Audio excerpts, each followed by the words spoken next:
Приветствую вас на канале Книги, Истории, Факты. В этом видео я хочу рассказать 1000 новых фактов в одном видео, которые вы даже не знали. Из этого видео вы узнаете следующее. Как Лев Николаевич Толстой, когда был офицером русской армии, пытался повлиять на нравственный и культурный уровень своих солдат. Почему в часе 60 минут, в минуте 60 секунд, а в круге 360 градусов? Почему в Греции у домов плоские крыши, а кое-где они и вовсе отсутствуют? Что означает табличка «Старинный свет», которую можно заметить на многих старых зданиях в Великобритании? Как сериал «Клан Сопрано» навел шухера в рядах реальных мафиози? Как можно в буквальном смысле увидеть остаточный эффект от создания нашей Вселенной? Почему компания Louis Vuitton каждый год сжигает все свои нераспроданные сумки? Почему в японских СМИ изображения наручников принято делать размытыми? Как простые чаевые привели к банкротству одного швейцарского кафе? Какие деревья лучше всего сопротивляются разрушениям от сильного ветра? Прошу поставить лайк сейчас до просмотра видео, это очень важно для нас. Вы всегда сможете его убрать, если видео вам не понравится. Прошу вас подписаться, а также нажать на колокольчик и выбрать все уведомления. Обращаю ваше внимание, что, как и всегда, в конце видео вас ждет очень интересный бонусный факт для всех досмотревших этот ролик до конца, который вам наверняка неизвестен. В заключении этого видео мы разместим самые интересные, популярные, полезные и остроумные комментарии, которые зрители оставляли к предыдущему нашему ролику, а также список наших спонсоров. Обращаю ваше внимание, что это видео является компиляцией нескольких вышедших ранее на нашем канале роликов. Ссылки на них можно найти в описании. Кроме того, в видео несколько больше фактов, чем заявлено в названии. 1. Биг Бен – это самый большой из 6 колоколов часовой башни Вестминстерского аббатства. Время отбивает именно он, отсюда и путаница. Окрестили его так 31 мая 1859 года, в день запуска часов. Название выбирал парламент. Громче всех на заседании, посвященном часам, кричал куратор лесного хозяйства Бенджамин Холл, человек прямой и голосистый. За глаза Холла называли Большим Беном. После очередной, особенно глупой реплики Холла, послышался голос из зала. «Давайте уже назовем колокол Большим Беном и разойдемся по домам». Зал взорвался хохотом, но прозвище прижилось. А башня, в которой колокол висит, кстати, называется Сент-Стивен. 2. У Баобаба нет колец. Вы не определите его возраст, как определили бы у любого другого дерева. С этим необычным деревом вообще многое не так. Оно может укореняться, даже будучи спиленным. 3. Лифт Байлонг, в буквальном переводе «лифт 100 драконов», это самый высокий внешний лифт в мире.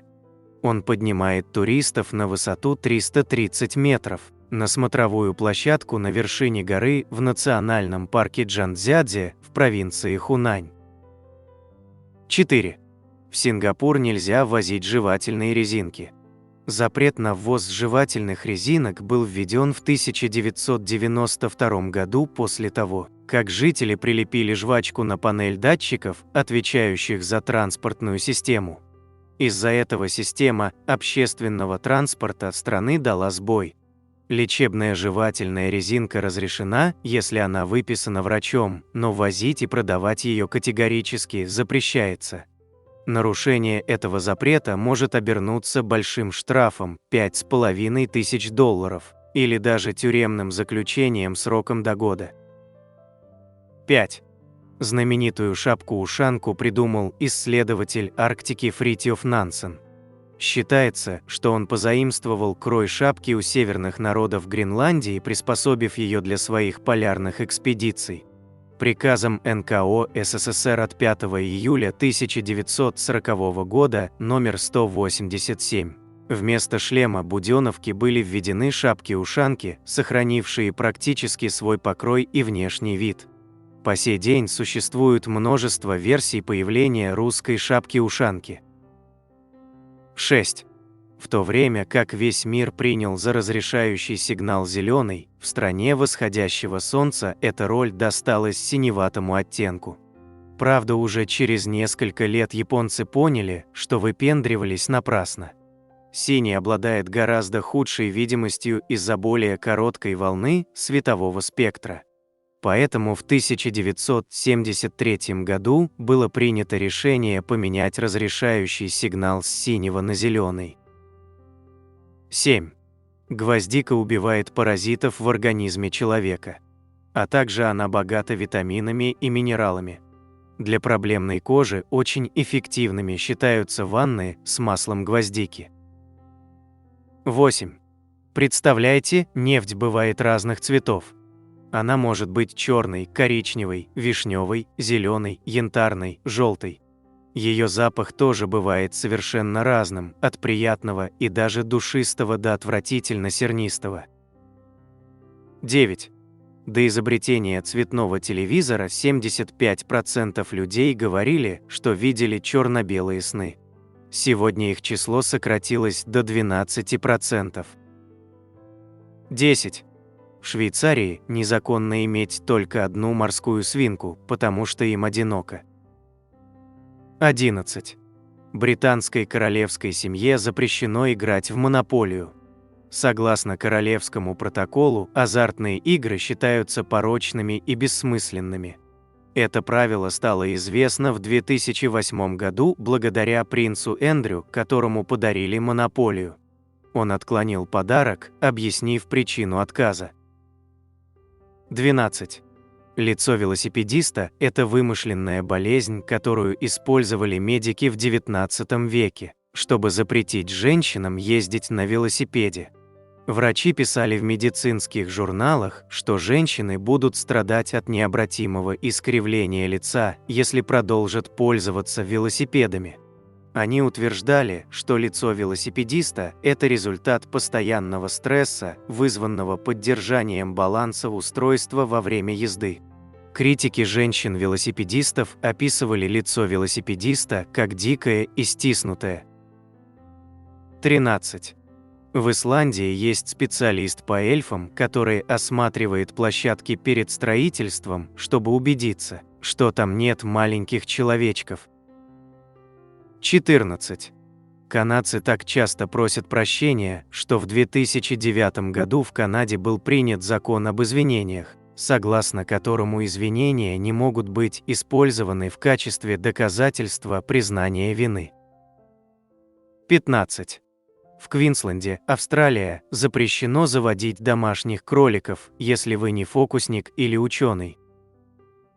16.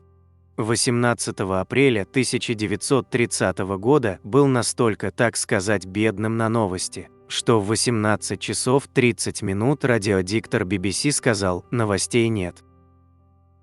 17. Кошачьи усы, по-научному именующиеся вибриссы, очень чувствительны. Когда при еде кошачьи вибриссы постоянно касаются миски, это раздражает животное. Наступает так называемая усталость усов, она же сенсорная перегрузка. Если кошка капризничает при еде, подолгу сидит возле миски, вытаскивает из нее еду или, того хуже, нервно ходит вокруг миски и громко мяукает, вполне возможно. Дело в усталости усов, и вам стоит заменить миску на как можно более плоскую. 18. В 2011 году власти КНР запретили фантастические фильмы и телевизионные сериалы о путешествиях во времени. Причина такого решения кроется в том, что, по мнению китайских чиновников, подобные произведения являются неуважением к истории. В настоящее время сериалы и фильмы о путешествиях во времени очень популярны в Поднебесной. В большинстве из них сюжетная схема практически одинакова. Главные герои отправляются в прошлое, где встречаются с реальными историческими персонажами. 19. Древние жители Мезоамерики отдавали дань уважения своим предкам, создавая огромные округлые статуи мистического значения. Этим статуям уже более 2000 лет, а весят они, в среднем, по 10 тонн. Что интересно, некоторые части статуи сделаны из камней, намагниченных молниями. Как правило, только голова и пупок статуи, места, считавшиеся священными, обладают магнитными свойствами. 20. У статуи свободы греческая стопа, а также такой тип стопы встречается у примерно 10% людей. Этим термином называют такое строение стопы, при котором второй палец длиннее первого, его называют палец Мортона. Для древних греков и римлян подобная стопа являлась эстетическим стандартом, что нашло отражение в античных скульптурах. А когда каждый палец стопы короче предыдущего, это египетская стопа. 21. Когда телевидение было черно-белыми, дикторши и ведущие программ были вынуждены краситься зелеными помадами и румянами, так как применявшиеся операторами красные светофильтры делали губы, накрашенные красной помадой, бледными. 22. Шуточный псевдодокументальный фильм телеканала Animal Planet «Русалки. Новые доказательства» вызвал у зрителей такой ажиотаж, что Национальному управлению океанических исследований США пришлось опубликовать заявление: этот фильм – просто развлечение. Никаких доказательств существования водных гуманоидов никогда не существовало. 23. В Японии есть национальное блюдо под названием кекс Сибирь. Этот десерт представляет собой кекс с мармеладной начинкой, проложенной между 3 слоями бисквита. Происхождение названия точно неизвестно, но самая популярная версия гласит, что 2 темных полосы начинки кекса символизируют рельсы Транссибирской железной дороги, проложенной между бесконечных снегов. 24. Почему добро дают и какое происхождение имеет эта фраза? В русской азбуке, использовавшейся до революции, буква «Д» называлась «добро», а флаг, соответствующий этой букве, в качестве сигнала военно-морского флота означал «да» или «разрешаю». Постепенно фраза «дать «Д», то есть «дать добро», закрепилась в широком обиходе и используется по сей день. 25. Дэниел Крейг до конца жизни может бесплатно ездить на любой из моделей Aston Martin, включая редкие гоночные автомобили. Автомобильная компания предоставила актеру такую возможность за преданность роли Джеймса Бонда. 26. Изначально Снегурочка не была связана с Новым годом и Дедом Морозом. Она пришла из народной сказки о сделанной из снега и ожившей девочке Снегурке, опубликованной в 1869 году в книге «Поэтические воззрения славян на природу». Через 4 года Александр Островский написал пьесу «Снегурочка», в которой она впервые предстает как дочь Деда Мороза и Весны Красны. 27. Несмотря на многочисленные исследования и эксперименты, люди так и не нашли точного способа определять, говорит человек правду или лжет. Метаисследование, изучившее 206 исследований с участием 24 тысяч человек, выявило, что добровольцы смогли, обращая внимание на такие признаки, как отвод взгляда, изменение высоты тона, неуместный смех или суетливые движения, выявить ложь только в 54% случаев. Это чуть-чуть лучше, чем простое угадывание. Опытные полицейские распознавали вранье немного точнее, 64% лучше, чем угадывание, но не намного. 28. Символ Армении, гора Арарат, расположена не в Армении. С 1921 года эта область принадлежит Турции, однако на гербе Армении по-прежнему красуется Арарат. Некоторые источники утверждают, что этот факт не нравился Турции. Однако Народный комиссар иностранных дел СССР Чичерин ответил на протесты турецких представителей в том духе, что вот, мол, на флаге Турции изображен полумесяц, а разве Луна принадлежит Турции?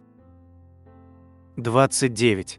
Всего через 5 лет после того, как была изобретена автоматическая машина для нарезки хлеба, 80% всего хлеба в США продавалось нарезанным. Это настолько быстрое изменение на рынке, что с тех пор в английском языке существует выражение «greatest thing since sliced bread» – величайшая вещь с момента появления нарезанного хлеба, описывающая какое-либо новое интересное изобретение. 30. Таинственный последний роман об Эркюле Пуаро ждал публикации почти 30 лет. Агата Кристи написала занавес, потому что боялась не пережить войну. Писательница не хотела бросать историю одного из своих любимых персонажей без завершения, поэтому создала финальную часть сериала, в которой Эркюль Пуаро умирает. Роман хранился в банковской ячейке аж до 1975 года, когда наконец был издан.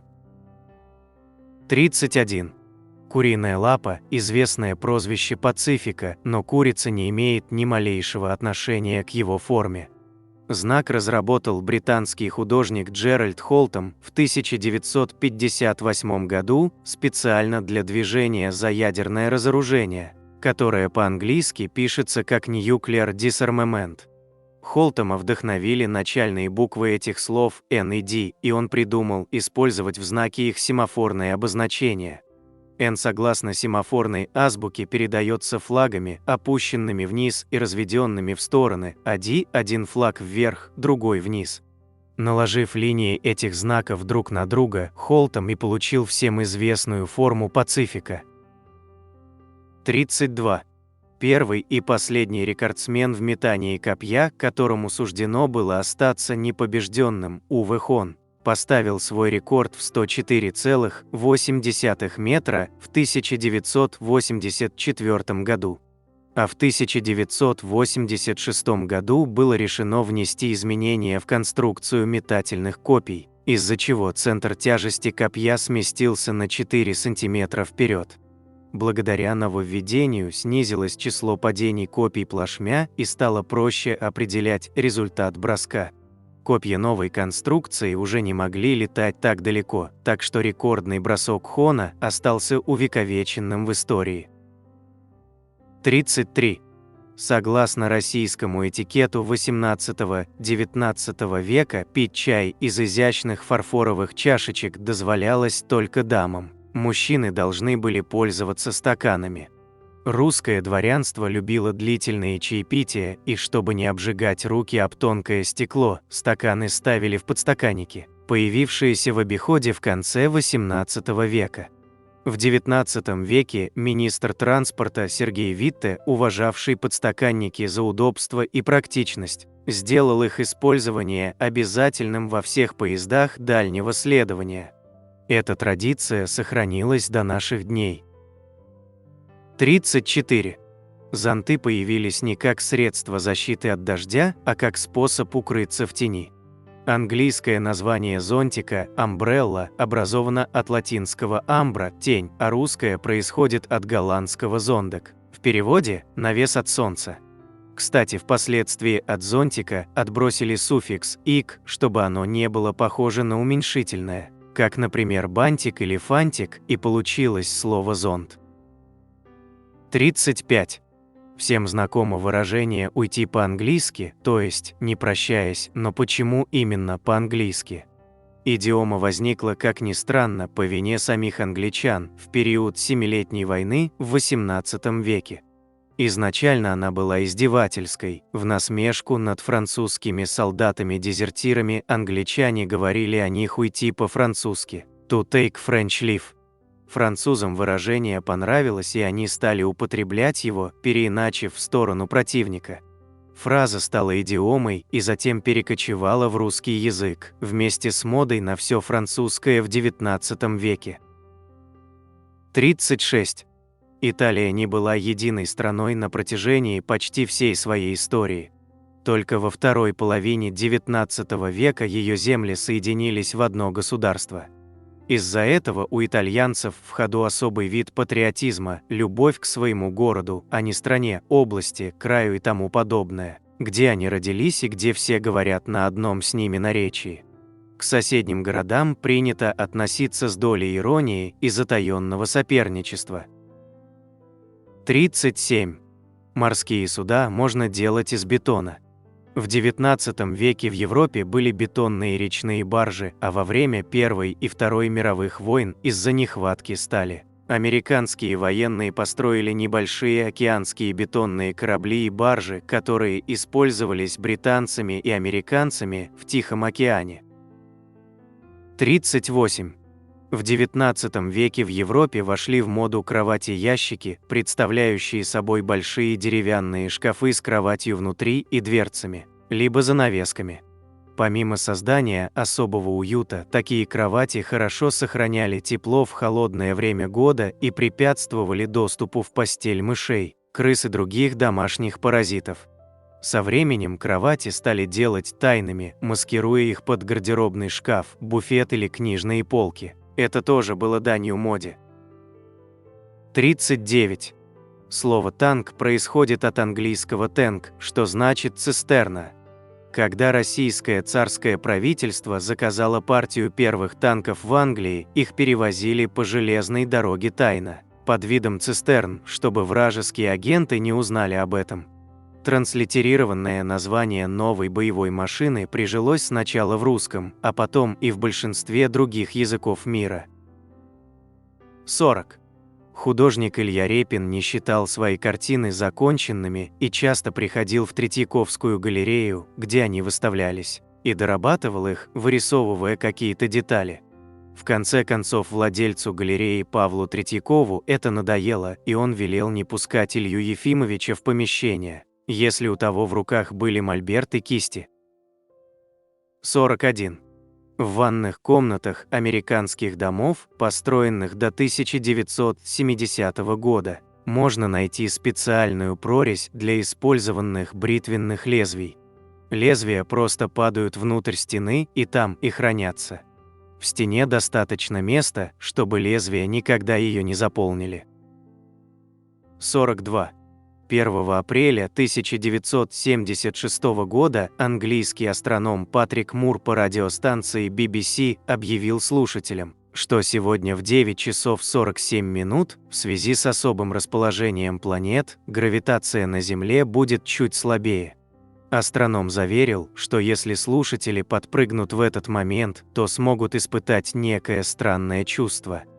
Уже в 9 часов 50 минут в редакцию радиостанции поступила масса звонков от людей, утверждающих, что они действительно чувствовали себя во время прыжка легче, чем обычно. 43. Детские сады называются садами, потому что подразумевается, что в таких местах за детьми осуществляется бережный уход, при котором они растут и расцветают, подобно садовым цветам. Эту концепцию придумал немецкий педагог Фридрих Фрёбель, в 1837 году открывший первое в мире учреждение для ухода за малышами под названием «Киндергартен» – детский сад. В наше время в большинстве языков мира детские дошкольные учреждения называются садами. 44. Согласно свидетельствам современников, Николай Гоголь был блондином, а не брюнетом.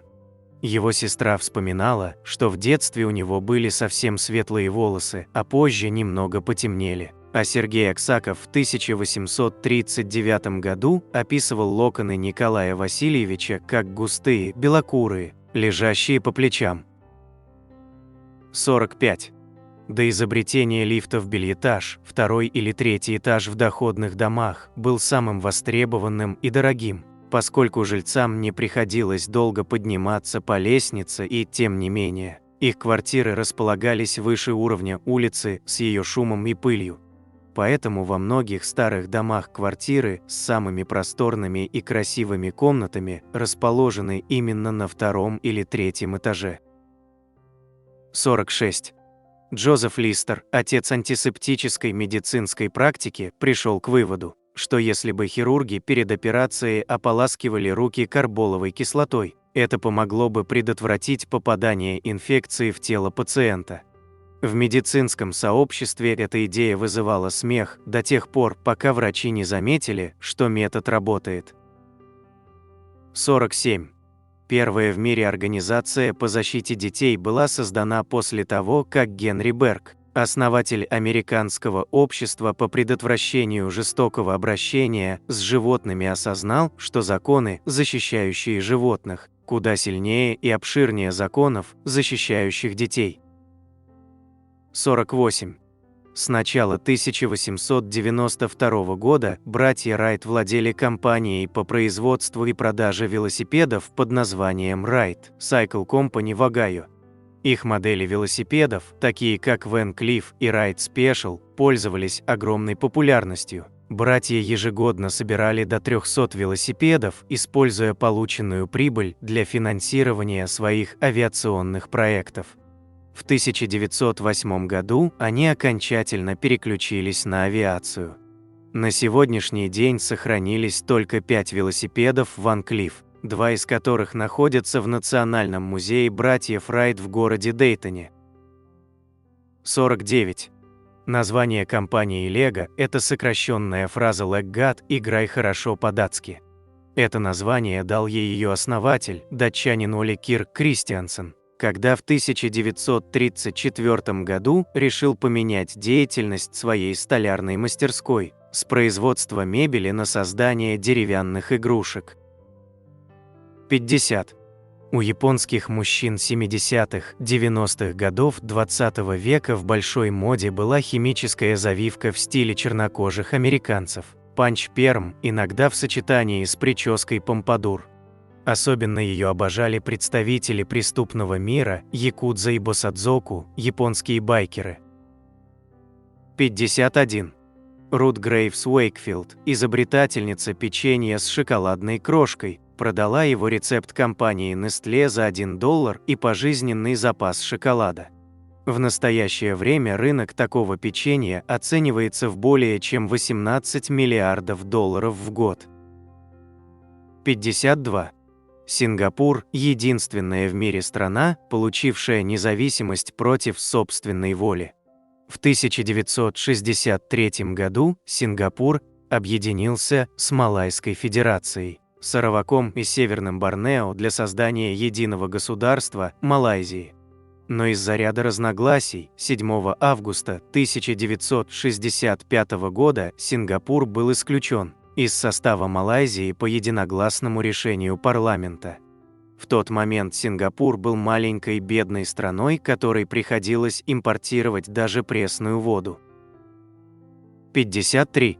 В 1913 году произошло событие, шокировавшее поклонников азартных игр всего мира. В казино Монте-Карло шарик рулетки попадал на черное поле 26 раз подряд.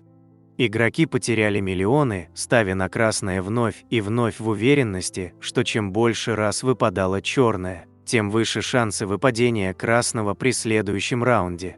На самом деле, с точки зрения теории вероятностей, шансы в этом случае не увеличиваются. Случай в Монте-Карло популяризировал понятие «ошибка игрока». 54. После стыковки челнока Atlantis STS-71 со станцией Мир в 1995 году, сменяющийся экипаж станции должен был вернуться на Землю на Атлантисе. В последний момент оказалось, что космонавты Владимир Дежуров и Геннадий Стрекалов не имеют виз США. Госдепартамент США постановил космонавтов впустить, но оформить их в соответствии со специальным параграфом иммиграционного закона США, согласно которому Дежуров и Стрекалов были ввезены в США как пришельцы из космоса (Aliens from Outer Space). Этот закон ранее никогда не употреблялся, и неизвестно, будет ли когда-нибудь применен еще раз. 55. Хрущевки были разработаны не в СССР. Первые дома такого типа строили в 1920-х годах в Германии и Нидерландах. Архитекторы-представители движения «Новое строительство», среди которых были Ле Корбюзье, Эрнст Май, Адольф Лосс и другие. 56. В финальной сцене мультфильма «Ежик в тумане» режиссером была сознательно допущена ошибка. Зритель видит героев сначала со спины, затем спереди, но при этом они меняются местами. Ежик сидит справа от медвежонка, но в следующем кадре оказывается слева. Вот что рассказал об этом моменте режиссер Юрий Норштейн. Можно было взять план звездного неба и с отъездом от него и панорамой вниз получить нужный кадр. Но в этом случае не было бы резкости монтажной смены. Монтаж мультфильма насыщен авторскими приемами, порой игнорирующими формальные правила, что придает ежику его уникальность и своеобразие. 57. В 1964 году планировалось провести реформу русского языка. Предлагалось избавиться от слов-исключений, где буква «Ц» идет перед буквой «ы» – цыган, цыпленок, на цыпочках и тому подобное, и во всех словах писать после «Ц» букву «И» – цыпленок, цыган. Твердый знак планировалось отменить и заменить мягким – подъезд, объехать и тому подобное. Мягкий знак в конце слов после шипящих тоже предлагали отменить – мышь, ночь, слышишь. В общем, реформа сильно упростила бы жизнь, но изменения так и не приняли. 58. В 2014 году в один из ломбардов США принесли сувенирное золотое яйцо. Человек, желавший продать его, запросил $500, и сделка состоялась. Один из посетителей ломбарда, скупщик металла, заподозрил, что яйцо может стоить дороже. Но ломбард выставил его на продажу уже за $14 тысяч. Скупщик согласился. В итоге выяснилось, что это было одно из яиц Фаберже, принадлежавшее российскому императору Александру III и украденное во время революции 1917 года. В настоящее время его стоимость оценивается в $33 миллиона. 59. В 1936 году в СССР был создан аналоговый компьютер, работавший на воде. Он назывался гидравлический интегратор. Компьютер представлял собой комнату, заполненную трубами, насосами и сосудами, уровень воды в которых с точностью до доли миллиметра обозначал сохраненные числа, а скорость потока между ними – математические операции. В 1930-е годы эта невероятная машина была единственным в стране вычислительным устройством, способным решать дифференциальные уравнения в частных производных. 60. Когда Лев Николаевич Толстой был офицером русской армии, он пытался повлиять на нравственный и культурный уровень своих солдат. В частности, искоренить среди них мат. Закоренелых матершинников он увещевал: «К чему такие слова говоришь?» Граф даже придумал, так сказать, культурные ругательства и пытался внедрить их в солдатскую среду, например, ерундер, ерондер-пуп. Однако подчиненные графа его идею восприняли на свой лад. Когда Лев Николаевич сдал свою должность, его сменщику солдаты рассказывали, что его сиятельство граф Толстой был матершинник, не приведи Господь. И так он загибал, что и не выговоришь. 61. Знаменитый футболист Лев Яшин был не только футбольным вратарем, но и хоккейным. Он даже являлся обладателем Кубка СССР по хоккею и бронзовым призером чемпионата СССР. Яшина звали играть за хоккейную сборную на чемпионате мира, но он решил сфокусироваться на футболе. 62. Российская императрица Екатерина II свою частную корреспонденцию заверяла печатью, на которой был изображен узел любви между землей и небом в сопровождении надписи «Смерть едино мя развяжет». Также у нее была печать с изображением дерева, пчелы и улья, а также надписью «Полезная». 63. Бенджамин Франклин, один из отцов-основателей США, был первым американцем, ставшим иностранным членом Императорской академии наук и художеств. С 1917 года Российская академия наук. Кроме того, однажды в Париже он беседовал с Фанвизиным, и существует предположение, что именно Франклина писатель вывел в образе Стародума, героя его комедии «Недоросль». 64. Рифмованные фразы вызывают у людей больше доверия, чем обычные. Рифма заставляет нас считать утверждение более правдивым и точным, даже если мы сравниваем его с аналогичным нерифмованным пересказом. Красивые выражения нравятся мозгу потому, что на их обработку он тратит меньше сил. Уловкой пользуются маркетологи, которые создают рифмованные слоганы. Вашему мозгу нравится ритм, и вы бессознательно доверяете бренду. 65.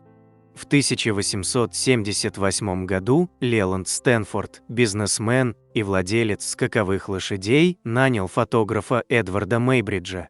Он хотел убедиться в правильности своей гипотезы о том, что во время бега галопом лошади отрывают от земли все 4 ноги одновременно.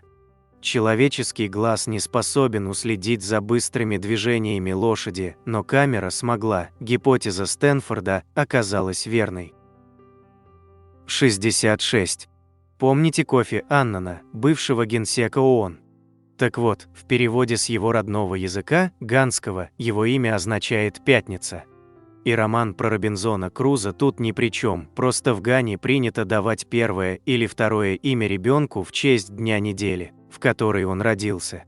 В культуре народов Ганы дням недели придают огромное значение. Еще один пример. В имени известного футболиста Майкла Коджо Эссьена имя Коджо означает «понедельник». 67. Паралимпийские игры были основаны в 1948 году сэром Людвигом Гутманом, нейрохирургом еврейского происхождения, бежавшим из нацистской Германии в Великобританию в 1939 году.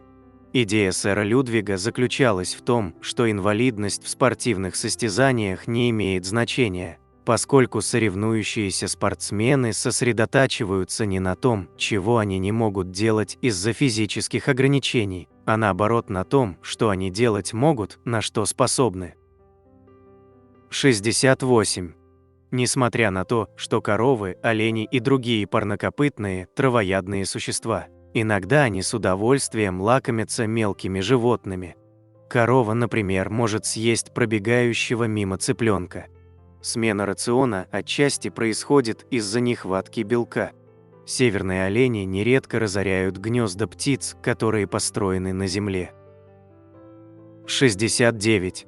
Обычно под термином «кимоно» мы подразумеваем расшитый яркими цветами халат, в который наряжаются во время традиционных церемоний, и который также является униформой гейш.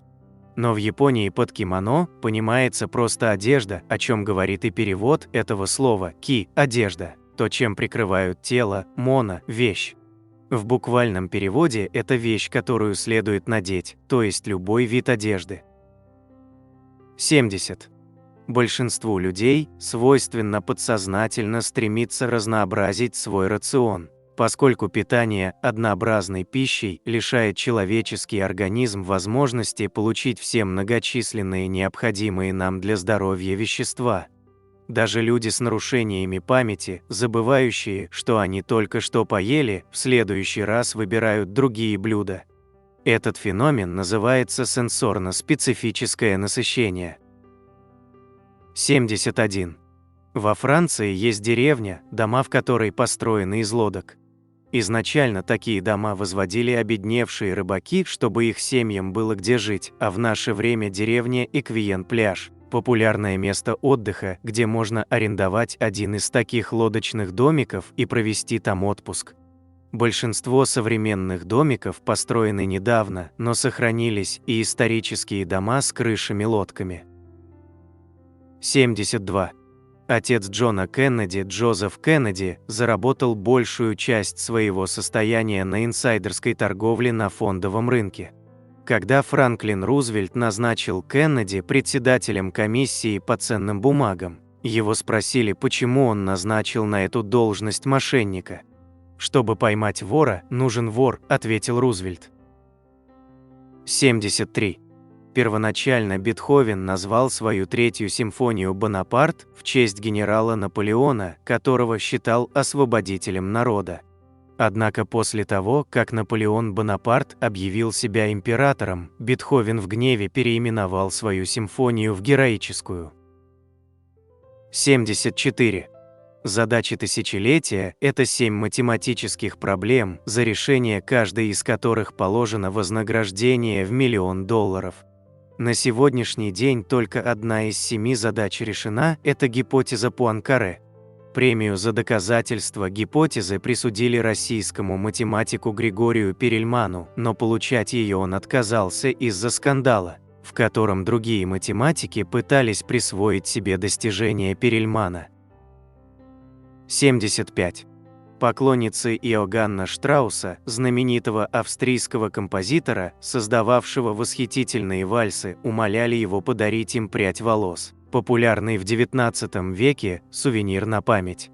Тогда Штраус почти налысо остриг собственного пса и раздавал всем желающим кусочки его шерсти под видом собственных волос.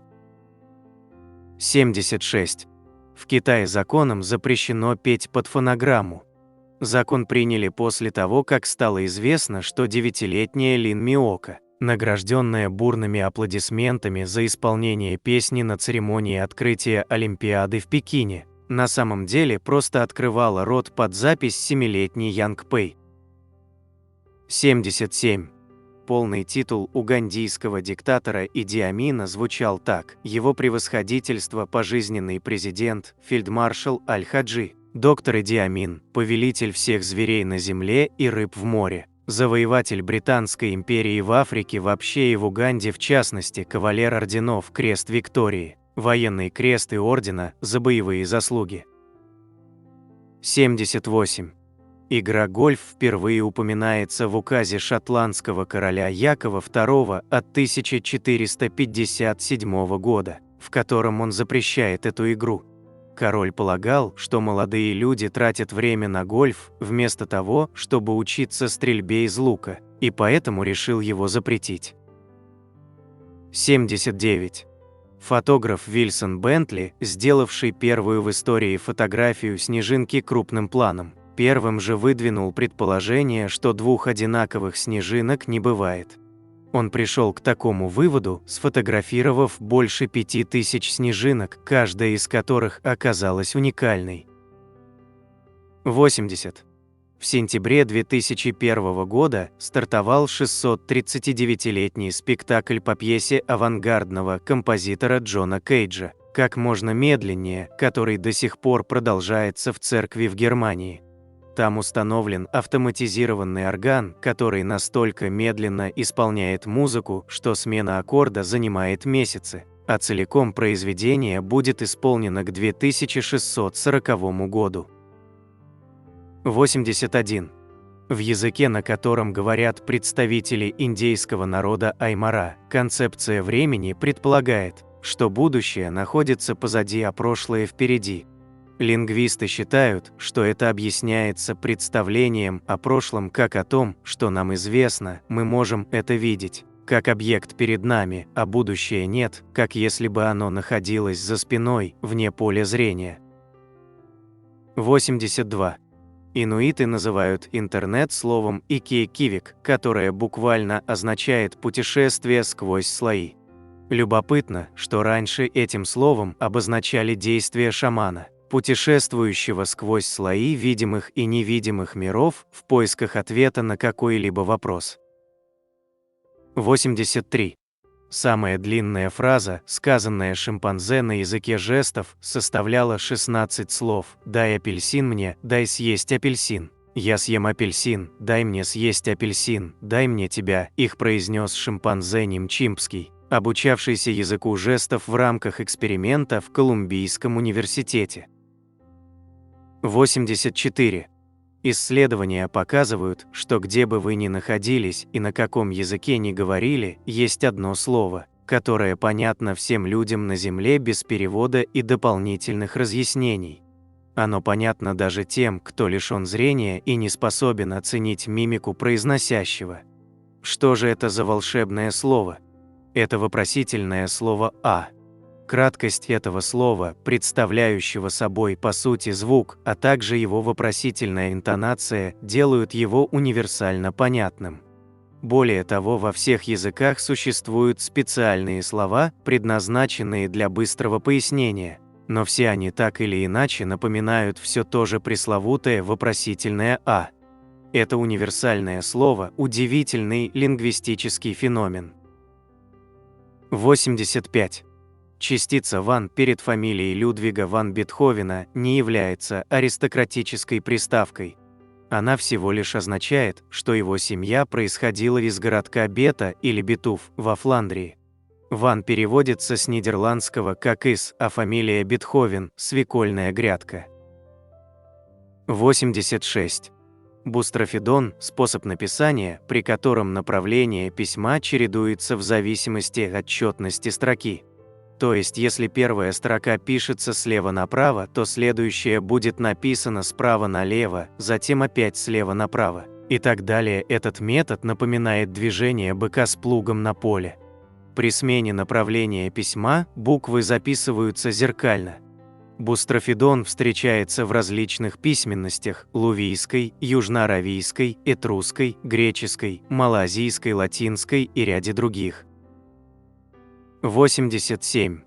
В английском языке есть коллективные существительные. Например, стая сов называется парламентом, Parliament of Owls, стая лемуров – заговором, Conspiracy of Lemurs, стая ворон – убийством, Murder of Crows, а группу божьих коровок называют прелестью, Loveliness of Ladybugs. 88. Слово «ресторан» появилось во Франции в XVI веке и происходит от слова «восстанавливающий». Изначально так называли концентрированные недорогие супы, продававшиеся в качестве средства, восстанавливающего истощенный организм. В 1765 году парижский предприниматель открыл магазин, где можно было не только купить, но и съесть такой суп, что положило начало истории термина, означающего заведение для еды. 89. Так называемая банкирская лампа – вид электрической настольной лампы с зеленым абажуром и выключателем-цепочкой. Такую лампу нередко можно увидеть в кино, а также ими оснащают американские библиотеки. Банкирские лампы вошли в моду в конце XIX века, поскольку первые лампы накаливания очень утомляли глаза. Зеленый прозрачный абажур позволял снизить вредное воздействие. По той же причине работники, вынужденные по долгу службы внимательно присматриваться к тексту или картинкам, например, редакторы, телеграфисты, бухгалтеры и так далее, носили на работе зеленые прозрачные козырьки. 90. Уолтер Диммер, сотрудник компании Double Bubble, разрабатывал формулу жевательной резинки. И так вышло, что у него в лаборатории было много красного красителя. Диммер решил добавить его к жевательной пасте и таким образом получил тот самый культовый розовый оттенок, который теперь чаще всего ассоциируют со жвачкой. 91. Спортивные брюки были изобретены в 1920 году компанией Le Coupe-Sportif, Франция.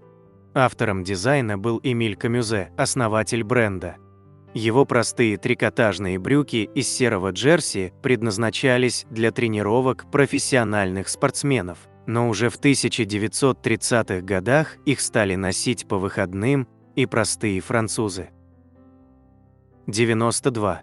Существует прозрачная древесина. Этот новый материал получают путем удаления из древесины лигнина, который отвечает за ее характерный цвет.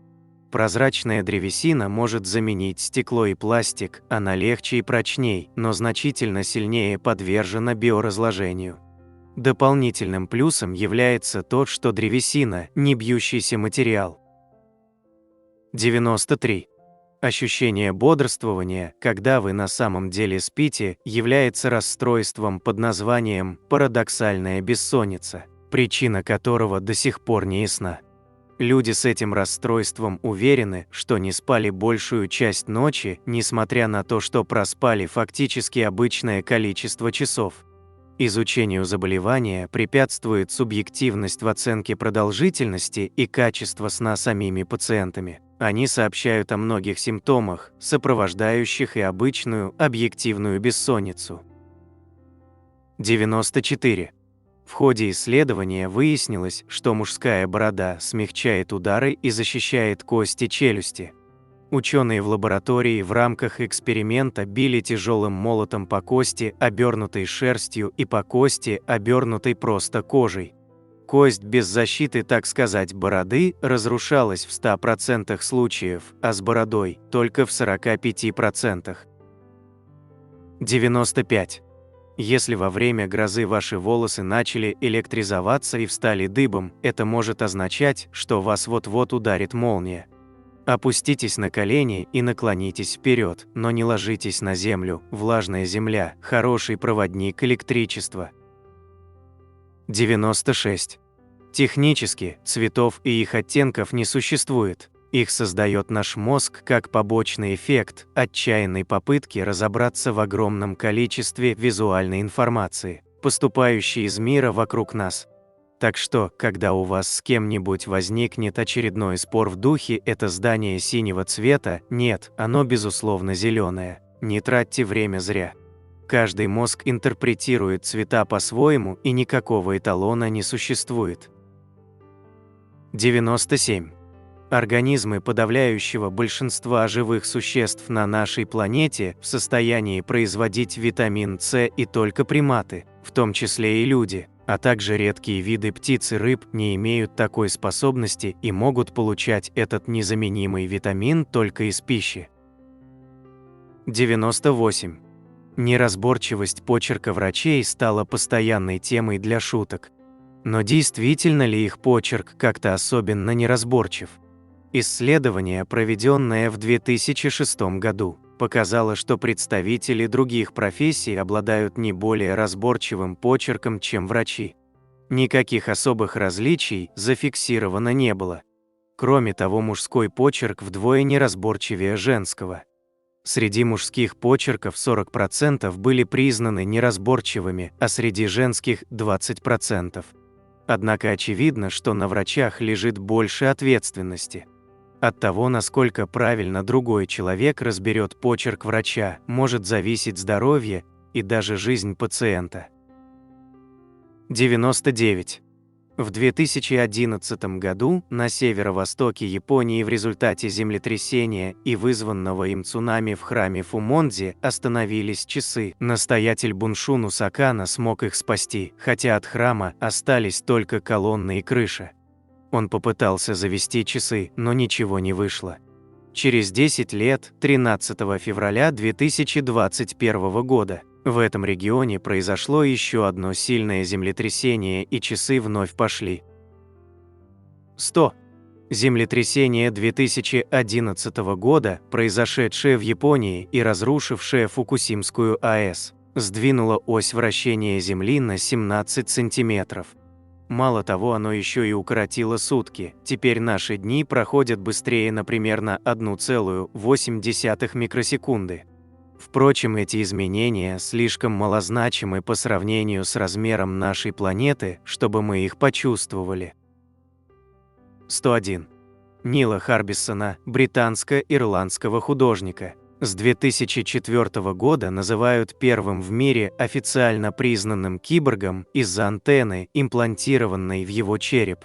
Антенна посылает слышимые вибрации, благодаря чему художник может воспринимать цвета, невидимые человеческому глазу. Например, инфракрасное и ультрафиолетовое излучение, а также напрямую получать звук и видео прямо в голову. 102. Король Франции Людовик XIV всегда носил обувь на красных подошвах и каблуках. Красная краска была дорогой и имела воинственный смысловой оттенок. В 1670-х годах Людовик издал указ, согласно которому только членам королевского двора дозволялось носить обувь на красных каблуках. С этого момента стало можно, просто взглянув на обувь человека, определить, угоден ли он королю. 103. Франческо Корбетто, итальянский гитарист-виртуоз, композитор и педагог, был человеком, познакомившим мир с гитарой. Он первым стал сочинять сложную и красивую музыку для гитары, которая в XVII веке была не более чем народным инструментом в Испании и Италии. Корбетто исполнял свои произведения аристократам Франции, Англии и Германии, которых поразил своим мастерством, благодаря чему гитара повсеместно вошла в моду. 104. Злая Библия, другие варианты названия: Библия прелюбодеев, Библия грешников. Это Библия, изданная в Англии в 1631 году с опечаткой в одной из заповедей. Заповедь «Не прелюбодействуй» в этом издании выглядит как «прелюбодействуй». Грубая ошибка привела к изъятию и уничтожению почти всего тиража, но несколько экземпляров уцелели и сохранились в частных коллекциях и крупных библиотеках. 105. Странное психическое расстройство мучило европейскую знать XV-XVII веков. Стеклянная иллюзия или стеклянный бред считались опасным состоянием, вызванным меланхолией. Главный симптом заключался в том, что больной верил, что его тело сделано из стекла и может разбиться. Самым известным человеком, страдавшим стеклянной иллюзией, был французский король Карл VI, который запрещал людям прикасаться к себе и носил специальную одежду, чтобы защититься от случайного разбивания. 106. В феодальной Японии купцы находились в самом низу социальной иерархии, так как торговцы ничего не производят. Ремесленники были на ступень выше, поскольку создавали вещи второстепенной важности, а крестьяне стояли выше ремесленников, так как производили жизненно важные продукты питания. 107. Джинсовая ткань деним была изобретена случайно. В XVII веке ткачи из Нима, Франция, пытались произвести другую популярную ткань под названием саржа. Получившийся материал они назвали саржа из Нима, по-французски «серж де Наймс», а торговцы, взявшиеся распространить эту ткань, сократили название до известного в наше время денима. 108. Биль о правах 1689 года гласит, что в Англии не должно быть постоянной армии в мирное время, только если ее существование сочтет необходимым британский парламент. Однако в Англии есть армия, парламент каждые 5 лет заново принимает закон о ее необходимости. 109. Людовик XIV, французский король, правивший в XVII-XVIII веках, был не просто большим любителем моды и нарядов, он считал, что в моде заключена экономическая мощь Франции. Он вкладывал большие средства в поддержку местной текстильной промышленности и не допускал иностранной конкуренции во всем, что касалось моды. Людовик и его министр финансов Жан-Батист Кальбер утверждали, что мода станет для Франции тем же, что золотые прииски Перу для Испании. Именно с этого времени Франция, и в частности Париж, стали приобретать свою, в наше время прочно закрепившуюся репутацию мировой столицы моды. 110. Умирающий лев, скульптура в Люцерне, Швейцария, посвященная доблести гвардейцев, павших во время сопротивления штурму дворца Тюильри в 1792 году. Марк Твен описывал скульптуру смертельно раненного льва как самый скорбный и трогательный кусок камня в мире. Скульптура создана по эскизу Бертеля Торвальдсена в 1821 году. 111. Ракушки, водоросли и корабельные черви были серьезной проблемой для старых кораблей. Они разрушали деревянные корпуса и влияли на скорость и управляемость судов. Британский флот в XVIII веке получил большое преимущество перед флотами других стран, благодаря тому, что корпуса британских кораблей стали покрывать медью, чтобы предотвратить рост на них ракушек и прочих паразитов. 112. В XVIII веке по Волге и Каме сплавлялись беляны, деревянные лодки, рассчитанные только на один рейс. Беляны строились в местах добычи леса, нагружались древесиной, сплавлялись и по прибытии на место полностью разбирались. 113. Население американского города ничто на сегодняшний день составляет 0 человек. Табличка на въезде в город гласит «Город ничто, Аризона». Основан в 1977 году. Стойкие граждане ничего полны надежды и веры в трудовую этику. На протяжении многих лет эти преданные своему делу люди верили в ничто, надеялись на ничто и работали ради ничего. 114. Как известно, название острова Гренландия переводится как «зеленая земля». Название было дано в 986 году Эриком Рыжим, который открыл остров, будучи в трехлетнем изгнании из Исландии. Вернувшись домой, Эрик стал агитировать людей заселять открытые им земли и, чтобы повысить привлекательность для потенциальных колонистов, дал острову более чем на 80% покрытому льдами, так сказать, завлекательное название. 115. Самый отдаленный населенный пункт на Земле находится на острове Тристан-да Он называется Эдинбург Семи морей, и в нем живут около 300 человек. Чтобы добраться до поселения, нужно 6 суток плыть по морю из Южной Америки, так как воздушного сообщения с островом нет. 116. На Аляске есть необычный город Уиттиер.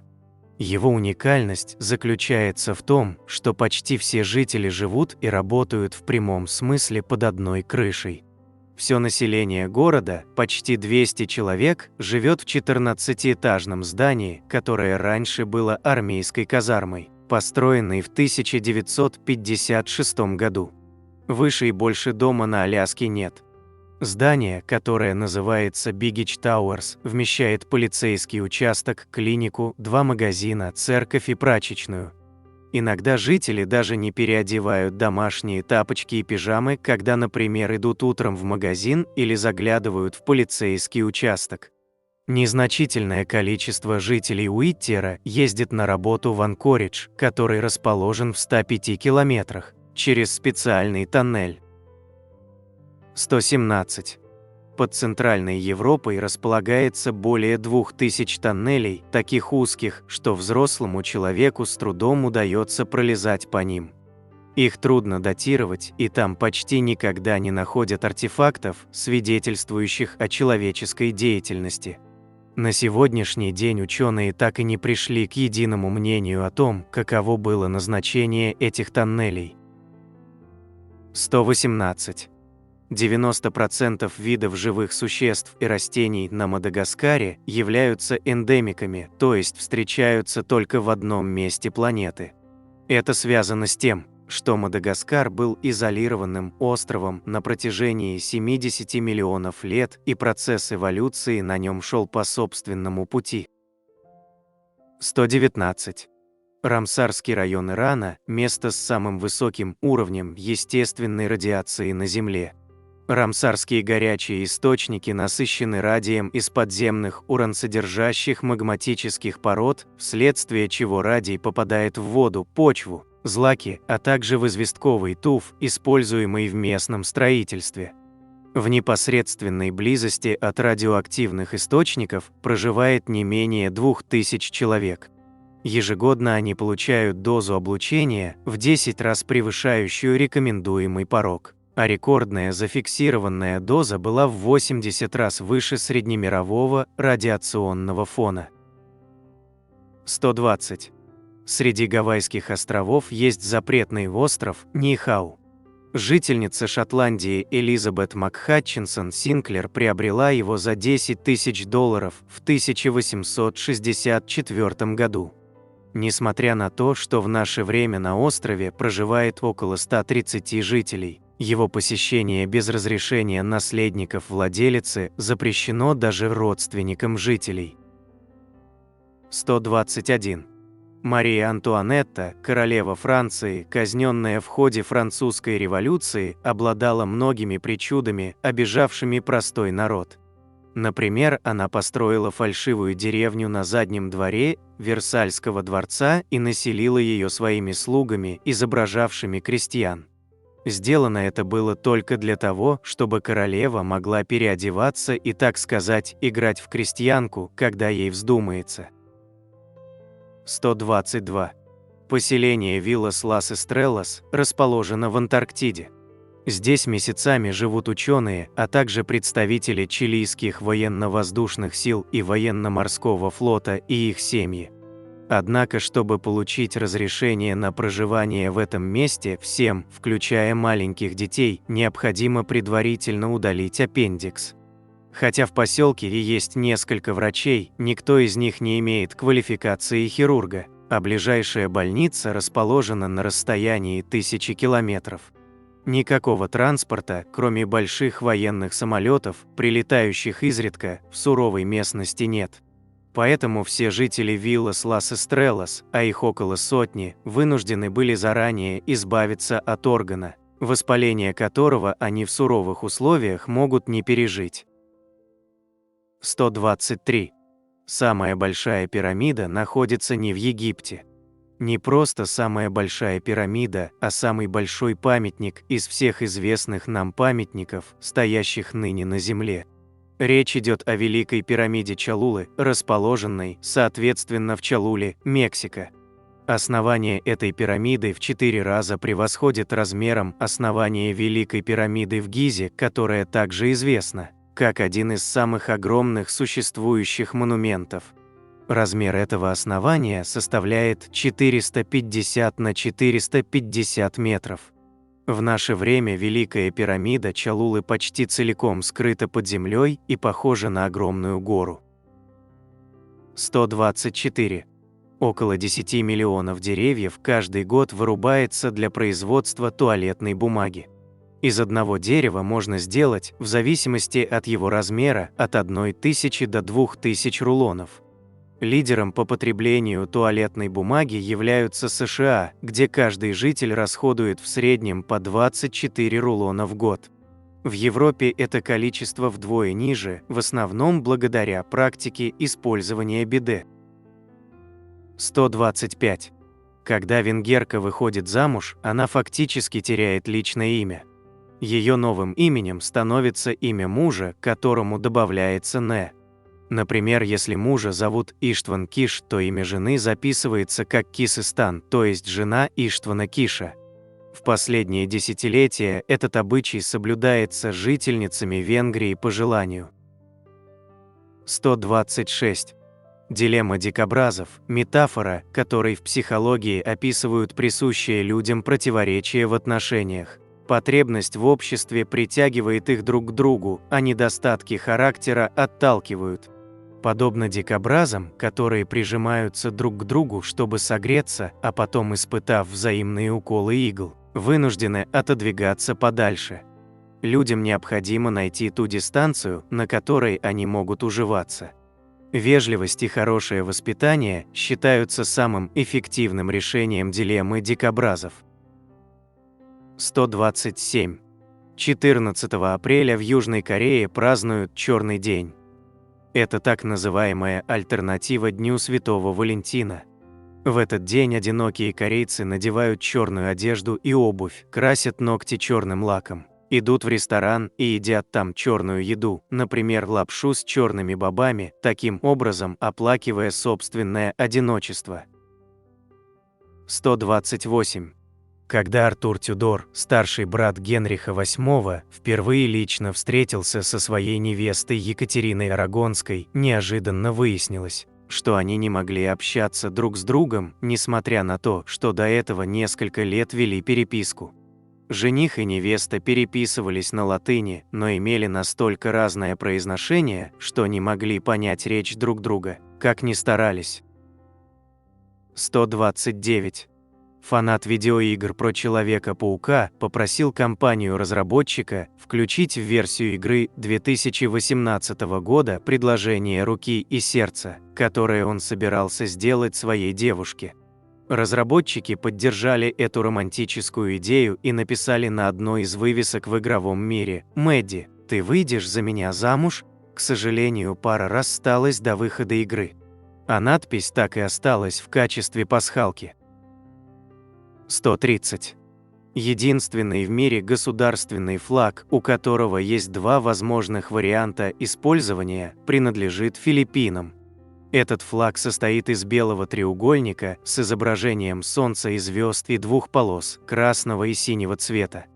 Когда в Филиппинах мирное время, флаг вешают на флагшток синей полосой вверх, а если страна находится в состоянии войны, то наоборот. 131. Елизавета II – единственный в мире человек, кому довелось полакомиться британским шоколадом. В 1932 году фабрика в графстве Йорк пыталась наладить выращивание какао-бобов, Но погодные условия не позволили добиться обильного урожая. Выращенных бобов хватило только на одну плитку шоколада, которую производители подарили Елизавете II. 132. Норвегия нанимает непальских шерп, представителей народа, живущего в районе горы Эверест, Джомолунгма, которые у себя на родине традиционно работают проводниками-гидами, а также носильщиками тяжестей альпинистов. В Норвегии шерпы прокладывают горные тропы и выполнили уже более 300 проектов. За одно лето они зарабатывают столько же, сколько за 30 лет работы в Непале. 133. По числу производимых фильмов Голливуд занимает лишь 3-е место в мире. Больше всего фильмов выпускает Болливуд, индийская киноиндустрия, а на 2-м месте так называемый Нолливуд, кинематограф Нигерии. 134. В каменном квадрате на фасаде храма Святого Семейства расположено 16 клеток с цифрами.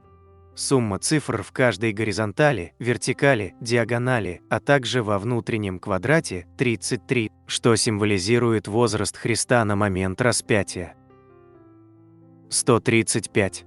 Если человек умирает в одиночестве в Нидерландах, поэт пишет стихотворение в его честь и читает на похоронах. То, что началось как разовая акция городского поэта Гронингена Барта Друга в 2001 году, стало национальным обычаем. И с тех пор сотни поэтов-волонтеров участвуют в похоронах одиноких людей. 136. Тибет – это не только Гималайские горы. Помимо Гималаев, в Тибете есть плодородные равнины, пустыни, реки и озера, но все это поднято в среднем на 4 километра над уровнем моря. Поэтому географы и путешественники прозвали Тибет вздутием материка и гигантским пьедесталом. 137. Самый большой и мощный двигатель в мире имеет мощность 109 тысяч лошадиных сил и производится в Финляндии. Он работает на дизельном топливе и предназначен для эксплуатации на морском судне, способном перевозить 11 тысяч грузовых контейнеров с головокружительной скоростью в 31 узел, в то время как большинство судов такого класса могут двигаться не быстрее, чем на 20 узлах.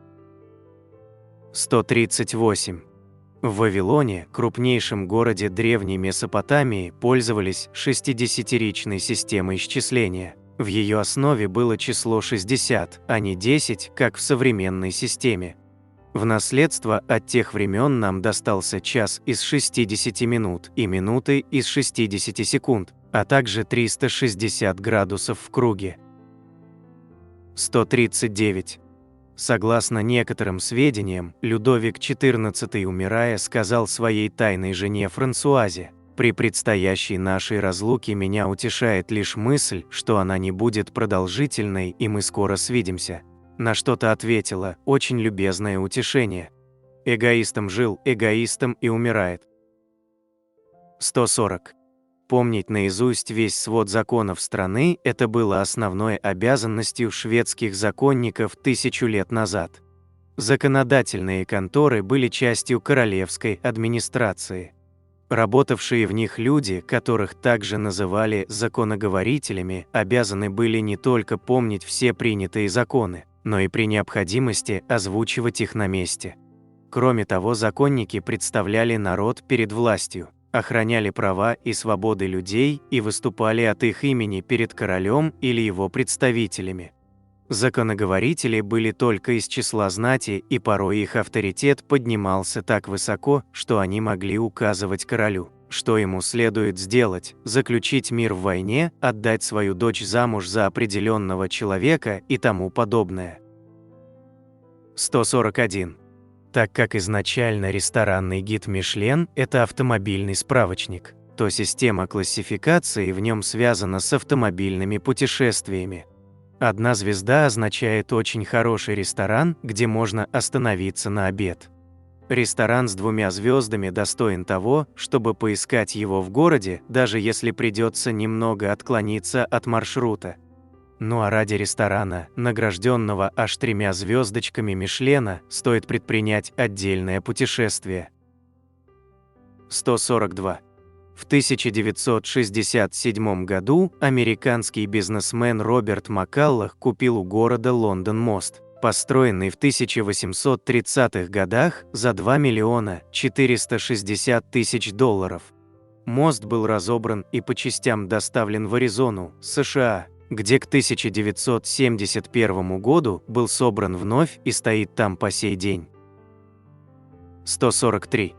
В начале 1900-х годов в американском универмаге Marshall Field была должность козла отпущения, так называемый fired man, что в переводе значит «уволенный человек», работник, которого демонстративно увольняли, чтобы успокоить разгневанных клиентов. 144. Всемирный символ здравоохранения и медицины посох Асклепия предположительно связан с греческим богом врачевания Асклепием, который, согласно мифу, получил от змеи дар к воскрешению мертвых. Именно поэтому посох обвивает змея. 145. В Африке носорогов перевозят вверх ногами, предварительно усыпив большой дозой снотворного и прикрепив тросом к вертолету. Такой способ перевозки гораздо быстрее и безопаснее наземного. Носорогов перемещают для того, чтобы популяция распределялась по территории равномерно. Из-за браконьерства число черных носорогов сильно сократилось, что грозит близкородственным скрещиванием. Исследования показали, что такой способ перевозки не вредит здоровью животного. 146. Ученые прикрепили ходули к ногам муравьев, чтобы проверить гипотезу, что те находят дорогу обратно в муравейник при помощи подсчета шагов. Гипотеза оказалась верной, муравьи на ходулях прошли мимо муравейника и заблудились, так как изменение размера их ног привело к увеличению длины шага. 147. Все нью-йоркские такси имеют аварийный световой сигнал, расположенный в задней части автомобиля. В случае ограбления водитель может незаметно и бесшумно включить этот сигнал, и мигающий свет сообщит проезжающим мимо патрульным полицейским о совершающемся преступлении. 148. Шимпанзе, пытающиеся решить какую-то задачу, например, как достать высоко подвешенные бананы, имея в распоряжении длинные палки, обычно какое-то время просто сидят и ничего не делают, а затем, в какой-то момент, к ним внезапно приходит решение. Ученые называют этот момент озарения моментом Кёллера в честь известного приматолога Вольфганга Кёллера, впервые описавшего это поведение. 149. Современные исследования в области психологии утверждают, что нарциссы не самовлюбленные личности, а наоборот крайне неуверенные в себе. Ранее считалось, что нарциссизм свойственен людям, склонным к самолюбованию и хвастовству, но сейчас психологи говорят, что нарциссизм проистекает от внутренней потребности получить признание и одобрение, самоутвердиться, поднять изначально сильно заниженную самооценку. 150. Ихтиозавр, в переводе с греческого «ящерица-рыба», был рептилией с телом в форме рыбы, точно так же, как современные киты и дельфины являются китопарнокопытными млекопитающими в форме рыбы. Процесс, когда два неродственных вида адаптируются к одной и той же среде и в итоге приобретают схожую форму тела, называется конвергентной эволюцией. 151. Существует такое понятие, как презентизм – это стремление работника как можно дольше оставаться на рабочем месте, чтобы выглядеть продуктивным и вовлеченным в глазах коллег и начальства.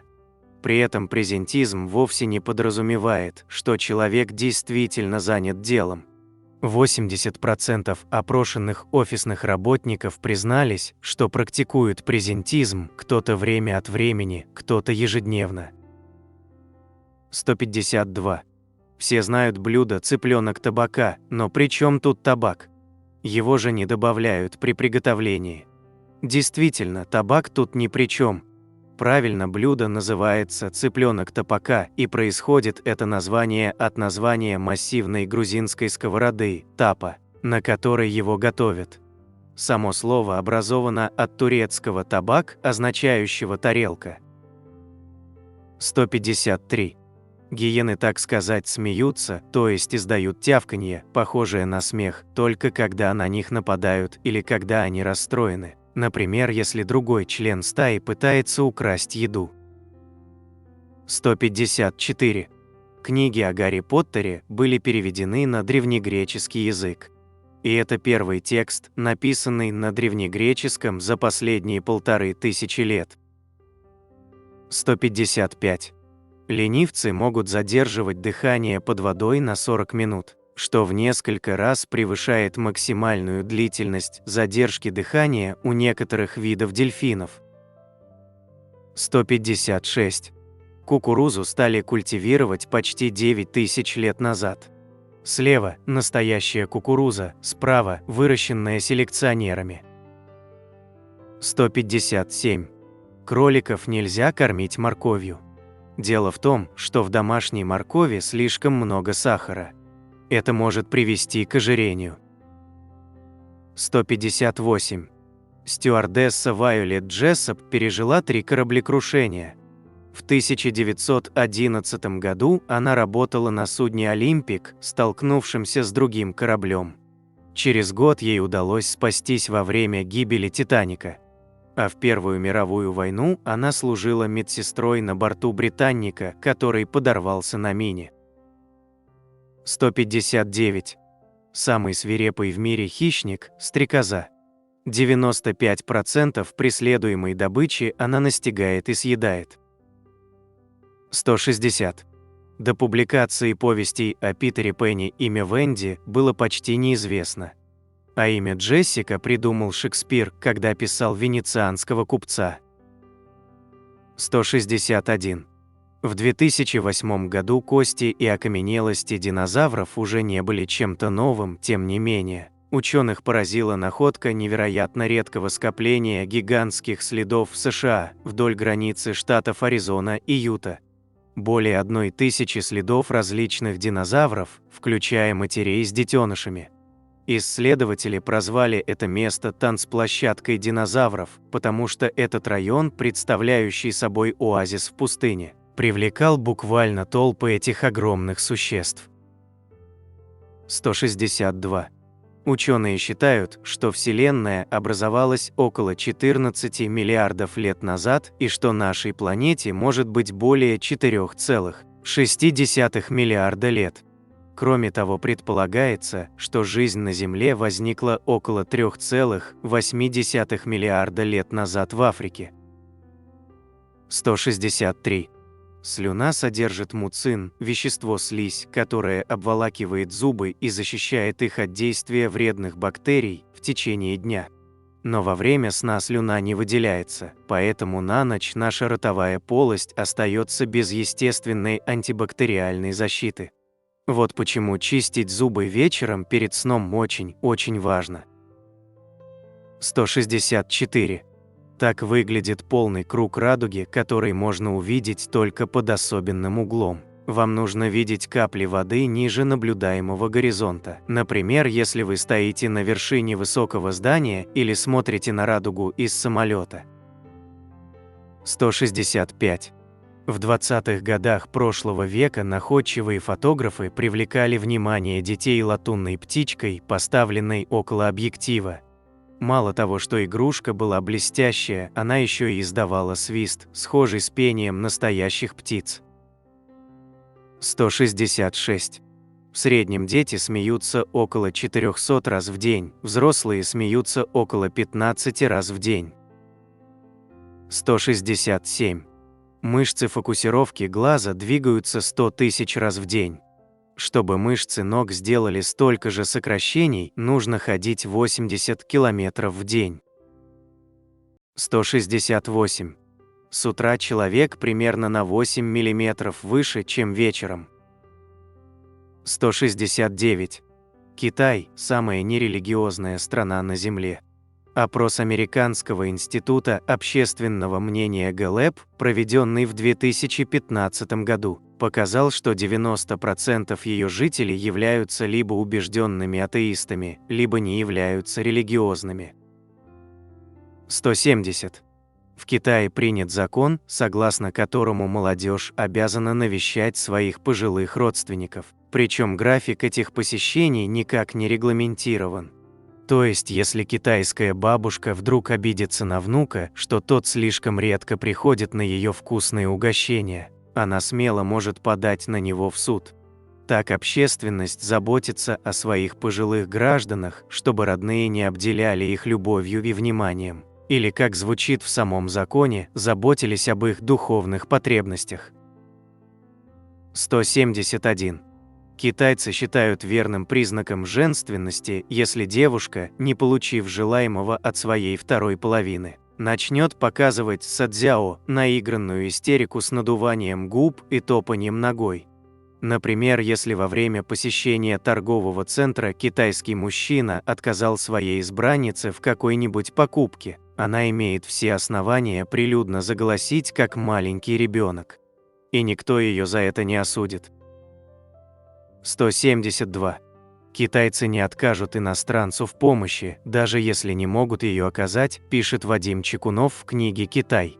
К примеру, вы можете спросить у прохожего дорогу, но по итогу еще больше заблудитесь, следуя описанному им маршруту. Это не значит, что китаец хотел вам насолить, просто он не смог, глядя вам в глаза, признать, что не знает дороги и не будет вам полезен. 173.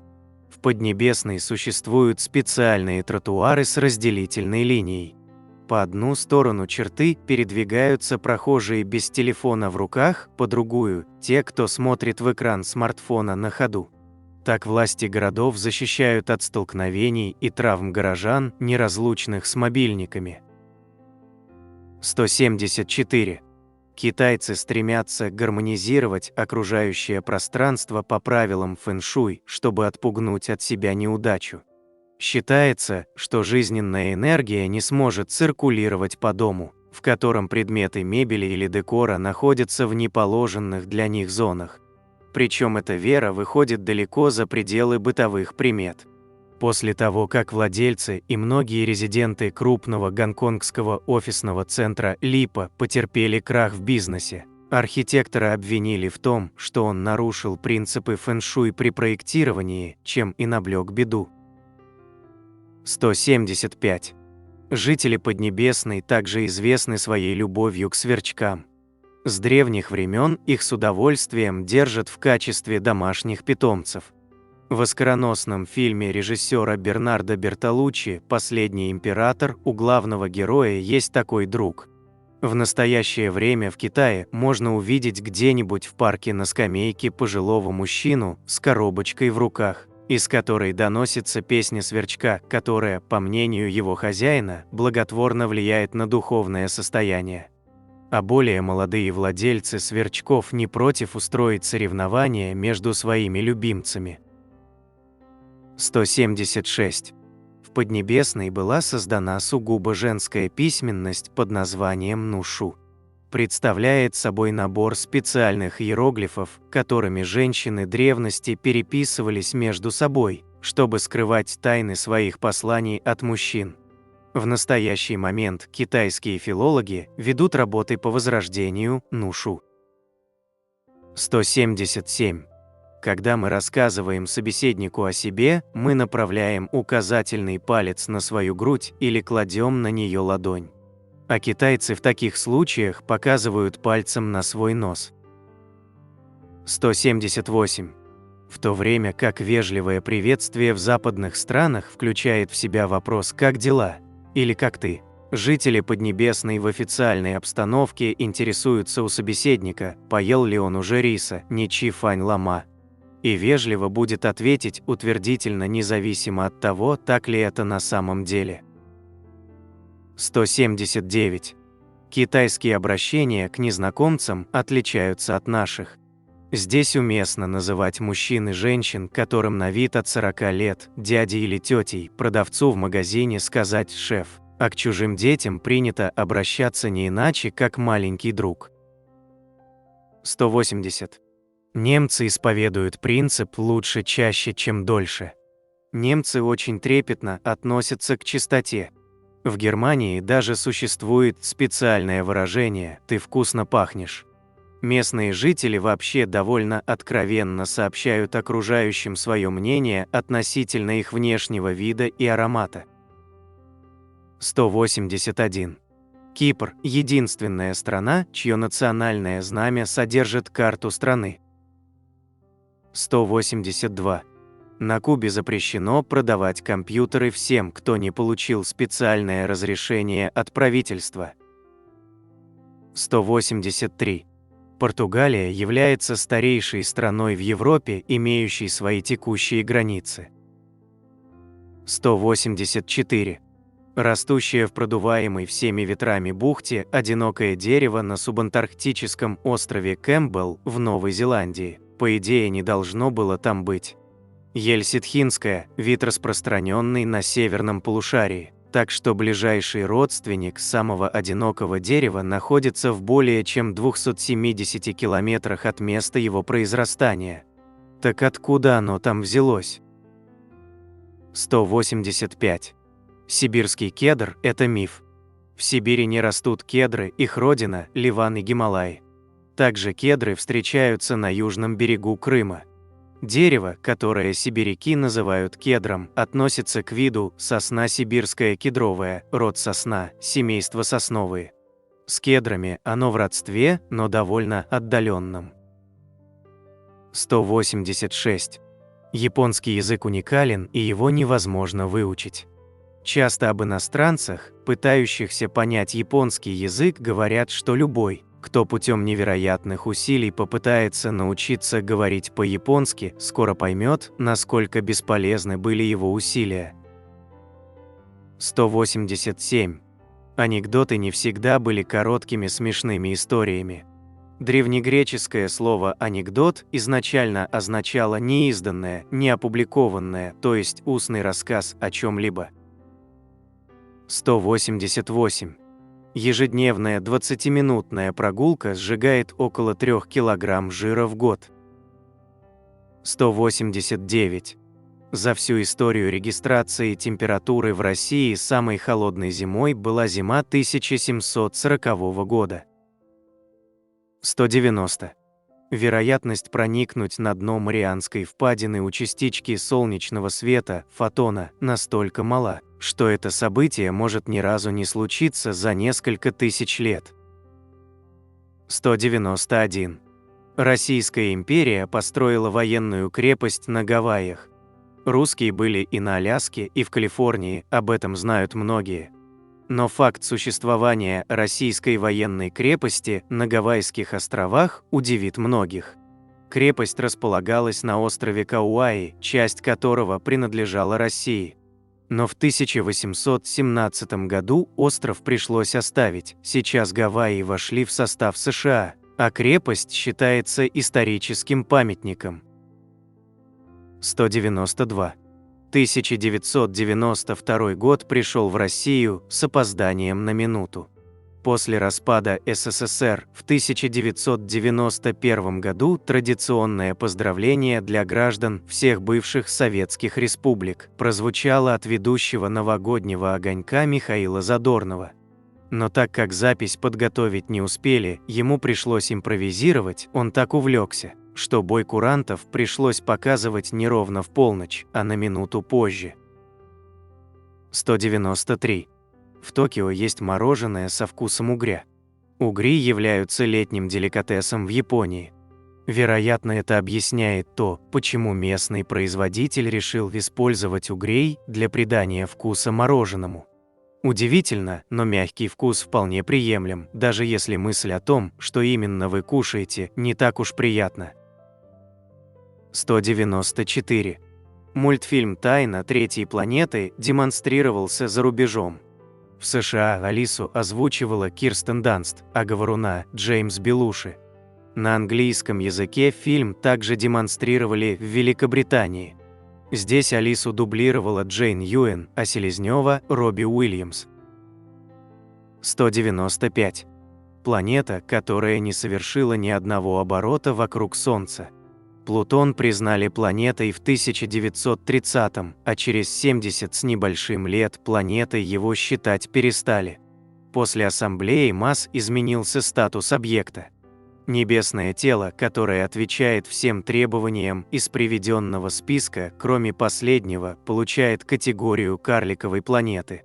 Так, после почти 80 лет с момента открытия, Плутон стал карликовой планетой. Забавно, но за то время, пока Плутон все же считался планетой, он не успел обернуться вокруг Солнца ни разу. Для этого ему нужно 248 лет. 196. В любой момент времени люди дышат примерно на 75% одной ноздрёй и на 25% другой. Доминирующая ноздря переключается в течение дня. Это называется носовым циклом. Хотя мы обычно этого не замечаем, во время носового цикла одна ноздря как будто зажимается и таким образом пропускает меньше воздуха, в то время как другая, наоборот, открывается сильнее. 197. Из-за климатических изменений растение какао может исчезнуть уже к 2050 году. 198. В течение первых 4 десятилетий соревнований Олимпийский комитет вручал официальные медали за живопись, скульптуру, архитектуру, литературу и музыку. 199.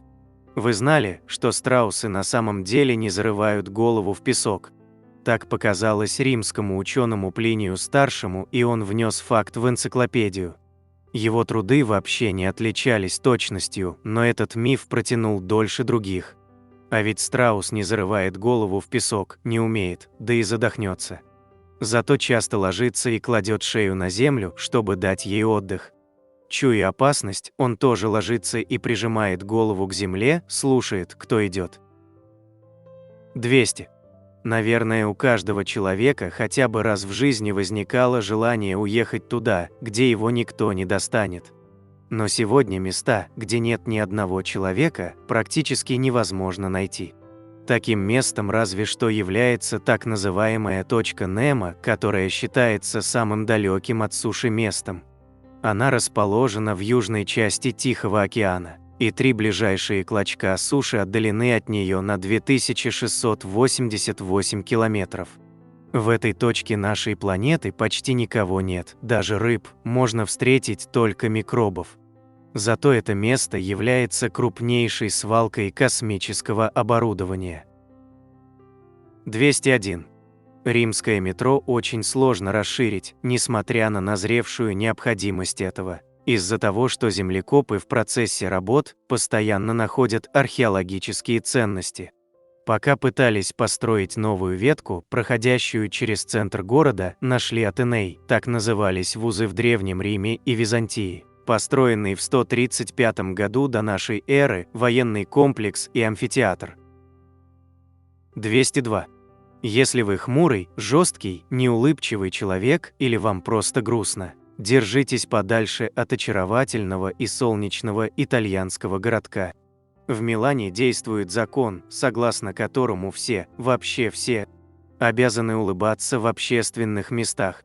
Исключение составляет процедура похорон и посещение больницы, в такие моменты вы можете не улыбаться. Но во всех остальных случаях уж будьте любезны поместить на лицо жизнеутверждающую улыбку. По всей видимости, закон этот появился в XIX веке, когда городом управляли австрийцы, и с тех пор его так и не отменили. Видимо, не нашлось желающих бороться с таким милым правилом. К счастью, если вы все-таки предпочитаете ходить с недовольным лицом, на вас не наложат штраф. Но все-таки лучше соблюдать законы. 203. Корейская морковь не совсем корейская. Такое блюдо в Корее не готовят и не едят. Корейская морковь и другие подобные салаты, соленья и закуски пришли к нам из кухни советских корейцев, переселенных преимущественно в Казахстан и Узбекистан в результате депортации 1937 года.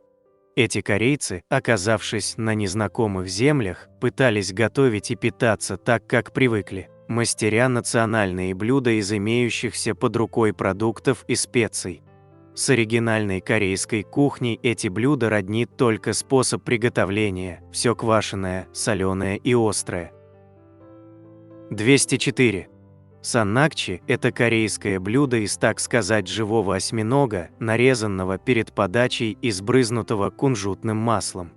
Поскольку нервная деятельность в теле осьминога некоторое время еще сохраняется, части щупалец двигаются по тарелке. Присоски на них все еще активны и могут прилипать к рту и горлу. Так же, как и нарезка из рыбы фугу, саннакчи считается потенциально опасным для употребления. 205. Когда Чон Джонгук, певец из южнокорейского бойс-бенда BTS, упомянул, что пользуется кондиционером для белья фирмы Данни, весь доступный на рынке Южной Кореи кондиционер Данни раскупили всего за 2 месяца, а акции компании взлетели на 11%. 206. В Южной Корее существует профессия ныряльщицы – хэньо. Работа хэньо заключается в добыче съедобных позвоночных и водорослей с дна моря. Корейские женщины занимаются подводной ловлей с XVI века, и на их улов до сих пор держится спрос. 207. Единственный город Северной Кореи, который видно с территории Южной Кореи – Киджандон. Это бутафорский город, построенный в целях пропаганды, демонстрирующий якобы высокий уровень жизни в КНДР. Свет в окнах загорается в одних и тех же частях зданий и в одно и то же время, а людей на улицах города никогда не видно. С помощью оптической техники южнокорейцы выяснили, что здания представляют собой просто бетонные коробки без внутренних помещений. 208. Жители Южной Кореи верят в то, что сон в комнате с закрытыми дверями и окнами и включенным электрическим вентилятором может привести к смерти из-за недостатка кислорода. Вентиляторная смерть – иррациональный миф, не имеющий под собой никакого научного основания. Но тем не менее он сохраняет силу вот уже более 100 лет. Происхождение его неизвестно. 209. Корейский правитель Сэджон, желая облегчить жизнь простым людям, с большим трудом изучавшим китайские иероглифы, разработал корейский алфавит Хангыль в 1443-1446 годах. Хотя ранее считалось, что Сэджон поручил это задание ученым, современные исследования доказывают, что царь работал над алфавитом самостоятельно и в одиночку. Дата публикации Хангыля в наше время является национальным праздником в обеих Кореях. 210. Кошки, как и многие другие млекопитающие животные, переносят своих детенышей в пасти, крепко взяв их зубами за холку. Интересно, что в этой позиции котенок всегда ведет себя очень смирно, и объяснение этому – специальный физиологический механизм, появившийся в ходе эволюции. Смысл этого механизма в том, чтобы детеныши не мешали маме быстро переместить их в случае возникновения какой-либо опасности. Если взять взрослого кота, собрать ему кожу на шее и закрепить канцелярским зажимом, можно добиться того же эффекта. Животное присмиреет и погрузится в умиротворение. 211. Синий кит, самое большое животное на Земле, происходит от пакицетов, ныне вымерших хищных млекопитающих, обитавших примерно 50 миллионов лет назад. Это было четвероногое земноводное животное с крохотными копытцами на ногах. Его лодыжечные кости напоминали свиные и овечьи, а череп выглядел примерно так же, как у китообразных. Уши и зубы пакицетов тоже похожи на аналогичные органы у ископаемых китов. 212. Хищники намного старше травоядных. Современной наукой считается, что хищничество возникло примерно во время Кембрийского взрыва около 540 миллионов лет назад, тогда как виды животных, питающихся только растениями, развились всего 300 миллионов лет назад в каменноугольный период. 213. Защитники природы поймали всех оставшихся калифорнийских кондоров, находившихся под угрозой вымирания. Теперь они содержатся в неволе, чтобы обеспечить выживание вида. Однако всех птиц обработали средством от блох и непреднамеренно уничтожили вид Колпоусофилем калифорнизи, живший только на калифорнийских кондорах. 214. Посиделки в баре с коллегами и начальником – популярная японская традиция, которая касается только мужчин. Причем инициатива такого сборища исходит от начальника и оплачивает счет именно он. Считается, что такие посиделки полезны для укрепления рабочих связей. 215.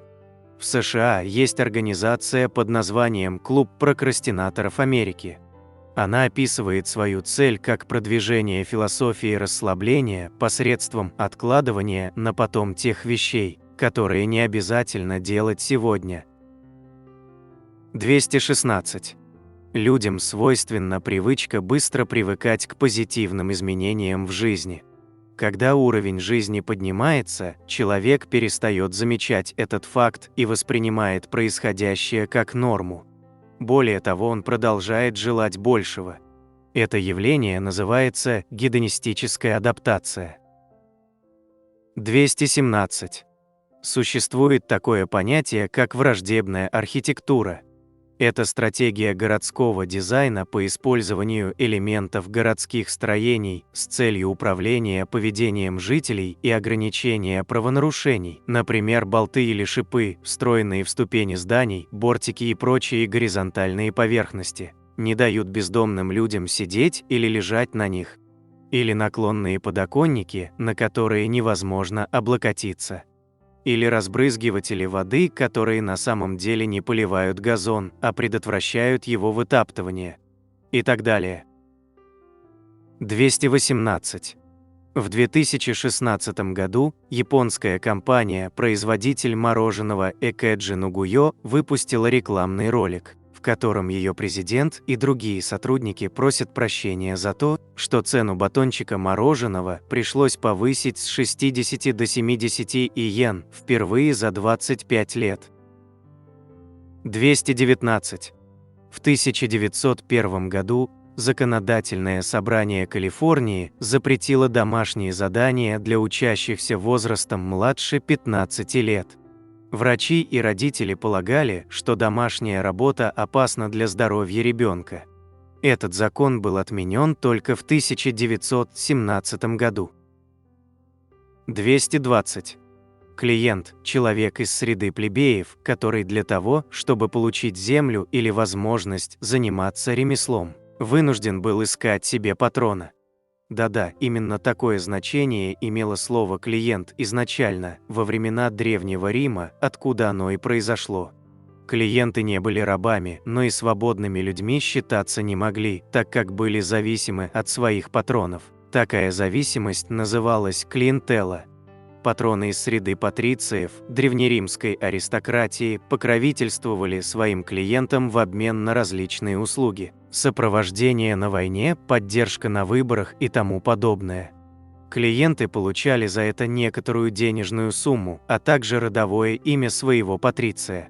Впрочем, если патрон испытывал денежные проблемы, клиент обязан был помочь ему деньгами из собственного кармана. 221. Одна из самых странных праздничных традиций существует в Исландии.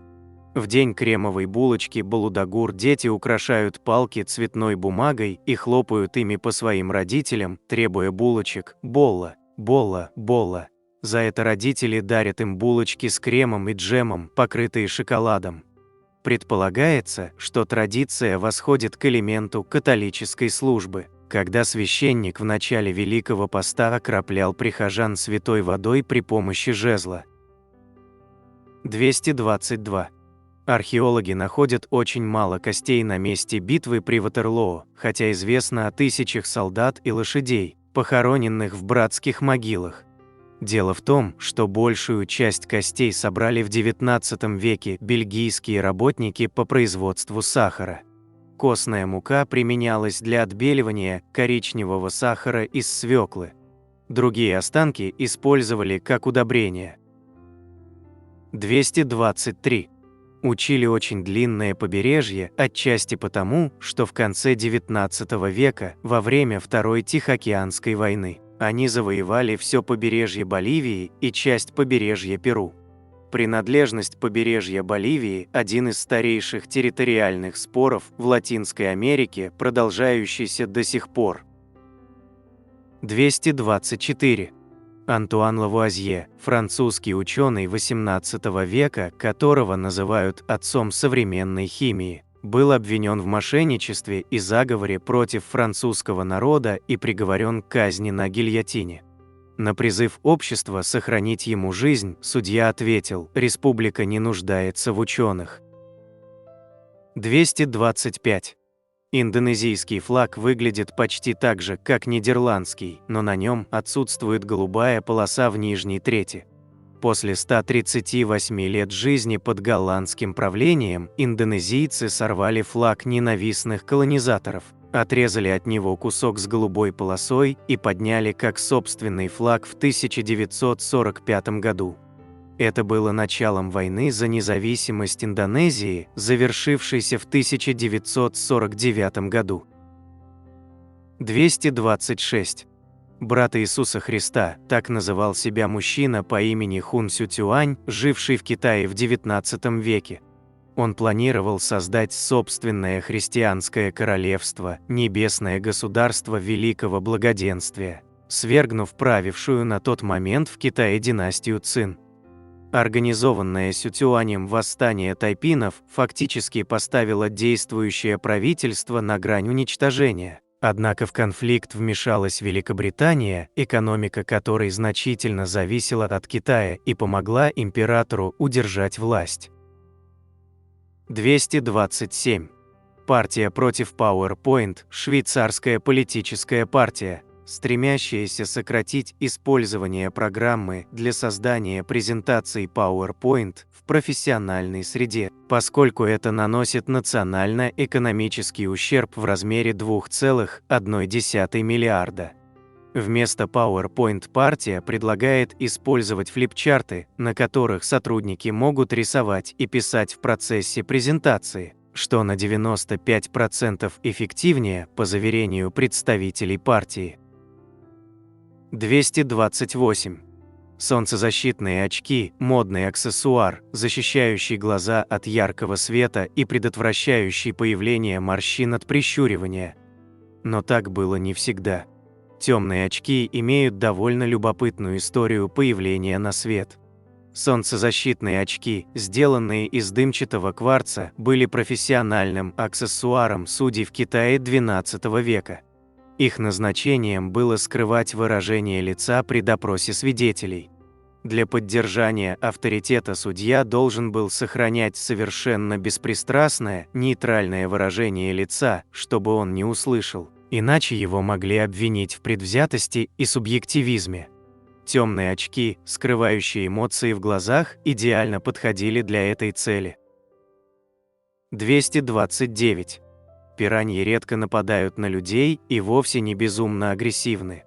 Эти рыбки нападают на существ крупнее себя только в том случае, если опасаются за свою икру и пытаются защитить потомство. Кроме того, укус пираньи не смертелен. 230. Пассажи как новый тип архитектуры появились в Европе в первой половине XIX века. Они представляли собой узкие улочки, покрытые стеклянной крышей. Оборудованная таким образом, улица превращалась в галерею, по обеим сторонам которой располагались кафе, рестораны и магазинчики. В 1820-30-х годах в Париже в пассаже превратилось 140 улочек. Фактически полгорода можно было обойти, не выходя на улицу. Внутри пассажей было тепло и светло, они защищали от непогоды и предлагали множество развлечений и бытовых услуг. Здесь были парикмахерские, оперные залы, книжные магазины, выставочные павильоны, магазины гравюр и эстампов и тому подобное. 231. Хотя это может показаться очевидным, мало кто по-настоящему задумывался об этом. Почему в странах Северной Европы крыши на домах имеют остроконечную форму, а чем южнее, тем они становятся площе? Почему в Греции у домов плоские крыши, а кое-где они и вовсе отсутствуют? Есть куда более вразумительная причина, чем просто традиция. Это осадки. Остроконечные и покатые крыши характерны для тех регионов, где идет снег. Так как снег имеет свойство скапливаться на крыше, плоские крыши сделали бы из домов сугробы. Соответственно, в местах с теплым и сухим климатом строят дома с плоскими крышами. 232. В 1941 году американский авианосец шел на юг по открытому морю, когда в небе был замечен, предположительно, японский самолет. Команда корабля открыла огонь и успела выпустить 300 снарядов до того, как штурман, на основе показаний приборов, выяснил, что они стреляют по Венере. Вспоминая этот случай, штурман Лэнсон Дитта шутил: «Недавно я видел спутниковые снимки Венеры и заметил на ней несколько вмятин, так что, возможно, мы попали в цель». 233. Итальянский банкир Джильберто Баскиера считается современным Робином Гудом. Он тайно переводил деньги со счетов богатых клиентов на счета малоимущих. Когда его поймали в 2018 году, он во всем признался суду и избежал наказания, поскольку не присвоил себе ни копейки. 234. В Японии принято усыновлять мужчин, этот обычай называется мукайоси. Во главе японской семьи или бизнеса должны стоять взрослые сыновья, поэтому если в семье рождаются одни девочки, родители могут привлечь мужчин со стороны. Например, бывший глава компании Сузуки Осаму Судзуки, четвертый усыновленный наследник этой корпорации. 235. Американским рабам, привезенным из Африки, хозяева выдавали отредактированные Библии, в которых были удалены те главы, что могли способствовать поднятию восстания. В рабских Библиях отсутствовала половина Нового Завета и большая часть Ветхого. 236. В королевских домах Испании и Португалии наследников королевского престола называли принцами и принцессами, а тех детей королевской четы, которые не могли претендовать на престол, инфантами. Слово «инфант» – «младенец» происходит от латинского «infans» и означает «безмолвный», неспособный говорить. 237.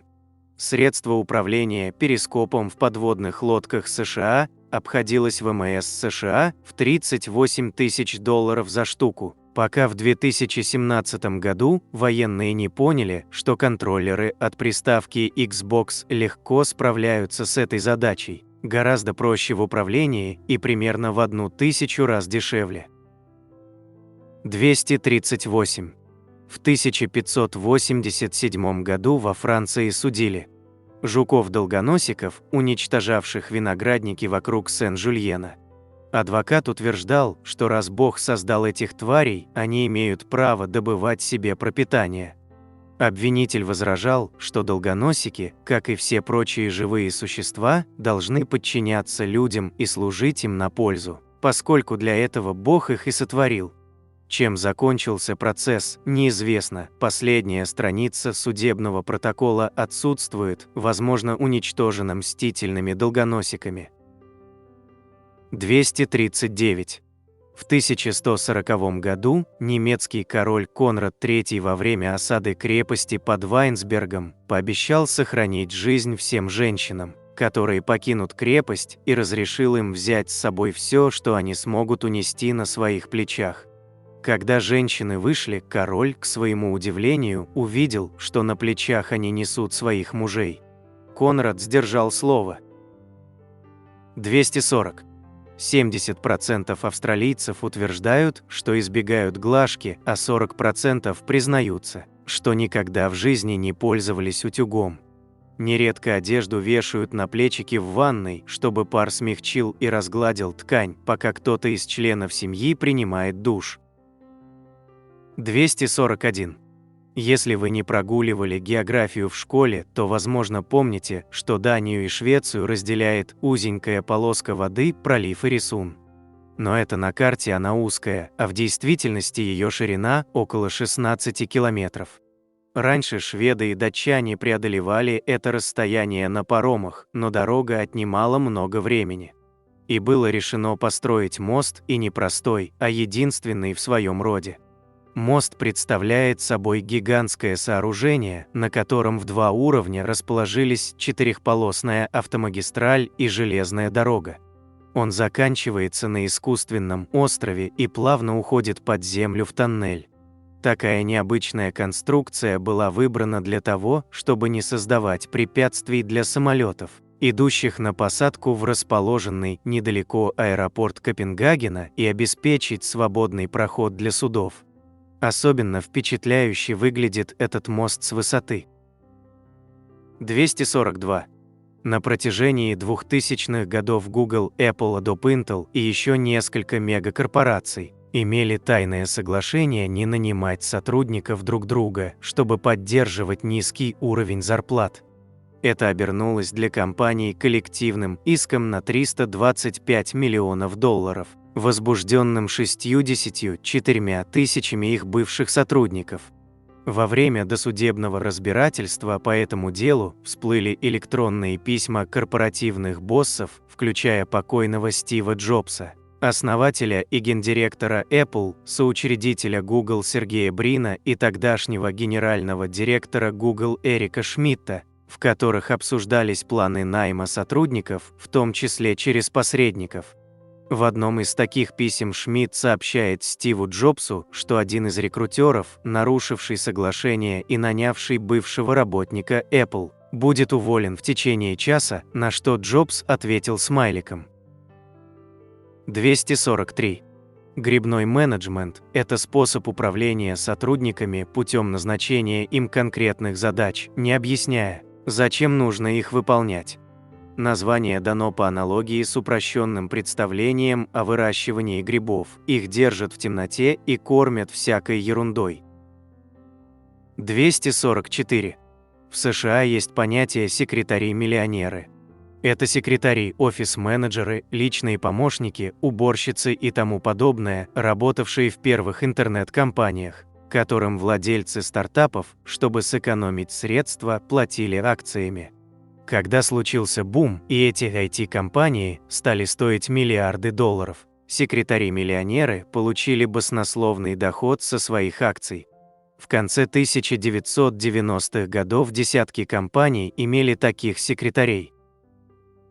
245. В любом деле важна мотивация, но ее избыток вреден. Согласно закону Яркса-Дотсона, слишком много мотивации вредит делу, так как создает ненужный стресс и подстегивает страх неудачи. Для сложных задач оптимальной считается мотивация на 3 балла по 10-бальной шкале, для средних – примерно 5, для простых – до 8 баллов. 246. В июле наступает так называемый отпуск для всех, до 90% жителей Норвегии уходят в отпуск. Улицы городов пустеют, детские сады и другие учреждения закрываются. Офисы также закрыты, и получить какую-то услугу в этот период невозможно. 247. Чем ниже статус работника в компании, тем больше профессионального сленга встречается в его речи, выяснило исследование, проведенное на выпускниках MBA. Объясняется это тем, что работники с низким статусом стремятся к повышению и потому стараются вызвать симпатию у начальства, используя сленг как свидетельство своей компетенции. 248. Нонконформисты в профессиональной среде, например, люди, которые носят яркие носки, работая в офисе серьезной компании, воспринимаются как более успешные и компетентные сотрудники и, как правило, таковыми и являются. Напротив, люди с низким профессиональным статусом с большей вероятностью будут придерживаться строгого дресс-кода. 249. Иногда забастовка может погубить всю профессию, так случилось с нью-йоркскими операторами лифтов. Они управляли лифтами при помощи кнопок, потому что пассажиры боялись самостоятельно делать это. В 1945 году операторы лифтов устроили забастовку, пытаясь добиться лучших условий. В ответ на это владельцы зданий стали массово заменять старые лифты на новые, работавшие автоматически. В результате люди привыкли к ним, а профессия оператора лифтов стала исчезать. И к 1950 годам спрос на подобные услуги пропал полностью. 250. Железнодорожный сигнальщик Джеймс Уайт, потерявший в несчастном случае на службе обе ноги и вынужденный пользоваться неудобными протезами, приобрел бабуина по имени Джек в 1881 году и обучил его толкать инвалидную коляску и управлять сигналами железной дороги под собственным наблюдением.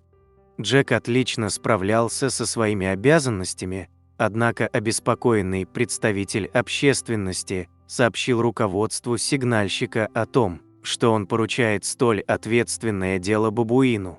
Руководство железной дороги провело расследование и пришло к выводу, что Джек профессионально компетентен, после чего официально наняло его на работу.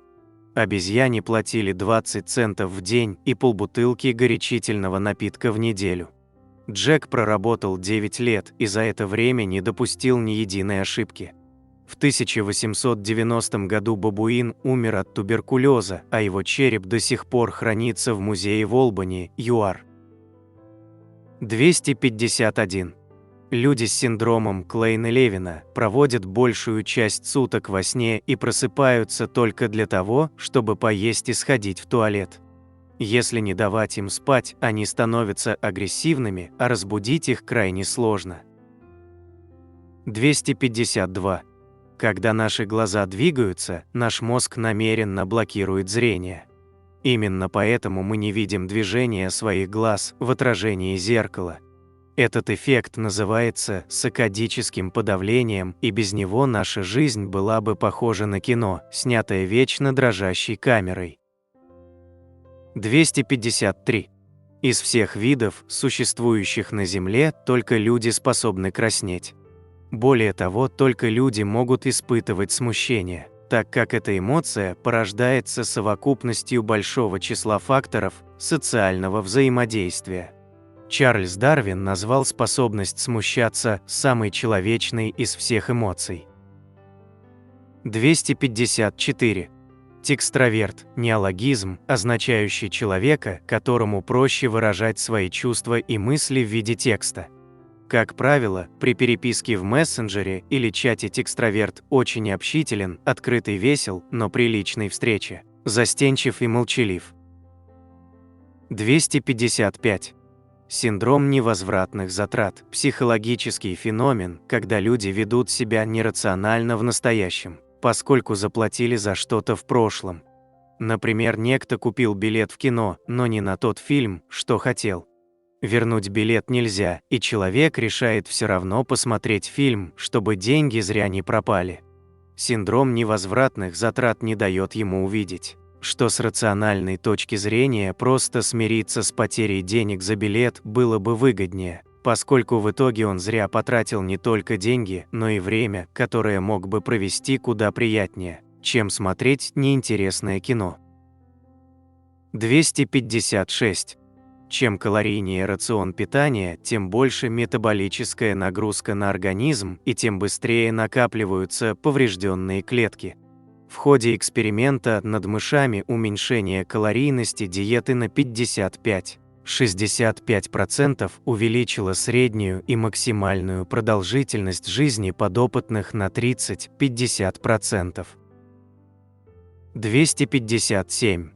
Если человек уделяет много времени какой-то деятельности, эта деятельность начинает формировать его мысли, ментальные образы и сны. Этот эффект получил название в честь игры «Тетрис» – эффект Тетриса. Люди, на протяжении долгого времени играющие в Тетрис, видят падающие блоки во сне или непроизвольно задумываются о совмещении различных форм из реального мира, а также обращают внимание на пустые места, например, на полках в магазине. Те, кто увлечен сборкой кубика Рубика, визуализируют в голове алгоритмы сборки. Человек, долго плывший на корабле, ощущает иллюзию качки на суше. Программисты видят во сне элементы кода, а математики – числа и формулы. 258. Человек бегает на длинные дистанции лучше всех на планете. Не существует животного, способного бежать дольше человека, особенно тренированного спортсмена. При этом мускульная сила людей гораздо ниже, чем у их ближайших родственников – горилл и шимпанзе. Все дело в особом устройстве нашего опорно-двигательного аппарата. 259. Вы часто забываете имя человека, с которым только что познакомились. Этот феномен называется «следующий в очереди». Так происходит потому, что люди слишком беспокоятся о себе и о том, что они скажут дальше, и не в состоянии сосредоточиться на имени человека, с которым их знакомят. 260. Кости содержат фосфор и кальций и являются донорами этих веществ для всего организма. Кальций очень важен для работы мышц и нервной системы, поэтому при его нехватке определенные гормоны запускают разрушение костной ткани, чтобы восполнить дефицит. 261. Слово, означающее яблоко, является одним из самых древних названий плодов во многих языках. Его часто использовали, чтобы давать названия другим плодам. Например, апельсин на нидерландском языке appelsien – китайское яблоко. Картофель на французском pomme de terre – земляное яблоко. Ананас на английском pineapple – еловое яблоко, помидор на итальянском pomodoro – золотое яблоко. 262. Когда вам кажется, что ваш питомец все понимает, только разговаривать не умеет, возможно, вам не кажется. Собаки запоминают слова, именно слова, а не просто интонации и ситуации, и могут выучить до 165 слов. Обычно они проще усваивают и быстрее распознают короткие слова с твердыми гласными, такие, например, как обед. Так что если хотите обучить своего любимца русскому языку, это будет проще сделать. Если вы всегда будете пользоваться одними и теми же словами, например, дневную кормежку называть только обедом, без вариаций и синонимов. Кстати, взрослые псы запоминают слова так же хорошо, как и молодые. 263. Поскольку Международная космическая станция разрабатывалась совместно русскими и американскими инженерами, в ней есть модули и операции на русском языке. Поэтому все астронавты, планирующие работать на МКС, обязаны знать его. Многие рассказывали, что изучение русского было самой трудной вещью в их подготовке. Например, американцам требуется не менее 1100 часов, чтобы овладеть нашим языком на относительно приемлемом уровне. Это примерно вдвое больше, чем уходит на изучение французского, испанского или нидерландского. 264. Когда то, что вы видите на экране, пишет кто-нибудь, и вам сразу понятно, что человек чем-то недоволен. Что ж, у всего на свете должно быть название, и этот бессмысленный набор символов называется гравлексом. При написании гравлекса используются вышеприведенные символы в любой последовательности. Гравлекс применяется в качестве цензурного бипа, как на телевидении, только в интернете. Термин был придуман покойным мультипликатором Мортом Уокером, но сам гравлекс и до этого момента нередко встречался в комиксах. 265. Очень хитрые дикие кошки были замечены на острове Гуадалупе. Они придумали способ кормиться, отбирая у морских слонов их молоко. Когда детеныш кормится, кошки подкрадываются к нему и начинают бить, пока тот не бросит кормление, после чего кошка занимает его место и слизывает молоко. Иногда морские слоны прогоняют этих нахальных воровок. 266. Чистая вода имеет светло-голубой цвет, который становится более насыщенным и зеленоватым по мере увеличения толщины наблюдаемого образца. Голубой цвет воды объясняется ее внутренними свойствами, а именно избирательным поглощением и рассеиванием света. 267. Между Турцией и Грецией существуют особые отношения, названные дипломатией землетрясений. Понятие возникло после серии последовательных землетрясений в обеих странах летом 1999 года.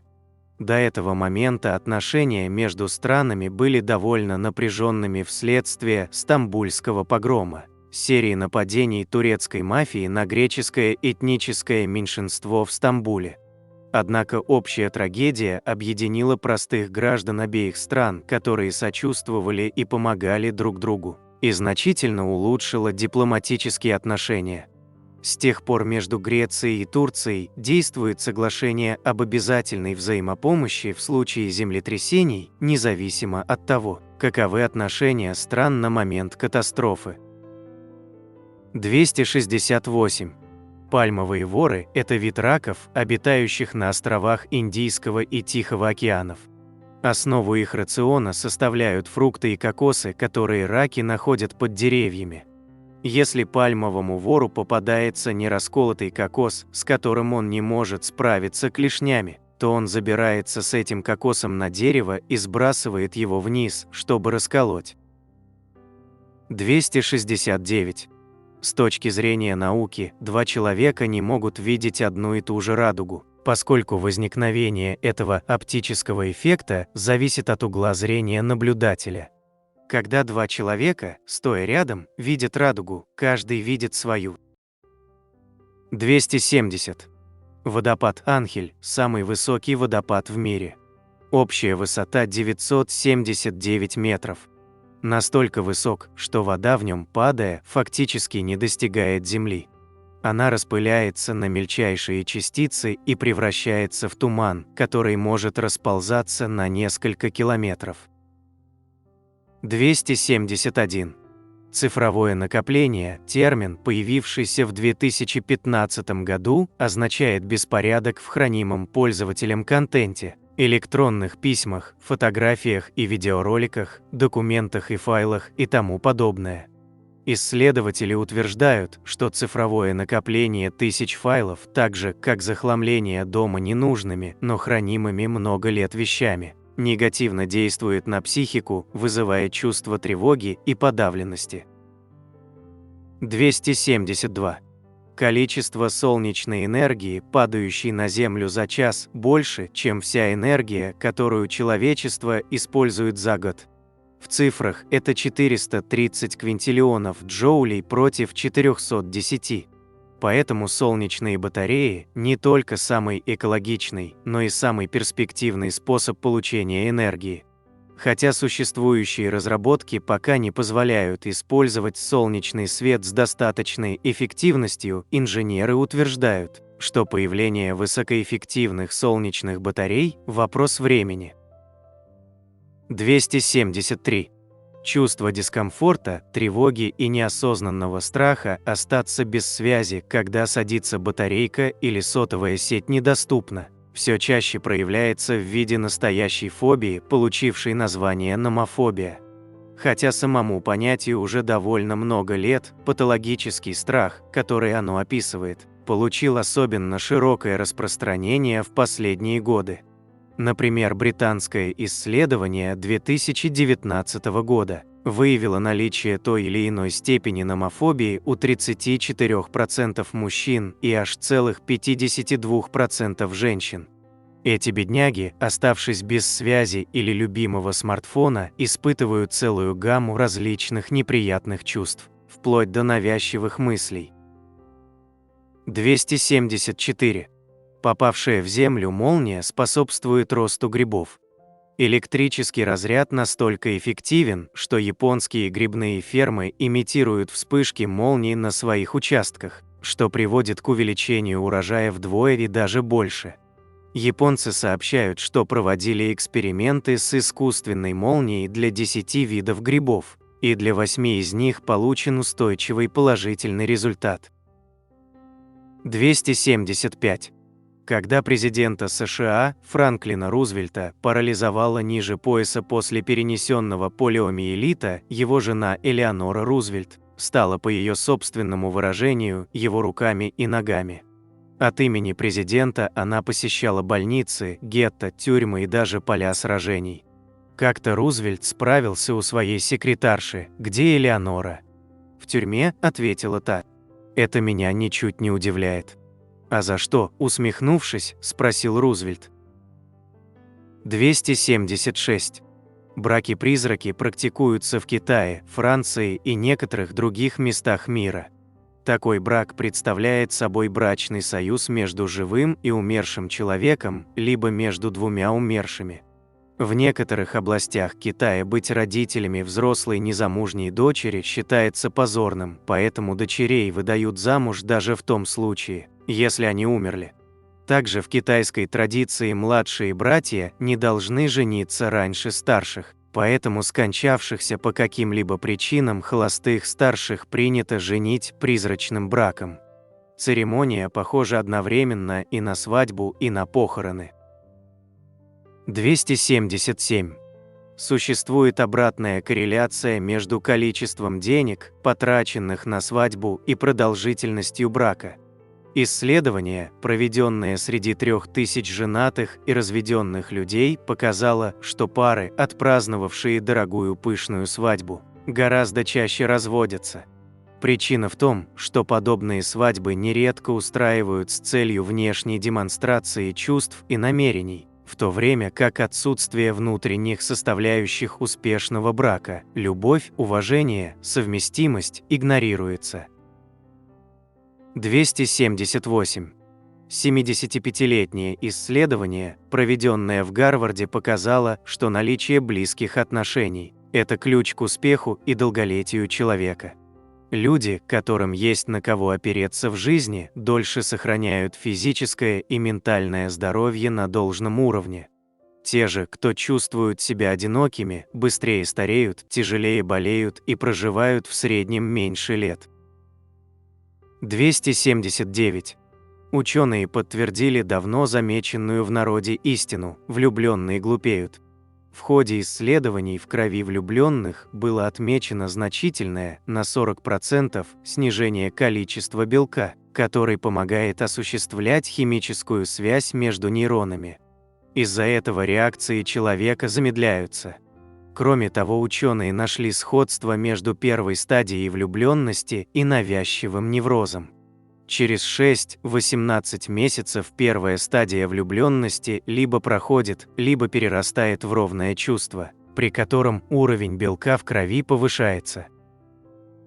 280.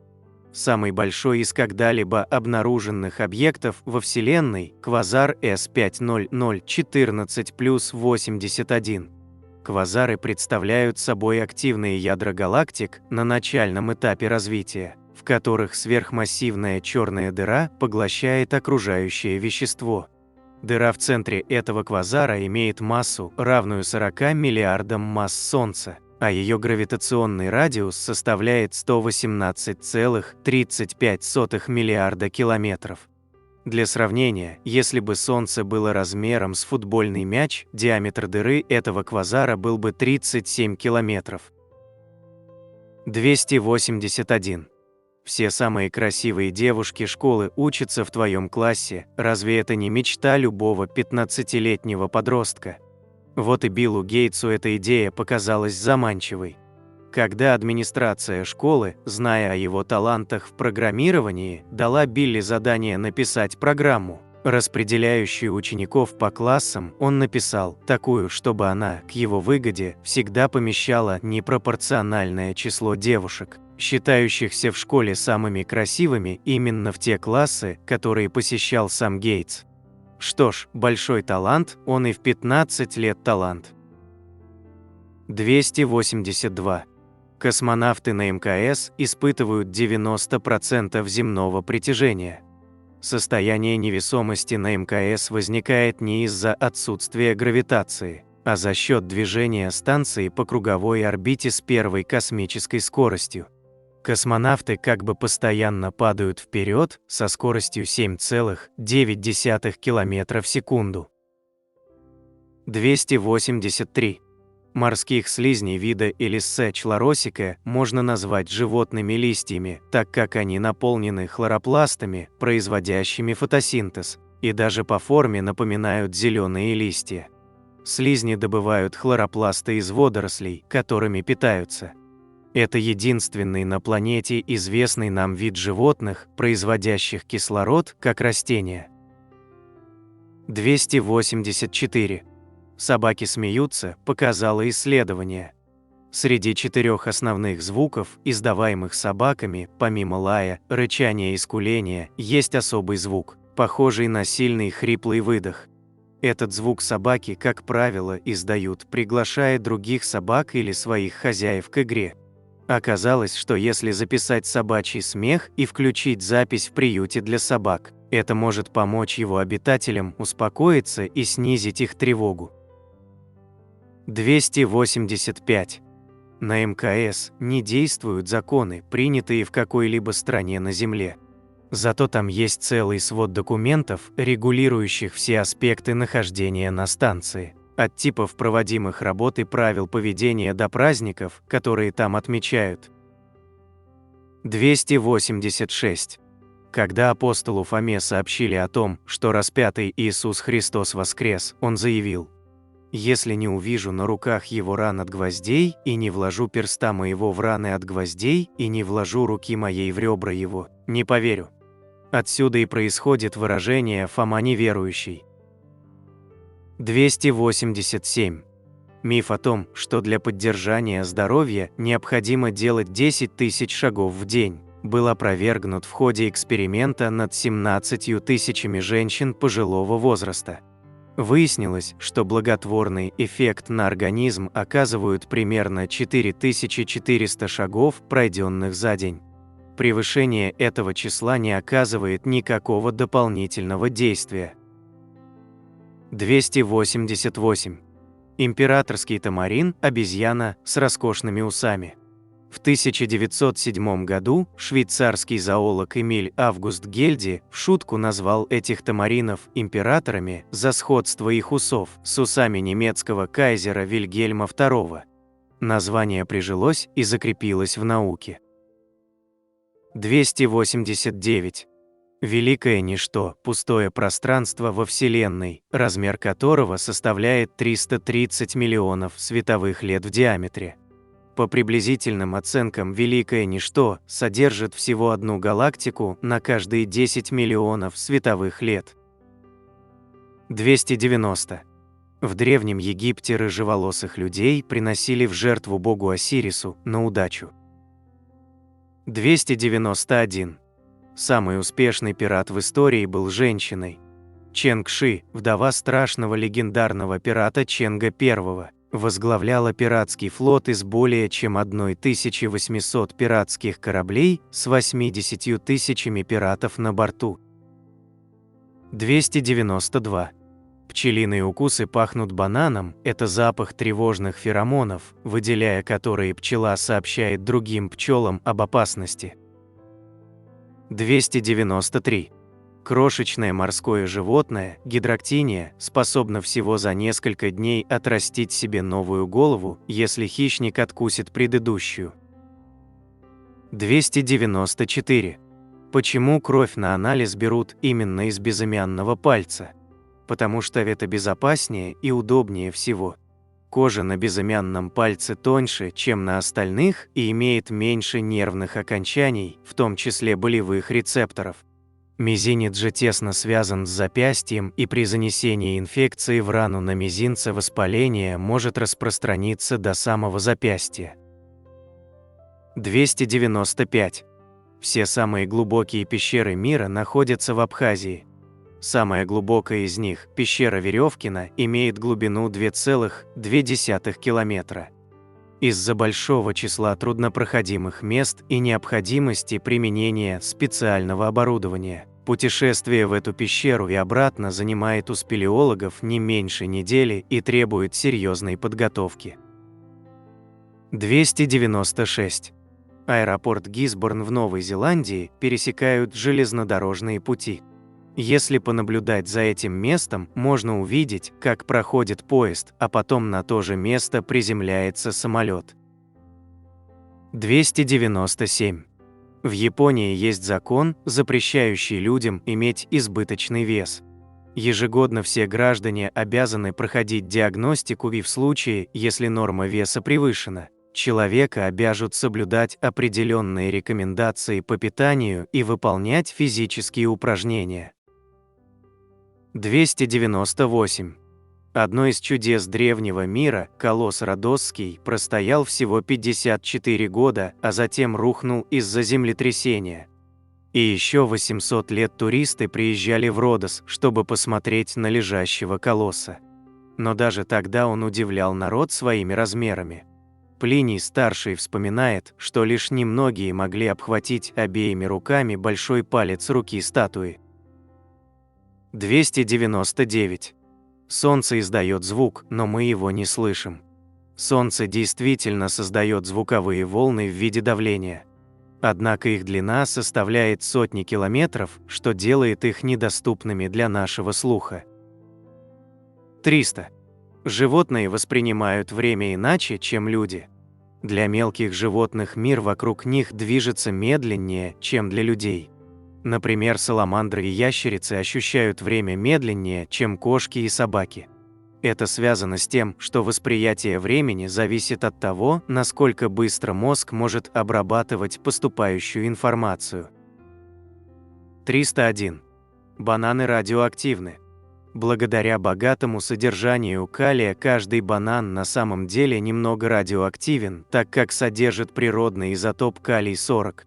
Интересно, что в вашем организме содержится около 16 мг калия-40, то есть вы уже в 280 раз более радиоактивны, чем банан. Любой избыток калия-40, который вы получаете из банана, выводится из организма в течение нескольких часов. 302. По состоянию на начало 2022 года у 62 богатейших людей было больше денег, чем у остального населения мира. Согласно другому исследованию, проведенному в 2017 году, у 8 богатейших людей мира столько же денег, сколько у беднейших 50% населения мира вместе взятых. 303. Египет находится не только в Африке. Безусловно, Египет является частью африканского континента, но формально является трансконтинентальной страной. Суэцкий канал в Египте разделяет Азию и Африку, а небольшой полуостров в Египте, который пересекает канал, является границей между двумя континентами. 304. Гренландия официально не считается отдельной страной. Самый большой остров в мире Гренландия является автономной территорией, которая находится в составе Датского королевства. 305. Несмотря на то, что в Париже очень загруженные дороги, правительство приняло решение избавиться от всех стоп-знаков для машин. Таким образом, после 2013 года, когда последний знак был снят, Париж стал городом, так сказать, без остановок. 306. Алмазы образуются в земной коре на глубине более 200 километров. Только благодаря извержениям вулканов алмазы переносятся на глубины, досягаемые человеком. Средний возраст любого бриллианта около 1,5 миллиарда лет. 307. Король Великобритании Георг I, правивший с 1714 по 1727 год, ни слова не говорил по-английски. Его родным языком был немецкий, он был родом из Ганновера, а с окружающими он общался на французском языке. Георг I получил права на британскую корону благодаря акту о престолонаследии, согласно которому престол Англии не мог быть занят католиком. В честь короля Георга I получил свое название штат Джорджия. 308. Если мощная молния ударяет в поверхность Земли, она может оставить свой след, полую стеклянную трубку под названием фульгурит. Такая трубка состоит из переплавленного под действием электрического тока молнии кремнезема или песка. Вглубь Земли фульгуриты могут уходить на несколько метров, хотя из-за хрупкости выкопать их полностью очень трудно. 309. В XVII-XVIII веках в Англии существовала должность королевского откупорщика океанских бутылок с письмами. Всем остальным, кто открывал бутылки самостоятельно, полагалась смертная казнь. 310. Куперсхиллская сырная гонка – традиционное событие в Великобритании, которое проводится уже более 200 лет. Участники гонки бегут вниз с крутого склона, пытаясь догнать сыр, который катится перед ними со скоростью до 112 км в час. А победитель получает этот сыр в качестве награды. 311. В Антарктиде найдены камни, которые при прогреве издают звук, похожий на аплодисменты, создавая природный акустический эффект. 312. Океаны на Земле содержат около 20 миллионов тонн золота в растворенной форме. Океанские воды также богаты другими драгоценными металлами, такими как серебро и платина. 313. Когда Моцарту было 8 лет, в 1764 году, Лондонское королевское общество послало к нему Дейнса Барингтона. Задачей Барингтона было убедиться, что виртуозный композитор и пианист действительно был ребенком, а не взрослым мужчиной, притворяющимся ребенком. Всех очень удивляла его игра, и поверить было невозможно, что он еще дитя. Тогда Барингтон провел встречу с Моцартом и внимательно наблюдал за его поведением. Чтобы развеять все сомнения, Моцарт, 8-летний мальчик, продемонстрировал свою детскую натуру, качаясь на деревянной лошадке. Это небольшое и невинное действие убедило Барингтона и королевское общество, что Моцарт действительно был чудо-ребенком с удивительным музыкальным даром. 314. Шотландский остров Гига прославился как место, где коты были изгнаны, и с тех пор он остается свободным от кошачьих. 315. В Австралии есть розовое озеро Хиллиер, вода в котором имеет розовый цвет из-за высокого содержания солей и микроорганизмов. 316.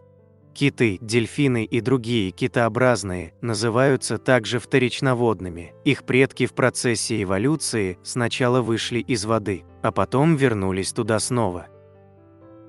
317. Самое долгое солнечное затмение произошло 22 июля 2009 года. Оно продолжалось 6 минут и 39 секунд, когда Луна полностью перекрыла Солнце. 318. У жирафа и человека одинаковое количество шейных позвонков, по 7 штук, хотя у жирафа они значительно больше по размеру. 319. Знаменитый афоризм «Как только закрывается одна дверь, другая открывается» на самом деле принадлежит Александру Грэму Беллу. Цитата заканчивается словами: «Но часто мы так долго и скорбно смотрим на закрытую дверь, что не замечаем те, что открылись». 320. Разрыхлитель теста – продукт настоящей любви. Английский химик и производитель продуктов питания Альфред Бёрд хотел придумать хлеб специально для своей жены, у которой была аллергия на яйца и дрожжи. В итоге в 1843 году он изобрел альтернативу, первую разновидность разрыхлителя теста. 321. У драматурга Джорджа Бернарда Шоу была крохотная хижина, в которой он писал свои работы. Хижина стояла на круговых рельсах, чтобы ее можно было поворачивать в течение дня вслед за солнечным светом. Внутри была пишущая машинка, электрический обогреватель, телефон на случай необходимости, например, попросить еды, и койка, на которой можно было недолго вздремнуть. Шоу назвал хижину Лондон, чтобы нежелательным гостям говорили, что он уехал в столицу. 322. На многих старых зданиях в Великобритании можно заметить табличку «Старинный свет». Она закрепляет за домовладельцем право на свет. По закону, если окно служило источником света 20 лет или дольше, его запрещено загораживать новым зданием, стеной или деревом. 323. Пианист Антон Рубинштейн любил поваляться в постели, и его жена придумала хитрый способ, как заставить его подняться. Она играла на пианино незавершенные аккорды, и это настолько его раздражало, что он вставал и доигрывал аккорд. Пока он это делал, его жена быстро застилала постель, чтобы он не лег обратно. 324. Однажды житель Китая приобрел подлежащий возврату билет в салон первого класса, благодаря которому у него был доступ в VIP-зону аэропорта, где богатые пассажиры могут питаться бесплатно. За год мужчина 300 раз переносил вылет на другой день, чтобы поесть на халяву. Когда авиакомпания разгадала его хитрый план, он просто сдал билет, и ему вернули деньги. 325. В Японии есть железнодорожная станция Сэйрю-Михараши, на которую можно попасть только поездом. Поскольку к ней не ведут дороги или тропы, это просто платформа, предназначенная для того, чтобы пассажиры могли выйти и полюбоваться красивым видом. 326. Маски в самолетах выделяют кислород в результате химической реакции. В случае разгерметизации кабины маски падают, и в результате натяжения срабатывает механизм, запускающий реакцию горения в кислородной свече с хлоратом натрия и перхлоратом калия, что приводит к образованию кислородного газа. 327. Мужчины в течение жизни тратят 3350 часов на сбривание 8,4 метров щетины. 328. Большинство людей, сами того не зная, инстинктивно занимаются вычислениями в своей голове. Человек может определить скорость, с которой движется автомобиль, и приложить нужное усилие к тормозу, чтобы остановить поступательное движение, не вызывая рывка. Это можно выразить математически, но большинство людей делают это, не задумываясь, просто благодаря мышечной памяти. 329. Пресная вода на Земле составляет лишь 3% всех водных запасов. Из этого количества только менее трети находится не в замерзшем состоянии. 330. Компьютер Apollo Guidance Computer, который высадил людей на Луну, имел 64 килобайта памяти и работал на частоте 0,43 МГц. 331. Каждый год Луна отдаляется от Земли на 3,8 сантиметра. 4,5 миллиарда лет назад, когда Луна только образовалась, ее орбита располагалась на расстоянии около 22 500 километров от Земли. Сейчас это примерно 384 400 километров. 332. Судьи Уимблдона знают огромное количество бранных слов на разных языках, чтобы замечать и штрафовать тех, кто ругается матом. 333. Видели ли вы когда-нибудь фиолетовых лягушек? Если нет, то это неудивительно, ведь эти красотки обитают в Индии. Правда, и там их видят редко, поскольку они живут под землей, где питаются термитами, вылезая лишь в сезон дождей для спаривания. 334. В Австралии не просто найти виновников лесных пожаров, ведь там живут так называемые огненные ястребы. Они бросают горящие палки в области, не охваченные огнем, чтобы выманить их потенциальную добычу мелких животных. 335. На древних Олимпийских играх существовала весьма интересная система наказания для спортсменов-мошенников. Их не только штрафовали, возводя на полученные деньги бронзовые статуи, но и указывали на них имя обманщика и способ, которым он пытался провести судей. 336. Многие испытывают восхищение, гуляя по брусчатке на Дворцовой площади в Петербурге. Однако она, в отличие от сооружений вокруг, не имеет абсолютно никакой исторической ценности, ведь ее уложили в 1977 году. 337. Мы привыкли видеть апельсины оранжевыми, однако их истинный цвет зеленый. По крайней мере, такие они в тропиках. В местах же, где температура заметно ниже, они просто теряют свой хлорофилл. 338. Билингвизм значительно замедлит старение вашего мозга. Проще говоря, чтобы отсрочить маразм, вы должны уметь разговаривать как минимум на 2 языках. 339. Если вам не хватает на отдых субботы и воскресенья, то самое время отправиться на Шри-Ланку, ведь там ежемесячно дни полнолуния являются официальными выходными. Правда, в это время также запрещена продажа мяса и алкоголя, так что шашлыки бы отменились. 340.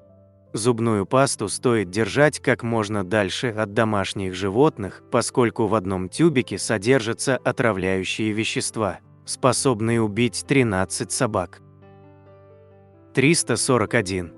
Когда мы быстро переводим взгляд с одной точки на другую, происходит размыкание между глазами и мозгом, отчего время в нашем восприятии чуть-чуть растягивается.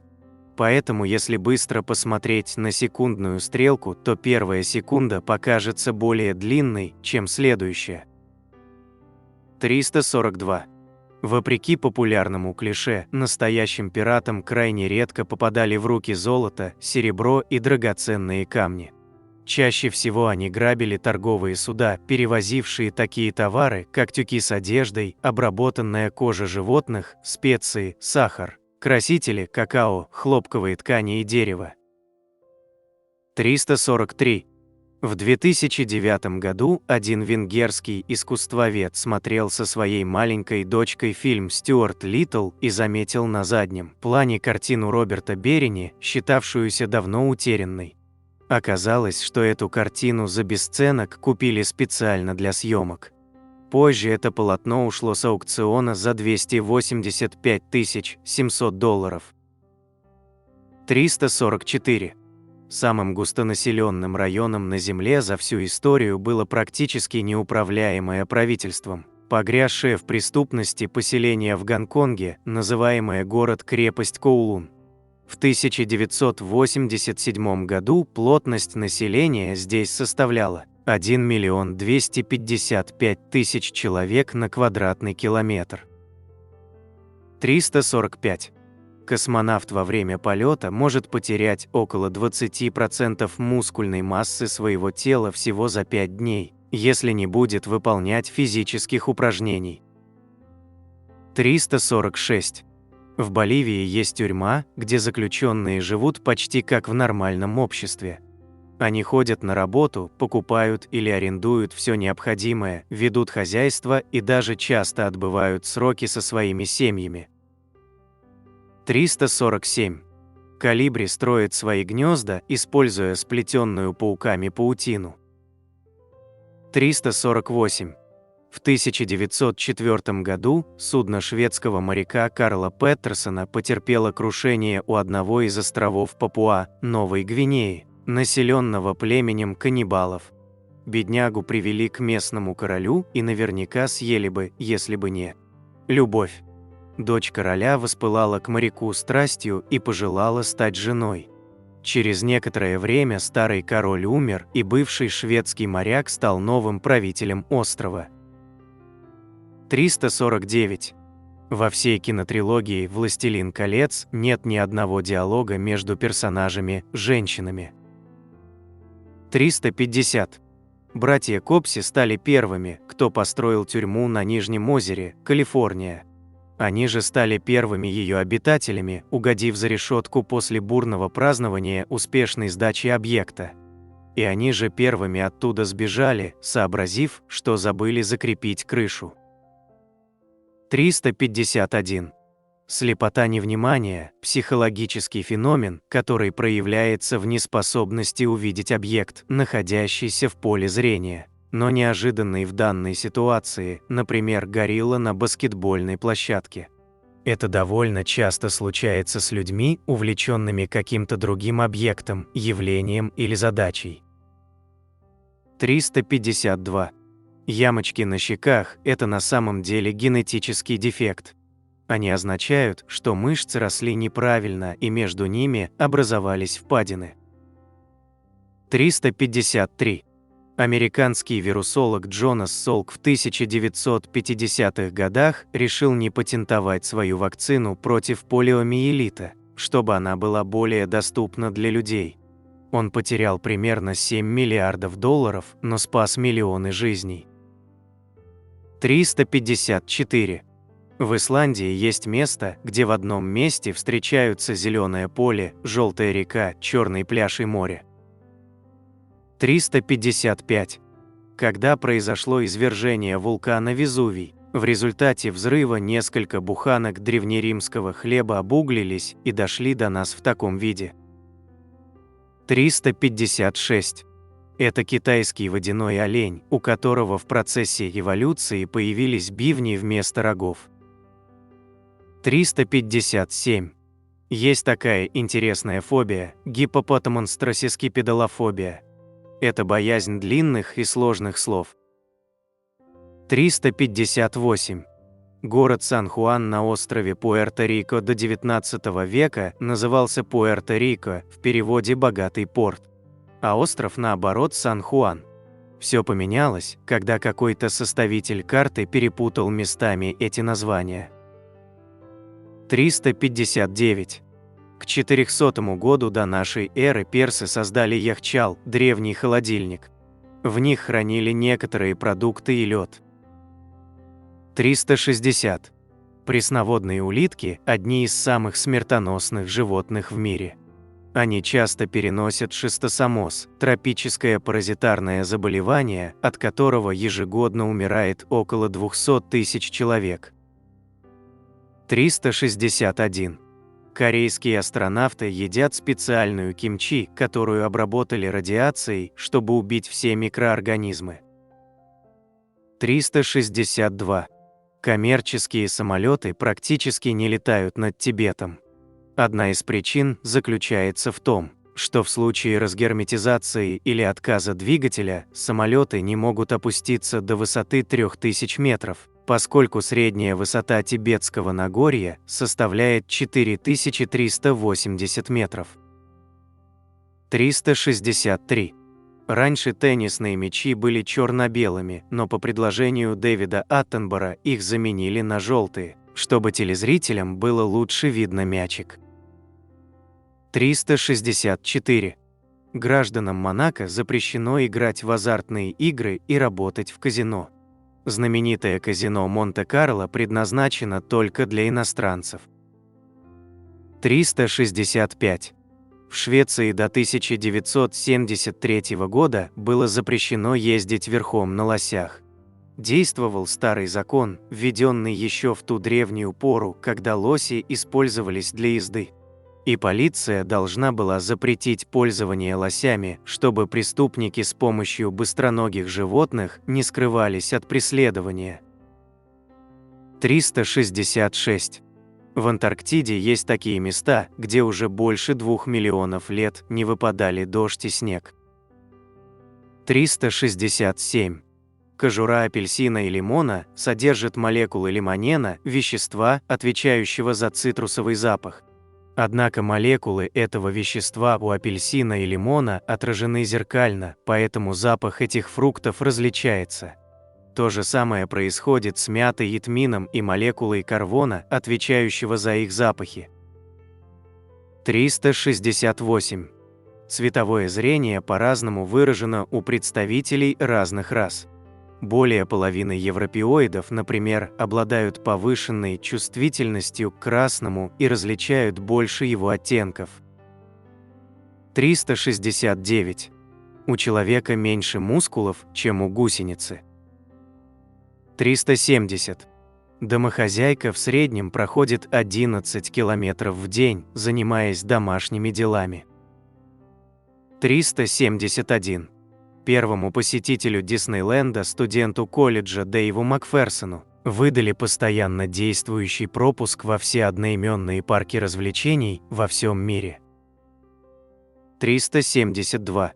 Сотрудники дипмиссий Словении и Словакии из-за сходства названий раз в месяц незапланированно встречаются для обмена ошибочно доставленной почтой. 373. В 1914 году Генри Форд удвоил зарплаты своим рабочим, вынудив тем самым и конкурентов поднять зарплаты на своих предприятиях. В результате доходы Форда увеличились, поскольку гораздо большее количество американцев смогли позволить себе покупку его модели T. 374. Существует особый вид пластика, который можно получить из молока. Это уникальный антиаллергенный, неэлектризующийся и огнестойкий материал практически без запаха, который не растворяется в воде, но поддается биологическому разложению. 375. Традиция последней трапезы приговоренного появилась в Старой Европе. Считалось, что принимая еду перед казнью, осужденный прощает своего палача, судью и свидетелей. Следовательно, после смерти он не будет являться привидением и мучить тех, кто несет ответственность за его убийство. 376. Япония импортирует рис из США, но только для того, чтобы выполнить требования Всемирной торговой организации. Японцы этот рис почти не едят. Большая часть отправляется в Северную Корею в качестве гуманитарной помощи, остальное скармливается свиньям или сгнивает на складах. 377. Звезда Люси представляет собой кристаллизованное ядро белого карлика, находящееся на расстоянии 50 световых лет от Земли. Можно сказать, что Люси – самый большой известный человечеству алмаз. Ее размер – 10 миллиардов триллионов карат. 378.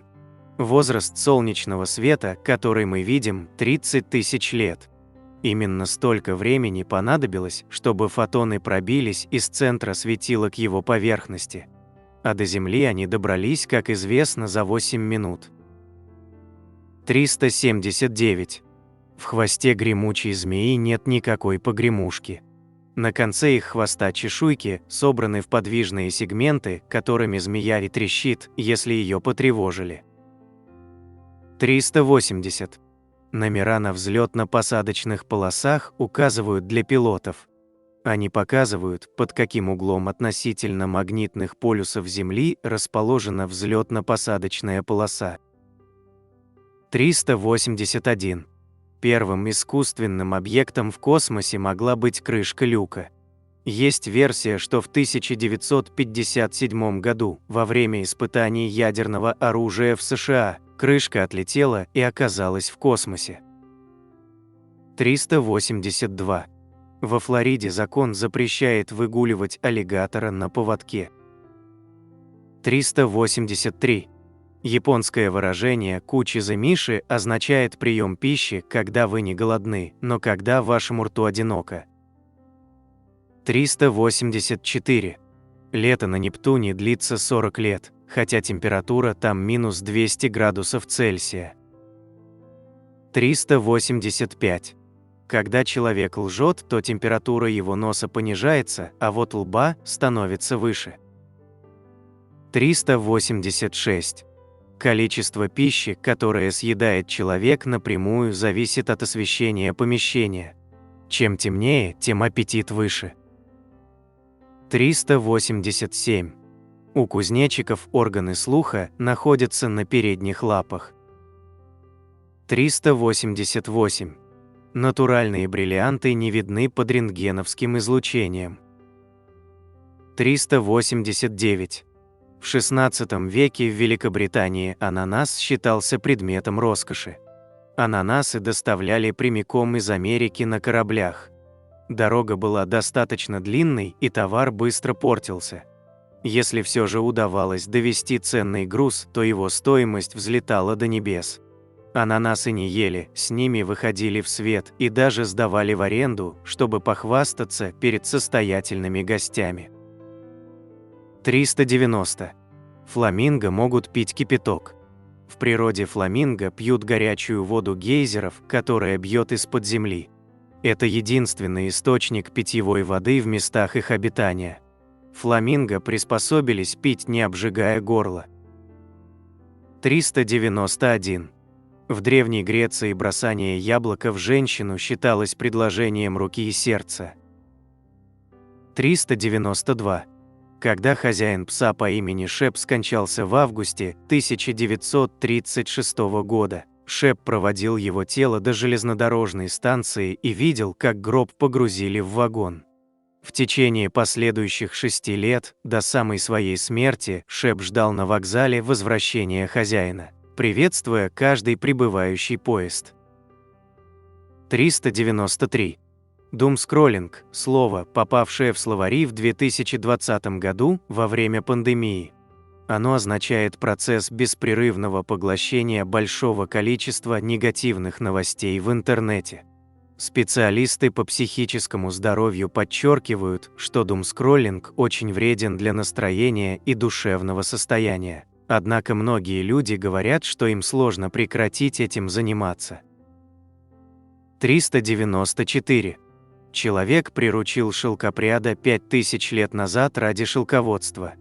Они потеряли способность летать, не боятся хищников и утратили родные цветные пигменты, их камуфляж бесполезен, поскольку они живут только в неволе. Выживание шелкопрядов, включая поиск партнера, полностью зависит от человека. 395. Хоботы слонов достаточно прочные, чтобы поднять и удерживать 350 килограммов, но при этом достаточно точные, чтобы расколоть скорлупу арахиса, не повреждая ядра. 396. Итало-американская лига гражданских прав была основана мафиози. Им очень не нравилось, что в глазах общественности слово «итальянец» означало «бандит». Однако вместо того, чтобы перестать заниматься организованной преступностью, мафиози решили бороться за свои права. Именно Лига вынудила продюсеров «Крестного отца» убрать слова «мафия» и «Коза Ностра» из сценария. 397. Энди Уорхол начал лысеть в 20 лет, и все его культовые прически, взъерошенные, уложенные на бок, подкрашенные серебристой краской, были качественно сделанными шиньонами итальянского производства. 398. В Монте-Тестачо, римском пригороде, есть холм из примерно 80 миллионов амфор, оставшихся от времен Римской империи. Оливковое масло было основным продуктом потребления в Древнем Риме и использовалось буквально для всего, от очистки тела до освещения улиц. Чтобы обеспечить жителей города достаточным количеством масла, его в огромных количествах импортировали в Италию. Масло привозили в амфорах, которые потом утилизировали на городской свалке. Сейчас этот мусорный холм дает археологам богатую пищу для определения хронологии торговли маслом. 399. Италия была третьей страной в истории, запустившей в космос искусственный спутник. Это произошло 15 декабря 1964 года. Спутник провел на орбите 272 дня, изучая ионосферу, а затем снова вошел в атмосферу и сгорел. Запуск спутника проводился в рамках итальянской космической программы, которая длилась до 1988 года. 400. Итальянский остров Сицилия был оккупирован мусульманами в 831 году и находился под их управлением до 1091 года. Этот период был отмечен устойчивым процветанием Сицилии и ростом космополитизма среди населения острова. Торговля и сельское хозяйство бурно развивались, а Палермо, столица Сицилии, стал одним из крупнейших и богатейших европейских городов. 401. Пингвинов по праву можно назвать подлыми, ведь они толкают друг друга в воду, чтобы проверить, нет ли поблизости хищников. 402. Картину Федора Решетникова «Опять двойка» знают, кажется, все. Но мало кто видел другую картину, которая называется «Опять пятерка». Ее автор Николай Заболоцкий, написана в 1954 году. 403. Кьярокбалтен является самым опасным камнем в мире. Он расположен на высоте в 1084 метра над пропастью. Опасным его делает и тот факт, что каждый турист в Норвегии норовит пощекотать себе нервы, взобравшись на него. 404. Фисташка – это костянка. К этому же семейству относятся вишня, персик, абрикос и слива. Так что в каком-то смысле это фрукт, у которого удаляется плодовая часть. 405. Птица из Саккары в Египте. Была изготовлена в III-II веке до нашей эры. Вокруг этой фигурки рождается множество споров. Так египтолог Халиль Мессиха заявил, что эта маленькая фигура является крошечной копией настоящего летательного аппарата, который был придуман в Древнем Египте. Однако другой исследователь Мартин Грегори опровергает его слова, утверждая, что птица никогда не смогла бы летать, так как у нее отсутствует хвостовой стабилизатор. Согласно другим предположениям, фигурка может быть предметом культа бога сокола, бумерангом или игрушкой. 406. Антилия представляет собой один из самых изысканных и дорогих домов в мире. 27-этажный дом, принадлежащий бизнес-магнату Мукешу Амбани, оценивается в сумму от 1 до 2 миллиардов долларов. Архитекторы из Чикаго спроектировали конструкцию, способную выдержать сильные землетрясения. Один ее этаж имеет такую же высоту, как и двухэтажное здание. В Антилии есть собственные кафе-мороженое, мегахрам и кинотеатр на 50 человек. 407. На фото шлем древнегреческого воина, которому около 2500 лет. Археологи на юге Италии обнаружили головной убор вместе с глиняной посудой, фрагментами орудий и щитом рядом с вероятными остатками храма богини Афины. По их мнению, эти артефакты могут быть связаны с крупным морским сражением, изменившим баланс сил в Средиземноморье. 408. В 21 веке сербские археологи обнаружили множество интересных находок в древнем Виминациуме. Одними из самых интересных являются серебряные и золотые таблички с загадочными выгравированными символами. Расшифровать их не удалось и по сей день. 409.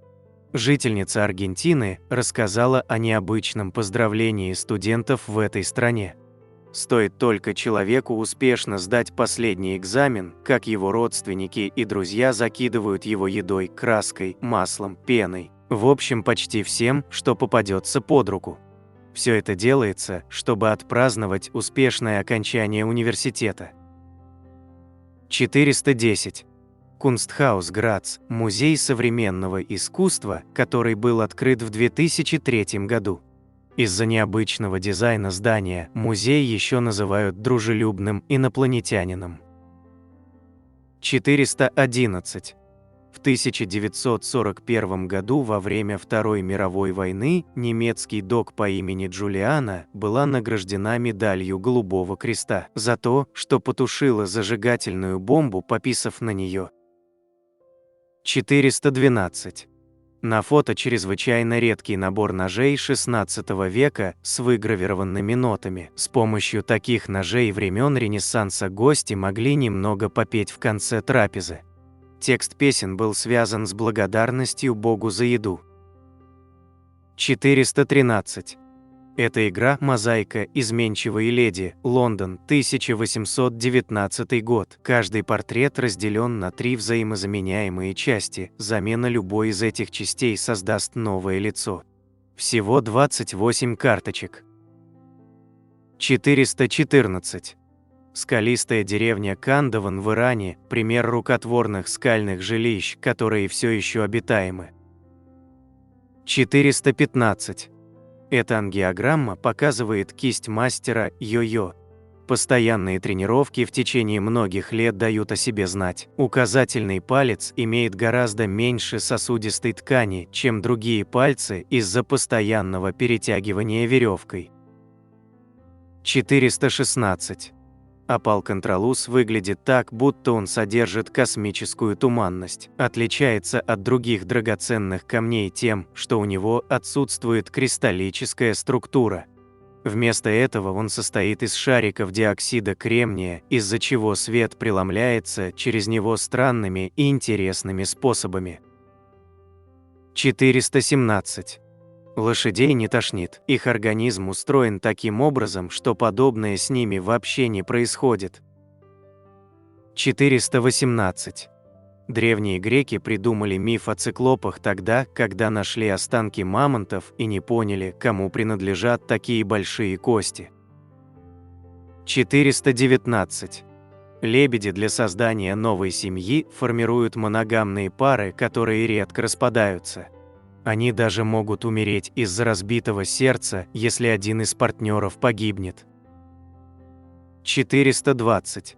Пинг-понг – это название компании, производящей товары для игры в теннис, а сама игра называется настольный теннис.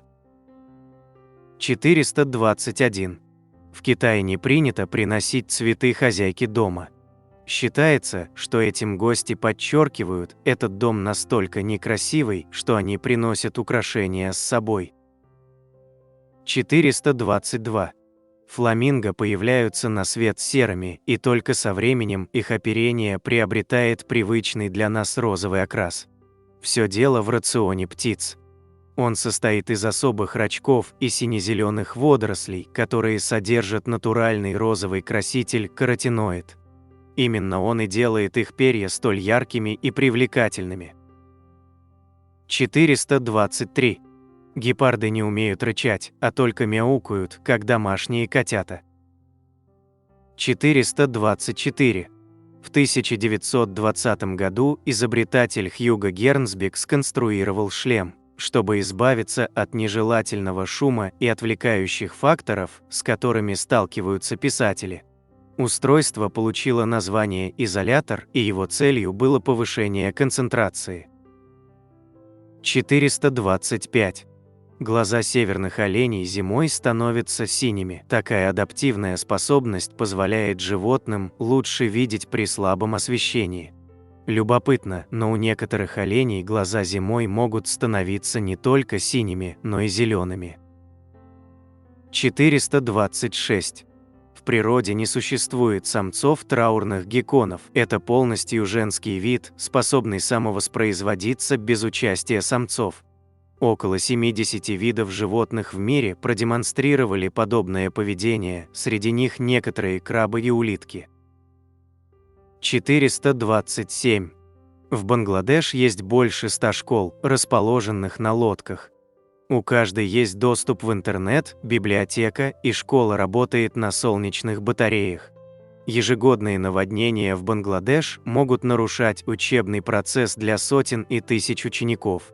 В некоторых областях в сезон дождей с июля по октябрь дороги становятся непроходимы, а вода в реках может подниматься до 4 метров.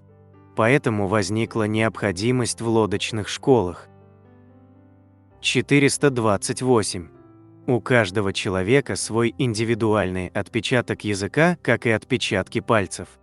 Но не рассчитывайте, что когда вас приведут на допрос, у вас будут брать отпечаток языка. Это намного сложнее, чем отпечатать палец. Кстати, у коров аналогом отпечатков пальцев является отпечаток носа. 429. Скорость передачи нервных импульсов может достигать 402 км в час, что очень удобно, когда вам нужно принять решение в доли секунды.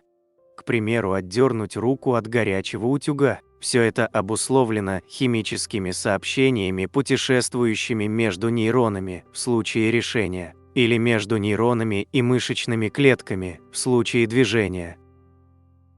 430. В декабре 1699 года Петр I издал указ о переходе на новое летоисчисление. Россия перешла на европейский календарь, и Новый год в стране начали встречать 1 января. По царскому указу полагалось украшать дома сосновыми или еловыми ветками, веселиться и поздравлять друг друга с наступлением Нового года. 431. Несмотря на то, что кошки у всех ассоциируются с молоком, у большинства из них непереносимость лактозы. Кстати, у нас есть отдельное видео о кошках, ссылку на которое вы сможете найти в описании к этому видео. 432. Начиная с 1993 года на территории Германии, Австрии и Франции было совершено 40 преступлений, в том числе 6 убийств, после которых на месте преступления или на теле жертвы находили образцы одного ДНК женщины. Предполагаемая убийца получила известность как фантом из Хейлбронна. Полиция не могла найти никаких зацепок, да и в преступлениях не было ничего общего, совершенно разные жертвы, места, сообщники. Только в 2009 году было установлено, что связи между всеми этими случаями действительно нет. Оказалось, что пробы ДНК брали ватными палочками, которые были изначально загрязнены ДНК их упаковщицы на австрийской фабрике. 433. Еще в древности разные народы использовали принципы, которые применяются в современном детекторе лжи для определения вины подозреваемого. Китайцы заставляли набрать в рот горсть риса и затем выплюнуть его. Арабы заставляли лизнуть нагретый клинок. Если рис был сухим или подозреваемый получал ожог от клинка, значит, перед этим у него пересыхало во рту, что свидетельствовало о виновности. 434. Среднестатистическая снежинка имеет диаметр 5 мм и весит порядка 0,04 грамма. Однако при благоприятных условиях снежные кристаллы могут сцепляться между собой в относительно устойчивые конструкции и образовывать снежные хлопья. Самая большая снежинка была в диаметре 38 см. Она сформировалась в городе Форт Кео, штат Монтана, в 1887 году. 435. Кражи в продуктовых магазинах уже давно стали нормой. Но на что чаще всего покушаются воришки по всему миру? Оказывается, что чаще всего их внимание привлекает сыр. 436. Если и знакомиться в жизни с какими-либо правилами, то точно не с +3–8, поскольку оно относится к авиакатастрофам. Согласно проведенным исследованиям, 80% падений самолетов случается через 3 минуты после взлета и за 8 минут до посадки. Так что если вы пережили это время, шанс не разбиться весьма велик. 437. Большинству людей известно, что пауки плетут паутину для ловли добычи и облегчения передвижения. Однако мостовой паук, или же Лариниоидс клоупетериус, использует ее в качестве слухового аппарата, улавливая через нее необходимые вибрации. 438. Собирательство кофе всегда считалось тяжелым трудом, ведь вся работа производится вручную. Самое интересное, что все это до сих пор делается руками. Один человек за день может собрать около 7 корзин общим весом в 700 килограммов. 439. Далеко не все любят подвозить голосующих у дороги людей. Тем более в автомобилях, принадлежащих различным государственным структурам. А вот на Кубе последние обязаны это делать, если внутри имеются свободные места. 440. Если вы смотрели сериал «Клан Сопрано», то наверняка заметили, насколько реалистично в нем изображена мафия. Обратили на это внимание и реальные мафиози, решившие, что за ними следят. Об этом стало известно благодаря телефонным разговорам, прослушанным ФБР. Члены мафии недоумевали, откуда сценаристы берут информацию, полагая, что в их рядах, возможно, немало так называемых кротов. 441. Пабло Эскобар – один из хитрейших преступников. Об этом можно судить по тому, как он отбывал тюремный срок. В 1991 году ему удалось договориться с руководством Колумбии, что его не экстрадируют в США, а взамен он сдастся и сядет на 5 лет. Эскобар сдержал обещание, правда, отбывал наказание в собственной тюрьме, где имелось футбольное поле, бар, джакузи и водопад. 442. Если вам уже глубоко за 30 и кажется, будто о свадьбе можно не думать, смело поезжайте в Ирландию. Именно в этой стране женятся позже всех остальных в мире. Средний возраст вступления в брак там составляет 35 лет. 443. Наверняка многие замечали во время сумерек темно-синюю полосу, виднеющуюся на горизонте. Так вот, это не что иное, как тень, отбрасываемая Землей на свою же атмосферу. 444. Судьба львят в дикой природе весьма незавидна, ведь 80% из них не доживают и до 2 лет. Всему виной жесткая конкуренция за пищу, а также нападение гиен и шакалов. Кроме того, львята могут погибнуть, если главное место в прайде займет другой самец, поскольку он первым делом убивает потомство своего предшественника. 445. В первой половине 20-го столетия «Алиса в стране чудес» находилась под запретом в Китае, так как руководство страны считало, что идея использования говорящих животных оскорбляет людей. 446. Акулы способны выворачивать наизнанку свой желудок через пасть, чтобы промыть, если они съедают что-то, что им не понравилось. 447. Многие люди, занимающиеся армрестлингом, мечтают о мощных и больших предплечьях. Правда, американцу Джеффу Дейбу для этого ничего не требуется, ведь он родился с аномально огромными руками. Обхват его предплечья составляет 49 сантиметров, а обручальное кольцо 38 размера. 448. Ошибочно полагать, что колени фламинго находятся на видимом сгибе лап. На самом деле это их пятки. Колени же птицы находятся под перьями и крыльями. 449. Далеко не все любят пить сок через трубочку, однако в случае со свежевыжатым апельсиновым соком без нее лучше не обходиться. Все из-за слишком высокого содержания кислот. Если пить его сразу большими глотками, то ваша зубная эмаль может быть моментально повреждена. 450. Лобные доли человеческого мозга отвечают за подавление неуместных мыслей, однако в старости они атрофируются. Именно этим объясняется тот факт, что люди в возрасте нередко не стесняются говорить неприятные вещи. 451. Во время летнего шторма не редкость слышать гром, но знаете ли вы, что гром может доноситься и в зимние месяцы? Это редкое явление погоды, которое относится к метели, сопровождаемой как громом, так и молнией.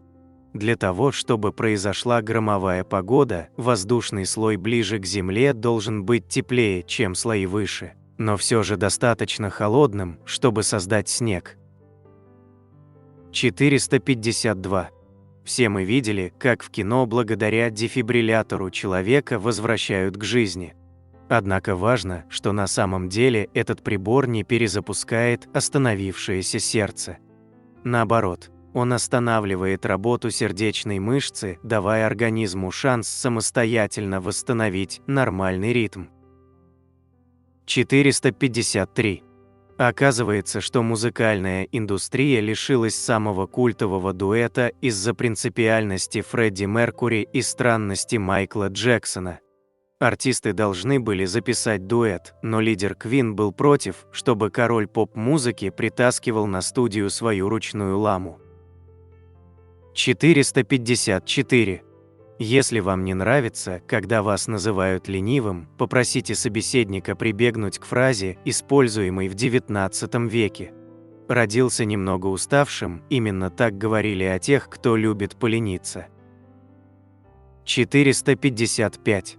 Около 1 миллиона деревьев на Земле выросли благодаря белкам, которые зарыли орехи в землю и забыли, где они это сделали. 456. Toyota начали бизнес со швейных машин. И делают их до сих пор. 457. Так выглядит литровая пластиковая бутылка перед подачей сжатого воздуха. 458. Масса крупнейшего из когда-либо найденных на Земле алмазов до обработки составляла 3106 карат. 459. В Дубае расположен один из самых больших аквариумов на планете, объем которого 10 миллионов литров. 460. В калифорнийском парке Секвой растут 3 самых высоких дерева на планете, больше 100 метров. Это высота 30-этажного дома. 461. Астрономическая зима на планете длится с момента зимнего солнцестояния до момента весеннего равноденствия, то есть в северном полушарии Земли с 22 декабря до 21 марта, в южном полушарии с 22 июня до 21 сентября. В разные годы на Земле эти астрономические моменты приходятся на разное время в пределах указанных суток. 462. Первая электрическая гирлянда появилась в XIX веке благодаря телеграфисту Ральфу Моррису. Он развесил на елке маленькие сигнальные лампочки, использовавшиеся на телефонных пультах. 463. Несмотря на то, что «Бэмби» – это детский мультфильм, журнал Time включил его в список 25 лучших фильмов ужасов всех времен. 464. Если сегодня люди не любят унылые фотографии, то в XIX веке нужно было на них сохранять серьезное лицо. Все потому, что улыбка приравнивалась к ухмылке и ассоциировалась только с представителями низшего класса, вроде юродивых и пьяниц. 465. До 1843 года в соборе Святого Павла во Франции была размещена скульптура Люцифера. Однако после критики общественности ее пришлось убрать. Все дело в том, что статуя оказалась настолько красивой, что молодые девушки частенько отвлекались на нее от проповедей. 466. Кто только не подвергался преследованиям нацистов, однако далеко не каждому удавалось от них избавиться. Например, ученому Вернеру Гейзенбергу это удалось весьма неординарным способом. Дело в том, что его мать поговорила с мамой Генриха Гиммлера, попросив, чтобы ее сын отстал. На удивление, это сработало. 467. Несмотря на то, что персонаж Джеймс Бонд – чисто английский персонаж, глава британской разведки заявил, что существуя он в реальной жизни, его бы не взяли на работу. По его мнению, Бонд не наделен эмоциональным интеллектом, уважением к закону и способностями к командной работе. 468. Довольно часто люди врут, что любят читать. Но какую же книгу чаще всего приписывают к прочитанным? Согласно проведенному исследованию, это произведение Джорджа Оруэлла «1984». 469. Во время солнечных затмений листья деревьев действуют как камеры обскура, в результате чего деревья отбрасывают на Землю тени в форме полумесяца. Этот эффект озадачил Аристотеля в IV веке до нашей эры. 470. Во время Второй мировой войны Эрнест Хемингуэй использовал свою рыбацкую лодку, названную в честь бывшей жены Пилар, для охоты на немецкие подводные лодки в Карибском бассейне, вооруженный только пулеметами Томпсон и ручными гранатами. Правительство США предоставило ему неограниченное количество бензина. 471. Серотонин, нейромедиатор, отвечающий за счастье, может быть токсичным. При попадании на кожу вызывает сильную боль и является основным ингредиентом яда осы. 472. Планы государственных похорон Уинстона Черчилля приходилось пересматривать несколько раз, потому что Черчилль пережил нескольких предполагаемых носильщиков своего гроба. 473. Неандертальцы, которые традиционно считались чрезвычайно примитивными людьми, теперь считаются чрезвычайно умными, даже сравнимыми по интеллекту с современными людьми. Они использовали инструменты, имели социальные структуры, процветали во враждебной среде и имели относительно большую продолжительность жизни. 474. Когда ваша иммунная система борется с инфекцией, она увеличивает скорость мутаций во время выработки антител в миллион раз, а затем заставляет их конкурировать друг с другом. Этот процесс естественного отбора создает высокоспецифичные антитела к вирусу. 475. Родителей создателя «Симпсонов» Мэтта Грейнинга звали Гомер и Мардж. У него также были сестры Лиза, Мэгги и Патти. 476. Шафран, самая дорогая по весу специя в мире, выращивается людьми не менее 3500 лет, и в дикой природе нет известных растений шафрана. Ученые до сих пор расходятся во мнениях относительно того, из какой части света произошло это растение. Чтобы приготовить 1 килограмм шафрана, нужно 150 тысяч цветков. 477. Япония сжигает часть своего мусора и использует полученный пепел для мелиорации земель. По состоянию на 2012 год в Японии с помощью этого метода было создано более 250 квадратных километров новых земель. 478. В водяных испарениях и облаках над дождевыми тропическими лесами Амазонии больше воды, чем в реке Амазонке. 479. В Скандинавии электрифицированная железная дорога Кируна-Нарвик доставляет железную руду по крутому маршруту. Спускаясь вниз, поезда вырабатывают большое количество электроэнергии за счет рекуперативного торможения, которого достаточно для питания пустых поездов по пути и перекачки избыточной энергии в сеть. 480. Население Рио-де-Жанейро было настолько недовольно своими политиками во время выборов 1988 года, что более 400 тысяч голосов избирателей получила обезьяна из зоопарка. 481. Автомобиль Ford Model T, о котором Генри Форд сказал, любой покупатель может заказать машину любого цвета, при условии, что этот цвет будет черным, был окрашен в черный цвет, потому что это было дешевле. Черная краска высыхала быстрее, что ускоряло производственный процесс и сделало возможным создать конвейерное автомобильное производство. 482. Японцы могут превратить скучные и повседневные вещи в красоту. В стране насчитывается более 6000 канализационных люков, которые выполнены как произведения искусства.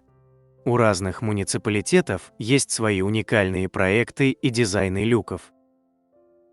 483. Любители кошек часто наблюдают за вилянием хвоста своего питомца. Кажется, что это связано с раздражением животного или его возбужденностью. На самом деле кошка виляет хвостом в том случае, когда не может сделать выбор. 484. Исходя из геометрии, пирамида имеет 4 грани, но пирамида Хеопса на то и великая, что отличается, имея 8 граней. Они выгнуты по центру, из-за чего каждая из якобы 4 граней делится еще на 2. 485. Протяженность полок с книгами Папы Римского в Ватикане около 90 километров. 486. Если смотреть с Земли, то кажется, что Солнце желтого цвета, но если бы вы могли увидеть Солнце из космоса, то оно имело бы белый цвет. Солнечный свет рассеивается земной атмосферой, а точнее молекулами газов в воздухе, поэтому он кажется желтым. С Венеры Солнце увидеть нельзя, так как атмосфера этой планеты очень плотная. 487. Дочери президента Джона Кеннеди подарили щенка от первой собаки, побывавшей в космосе. Подарок был сделан в порядке налаживания отношений между Кеннеди и Хрущевым. Этот щенок умудрился искусать все семейство Кеннеди. 488. В реках Тасмании обитают крупнейшие пресноводные раки в мире Эстекопсис голди. В прошлом раки этого вида достигали более 80 сантиметров в длину и весили более 5 килограммов. 489. Оказывается, не только человеку свойственно глупое поведение в состоянии опьянения. Нечто подобное ученые обнаружили и у рыб. Только на обитателей океана разлагающий действует не спирт, а углекислый газ. У них нарушается координация и исчезает чувство опасности, как говорят в таких случаях, им море по колено. 490. После окончания Второй мировой войны, когда Англия по вполне понятным причинам жила в режиме жесткой экономии, Черчилль направил письмо британскому министру пищевой промышленности, в котором приказал ни в коем случае не уменьшать объемы ячменя, направляемые на производство его любимого напитка. 491. Запрещенные цвета – это цвета, которые человек не может увидеть, так как они состоят из двух оттенков, которые компенсируют друг друга в человеческих глазах. Мы не можем не только их увидеть, но и даже представить. Красно-зеленый цвет – цвет с оттенками красного и зеленого. Желто-синий – желтый и синий одновременно. 492. Собаки одомашнены уже 14 тысяч лет, кошки – на 7 тысяч лет позднее. Собаки произошли от волков, которые заходили на территории проживания людей, кошки произошли сами от себя. Считается, что как вид они стабилизировались 12 миллионов лет назад. 493. Выдры носят с собой любимый камень, который они используют для того, чтобы открывать раковины моллюсков. 494. В печени белого медведя слишком большое содержание витамина А, настолько большое, что для организма человека это будет передозировкой. 495. Самый длинный тюремный срок за всю историю человечества составляет 384 912 лет. Такой срок получил 22-летний почтальон, которого обвинили в мошенничестве за его преступление. Он не доставил 42 768 писем. 496. Дейтерий – один из ингредиентов ядерного синтеза. Легко найти в морской воде и рассматривать как потенциальное топливо для термоядерного реактора. Около 4 литров морской воды может производить столько же энергии, сколько около 1100 литров бензина. 497. Розового цвета не существует. То, что мы его видим, большая научная загадка. Этот цвет представляет собой комбинацию красного и фиолетового, двух противоположных спектров радуги, а такое смешение в природе невозможно. На самом деле определенные длины волн, отражаясь, преобразуются в нашем мозгу в розовый. 498. Обручальные кольца были объявлены обязательными для брака папой римским Николаем I в 860 году нашей эры. 499. Все золото, которое было добыто в мировой истории, можно сжать в 16-метровый куб. 500. Самым дорогим ювелирным изделием, созданным для кино, стало колье героини Николь Кидман для фильма «Мулен Руж». Его цена составила $1 миллион. 501. Заботиться о малыше – непростая задача для кита, чей детеныш достигает 1/3 длины матери. Ее молоко имеет 50% жирность, что примерно в 10 раз больше, чем человеческое.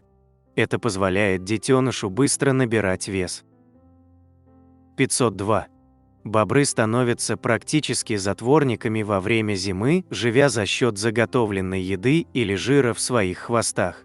Они сохраняют энергию, избегая холода, оставаясь в своих норах. В результате у этих грызунов нет светового ориентира. Биологические часы бобра сдвигаются, и в сутках для них появляется еще 5 часов. 503. В Лондоне есть работающий с 1918 года магазин, в котором, как уверяют хозяева заведения, вам могут продать соль из человеческих слез. В ассортименте представлена соль из слез, вызванных злостью, резкой лука, чиханием, смехом и горем. 504. Хронофобия – это невротический страх движения времени. Чаще всего встречается у заключенных, приговоренных к длительным срокам. 505. Горилла происходит от греческого слова, означающего племя волосатых женщин. 506. Помехи на неработающих телеканалах создает так называемое реликтовое излучение от Большого взрыва. Вы в буквальном смысле видите остаточный эффект от создания нашей Вселенной. 507. Письменный язык независимо друг от друга изобрели египтяне, шумеры, китайцы и майя. 508. Если из атомов, которые составляют всех людей на Земле, удалить пустоты, то все человечество целиком сжалось бы до размеров яблока. 509. Мед никогда не портится. Даже если этому продукту 3000 лет, он вполне съедобен. 510. Во всем мире металлические входные двери подразделяются на 13 классов безопасности. И если двери 6-7 класса безопасности встречаются повсеместно в банковских хранилищах, то дверная стальная система 13 класса безопасности есть только в Форт Нокс, хранилище золотых запасов США. Стальное изделие, которое надежно охраняет золотой запас Соединенных Штатов Америки, весит 22 тонны и имеет толщину 1 метр. Она изготовлена из 7 слоев стали, а варили ее по секретной технологии. 511. В трактатах античных философов Плиния, Аристотеля, Геродота дельфинам приписывается нравственная природа, дружба и умение сострадать. Как показали современные исследования, они были правы. 512. Веселый Роджер, флаг с человеческими костями на черном фоне, прочно ассоциируется с разбойничьим судном. Принято считать, что пираты ходили под ним постоянно, но это неправда. Это был сигнал, предупреждающий о том, что на корабле эпидемия. Будучи вне закона, пираты прятались и маскировали свои корабли, вывешивая флаги разных стран. Например, атакуя испанцев, грабители поднимали английский флаг, так как в то время Испания и Англия находились в состоянии войны. 513. Остракон – обломок керамики, на котором в Древней Греции писали имена людей, подлежащих изгнанию. Отсюда понятие «подвергнуть остракизму». 514. Во время Великого Лондонского смога 1952 года незрячие люди помогали зрячим добраться до дома. 515. Военная академия РВСН в СССР разработала в 1984 году экспериментальный образец несмертельного оружия – лазерный пистолет для космонавтов. 516. В недрах Земли хранится около квадриллиона тонн алмазов. 517. Джон Шепард Барон – изобретатель банкоматов. Изначально он планировал оснащать свои устройства шестизначным пин-кодом, но любимая супруга изобретателя могла запомнить только четырехзначные значения. 518. Обувь на высоком каблуке была придумана для мужчин, ею пользовались персидские кавалеристы.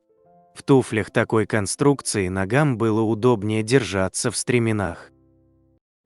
519. Толстые лори – уникальные приматы. Это единственный род ядовитых приматов, причем их яд способен убить даже человека. 520. Оказалось, что самым распространенным цветом во Вселенной является вовсе не синий, а бежевый. Астрономы назвали этот оттенок космический латте. 521. Пусть пингвины не умеют летать, зато они прекрасно прыгают. Некоторые виды способны подпрыгивать на высоту до 155 сантиметров. 522.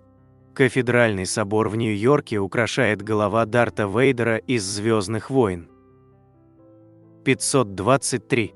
Во время полного солнечного затмения лунный диск точно совпадает с солнечным, закрывая его практически полностью. Такой эффект обусловлен удивительным совпадением. Диаметр Солнца примерно в 400 раз больше диаметра Луны, но и расстояние от нас до Солнца тоже примерно в 400 раз больше, поэтому с Земли оба светила кажутся примерно одинаковыми. Данное соотношение размеров и расстояний уникально для всех планет Солнечной системы и всех известных их спутников. Причем это совпадение пришлось именно на наше время, ведь Луна постепенно удаляется от Земли, и спустя миллионы лет полное солнечное затмение уже нельзя будет увидеть. 524. До изобретения радара обнаружением приближающихся самолетов противника занимались специальные слухачи. Их оборудование варьировалось в разных армиях, но принцип был один – большие микрофоны, позицию которых в пространстве можно было настраивать, передавали звук в уши оператора. Другими словами, определение положения воздушных объектов велось с помощью огромных стетоскопов. 525. В 1934 году Эдвард Поуис Мэттерс опубликовал детективный роман «Челюсть Каина». Книга представляла собой головоломку. Чтобы решить ее, читатели должны были определить правильный порядок страниц, а также имена 6 убийц и 6 жертв. Тайну раскрыли только 3 человека. 526. Подростки подвергаются большему риску не только из-за неразвитой лобной коры головного мозга, но и из-за более высокого дофаминового ответа на новые виды деятельности. 527. За несколько дней до смертоносного извержения горы Пеле в 1902 году город Сен-Пьер, остров Мартиника, подвергся нападению гигантских многоножек и гадюк, унесших жизни 50 человек. 528. 2/3 населения Аргентины имеют итальянское происхождение. Они бежали в Аргентину ради экономических возможностей и спасения от разрушительных войн. Это единственная страна, кроме Италии, с преобладанием итальянского населения. 529. Самый успешный хищник в Африке – африканская дикая собака. Если стая нацелена на добычу, шанс успеха составляет 85%. 530. 18-летняя богатая светская львица Дженевра Кинг, влюбленная в Скотта Фицджеральда, написала и отправила ему рассказ. По сюжету главная героиня оказывается в ловушке брака без любви с богатым мужчиной, но все еще тоскует по бывшему любовнику из ее прошлого. 7 лет спустя эта история стала наброском для романа «Великий Гэтсби». 531. Эдикт Салерно. В 1231 году, заметив стремительный рост цен на лекарства, император Священной Римской империи и король Сицилии Фридрих II запретил врачам выполнять функции фармацевтов. Своим указом он также установил фиксированные цены на определенные лекарства. 532. В 1992 году 6 посетителей выставки динозавров в зоопарке Мемфиса потребовали возмещения, обнаружив, что на ней нет живых динозавров. 533.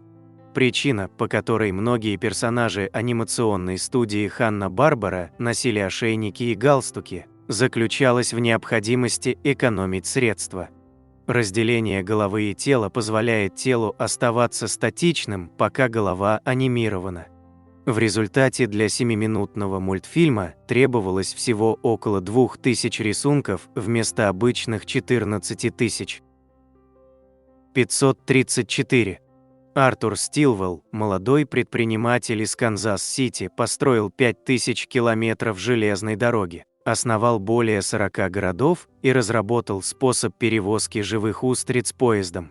И все потому, что ему об этом говорили голоса в его голове.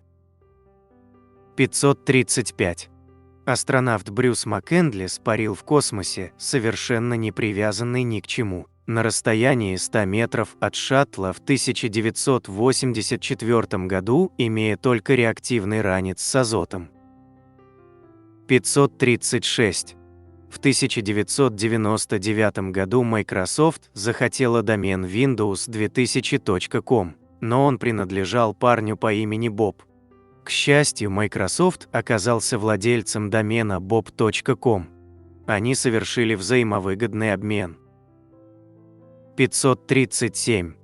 В 1950-х годах один исследователь проектировал сиденье армейского самолета для среднестатистического пилота, основываясь на измерениях тысяч летчиков, только чтобы обнаружить, что полученное им теоретическое среднее не подходит ни для одного из них. Полученные данные привели к созданию регулируемых сидений, ножных педалей, ремней для шлема и летных костюмов. 538. Пикассо родился, когда еще был жив Чарльз Дарвин, и умер, когда уже появился на свет Эминем. 539. Поскольку статуя свободы сделана из меди, раньше она была цвета обычной монеты. Из-за окисления в 1922 году она стала полностью зеленой. 540. Стоунхендж был туристической достопримечательностью еще для древних римлян. 541. Выходя на пенсию после 35 лет работы в компании Крейла и после того, как он сделал 1,4 миллиарда цветных мелков, один из лучших сотрудников Эмерсон Мозер признал, что он дальтоник и не может различать многие цвета. 542. У женщин голос устает меньше, чем у мужчин. Усталость голоса – это временное негативное ощущение в горле и ухудшение качества голоса после продолжительного его использования. Ученые из Тайваня установили, что длительное использование голосового аппарата приводит к снижению снабжения голосовых связок кислородом и их гипоксии. Усталый голос звучит грубее и ниже. У мужчин гипоксия сохраняется дольше, чем у женщин. Их голосовые связки быстрее обогащаются кислородом, и женщина может с новой силой общаться, в то время как мужчины еще, так сказать, прочищают горло. 543. Лосось, выведенный в неволе, эпигенетически отличается от выросшего в дикой природе. У искусственных лососей снижена активность генов, отвечающих за адаптацию к океанической воде и правильное функционирование мускулатуры. Они также быстрее устают и хуже спасаются от хищников. Сниженная приспособленность выращенных в неволе рыб – серьезная проблема для работ по восстановлению природных популяций лосося. 544. Муравьи и птицы дополняют друг друга в деле уничтожения вредителей, они разделяют гусениц по признаку. Птицы едят преимущественно крупных и специализируются на полифагах, гусеницах, питающихся двумя или более видами растений. Муравьи же выбирают в жертву, во-первых, гусениц меньшего размера, а во-вторых, среди них больше монофагов, встречающихся на растениях единственного вида. 545. Ученые установили, что шимпанзе не только предупреждают сородичей об опасности, к примеру, змее, при помощи звуковых сигналов поз и взглядов, но и учитывают при этом степень информированности особи, которой адресован сигнал. Если кто-то из сородичей отвлекся и не увидел сигнал тревоги, шимпанзе обратятся к ним индивидуально. Не все люди так поступают в случае опасности, а жаль. 546. Гусеницы предпочитают сменить растение, которое начало активную борьбу против них, нежели вырабатывать механизмы преодоления защитных механизмов растения. 547. Генетики утверждают, что каждый новорожденный получает в среднем 70 новых мутаций, которых не было у родителей, из которых 80% приносит сперматозоид и только 20% яйцеклетка.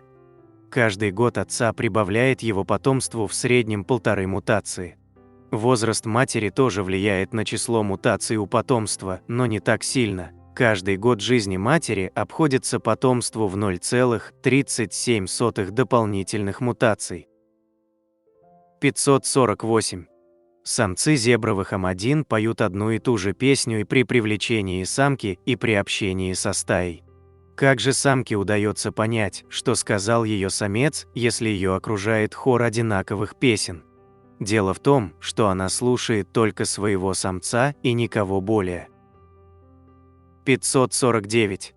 Вопреки распространенному заблуждению, Александр Гамильтон и Бенджамин Франклин, портреты которых изображены на лицевой стороне купюр в 10 и 100 долларов, соответственно, не были президентами США. 550. У снятого в 1927 году, по мотивам Анны Карениной, фильма «Любовь» с Гретой Гарбо в главной роли существует два разных финала для европейского и для американского кинопроката. 551. Вороны любят щипать других животных за хвост. Считается, что таким образом они отвлекают животных от еды, чтобы украсть ее. Но некоторые ученые считают, что вороны делают это просто потому, что им это нравится. 552. В 2013 году во время прокладки кабеля в Антакье, в древности Антиохии, Турция, была найдена древняя мозаика с изображением скелета. Он лежал рядом с хлебом и вином, а надпись гласила «Будь счастлив и живи своей жизнью». 553. Каждый год в Непале отмечают Кукур-Тихар, на котором люди благодарят собак за их верность и дружбу. Во время фестиваля собак купают и украшают лоб тикой, которая готовится из порошка кум-кум, абира или гулала с рисом и йогуртом. На их шеи надевают цветочные гирлянды и предлагают угощения, включая мясо, молоко, яйца и собачий корм. Фестиваль проходит в октябре-ноябре. 554. Сергей Крикалев отправился в космос как гражданин СССР, а вернулся на Землю как гражданин России. Сергей Крикалев отправился на станцию «Мир» 18 мая 1991 года, а вернулся в Россию в марте 1992 в скафандре с красной нашивкой «СССР», хотя никакого СССР уже не существовало. А Ленинград, в котором родился космонавт, стал Санкт-Петербургом. Полет занял вдвое больше времени, чем первоначально планировалось. Он провел в космосе 311 дней или 10 месяцев и случайно установил мировой рекорд. 555. Ученые доказали, что иммунная система человека стимулируется, даже если он просто рассматривает фотографии больных людей. Просмотр фотографий больных людей с разными симптомами вызывает иммунный ответ на угрозу на 23%. Эксперты полагают, что такая реакция могла возникнуть в ходе эволюции как один из механизмов защиты от болезней. 556. Бессмертная медуза Туритопсис донни может возвращаться в стадию полипа и проживать жизненный цикл заново. 557. Только в 2009 году, впервые за всю историю человечества, численность городского населения сравнялась с численностью сельского. Всю предыдущую историю аграриев было намного больше. 558. Больше 100 тысяч лет понадобилось человечеству, чтобы достичь численности в 2 миллиарда и всего 40 лет, чтобы после удвоить это число. 559. Чтобы дойти из Африки до Аляски древним людям потребовалось 80 тысяч лет. А на то, чтобы расселиться потом по обоим американским континентам, всего 2000 лет. 560. В 1957 году Элвиса Пресли призвали в армию США. Несмотря на то, что тысячи поклонников Пресли умоляли его пощадить, Элвис все же отправился служить. Поступок получил широкое одобрение, поскольку Пресли был образцом для подражания для всех молодых американцев. Пресли в принципе обладал огромным влиянием, когда на телевидении показали, как военный врач делает ему прививку от полиомиелита. Уровень вакцинации увеличился с 2 до 85% к 1960 году, когда Пресли вернулся со службы. 561. Пёрт, Австралия, является самым изолированным городом на планете. Расстояние до ближайшего города составляет 200 миль через непреодолимую пустыню. 562. Течение Амазонки настолько сильное, что даже на расстоянии около 100 миль от устья реки можно искупаться в пресной воде. 563. На данный момент в мире осталось 22% от всех лесных ресурсов. Западная Европа потеряла 98%, Азия – 92%, Океания – 78%, Северная Америка – 66%, а Южная Америка – 54%. Порядка 45% всех тропических лесов, покрывавших территорию в 1,4 миллиарда гектаров, исчезли за последние пару десятилетий. 564. Согласно книге рекордов Гиннесса, самый широкий в мире мост Харбор-Бридж, Сидней. Он может совмещать 16 рядов машин, 8 на верхнем уровне и 8 на нижнем. Его ширина составляет 49 метров. Кроме того, это 5-й по длине подвесной мост арочного типа, а также самый высокий мост из стали 134 метра от уровня моря. 565. Первой стюардессой на борту самолета стала американка Эллен Чорч. Девушка была по образованию медсестрой и имела лицензию на управление самолетом. Когда в 1930 году она подала заявление о приеме на работу в авиакомпанию Boeing Air Transit, там с радостью откликнулись. Девушка, кроме прямых обязанностей, заправляла баки топливом, носила багаж, заводила часы в кабине пилота, била мух и так далее. До этого 2 года в самолетах работали только мужчины-бортпроводники, стюарды, причем только на немецких самолетах. 566. В большинстве пассажирских самолетов западных авиакомпаний отсутствует 13-й ряд. 567. Комаров привлекает запах человека, только что съевшего банан. 568. Люди никогда не смогут в полной мере испытать настоящее, поэтому мы живем всегда в прошлом.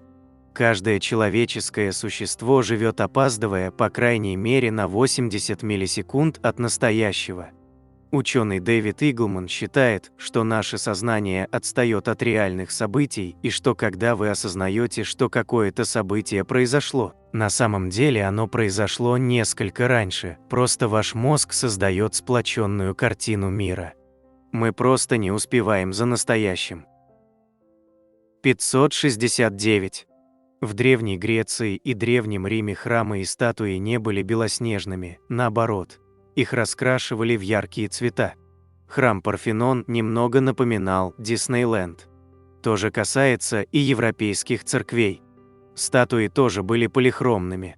Те, что снаружи, сегодня отмыты до бела, но некоторые из тех, что хранились внутри, имеют остатки пигментов. По сегодняшним стандартам это считалось бы безвкусицей. 570. У вас гораздо больше 5 чувств – зрение, слух, обоняние, осязание, вкус. Например, чувство равновесия и термоцепция – всего несколько из множества чувств, которые не включают в основную 5. 571. Ушная сера обладает антимикробными свойствами, предотвращая скопление в ушах грибка и бактерий. 572. Человеческий палец способен ощутить предмет толщиной всего 13 нанометров. Если бы ваш палец был размером с Землю, вы бы почувствовали разницу между домом и автомобилем. 573. Когда-то римским императором Калигулой была объявлена война Посейдону. Были и военные действия. Пришедшие по его приказу на берег моря воины бросали свои копья в воду. 574. Парк городка Волдвин в Калифорнии имеет официальный запрет для велосипедистов заезжать в бассейн. 575. Стив Уин, владеющий казино в Лас-Вегасе, в 2006 году удачно договорился о продаже полотна работы Пикассо «Сон». На радостях, оступившись, Стив локтем ударил по картине, прорвав в ней дыру.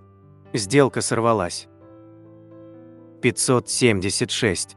В 1983 году Ленинградское оптико-механическое объединение выпустило малоформатный фотоаппарат Loma Compact автомат, оснащенный автоматическим электронным затвором диафрагмой. Он был довольно прост в использовании, однако экспонометр не всегда срабатывал корректно. Кадры нередко получались в неестественных цветах и с заметным виньетированием. Однако эти недостатки сыграли ключевую роль в зарождении особого жанра фотографии – ломографии, основанном двумя австрийскими студентами, которые привезли эти камеры из туристической поездки.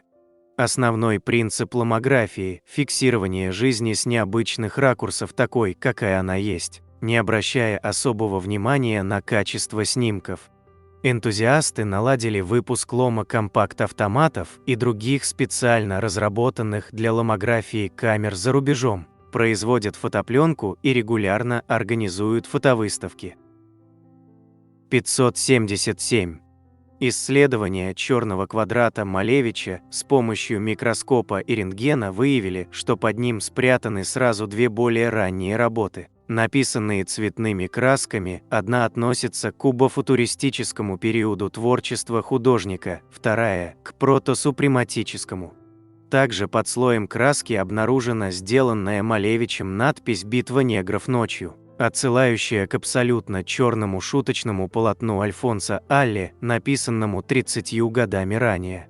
А расположение и направление надписи свидетельствуют о том, что картина висит в Третьяковской галерее вверх ногами. 578.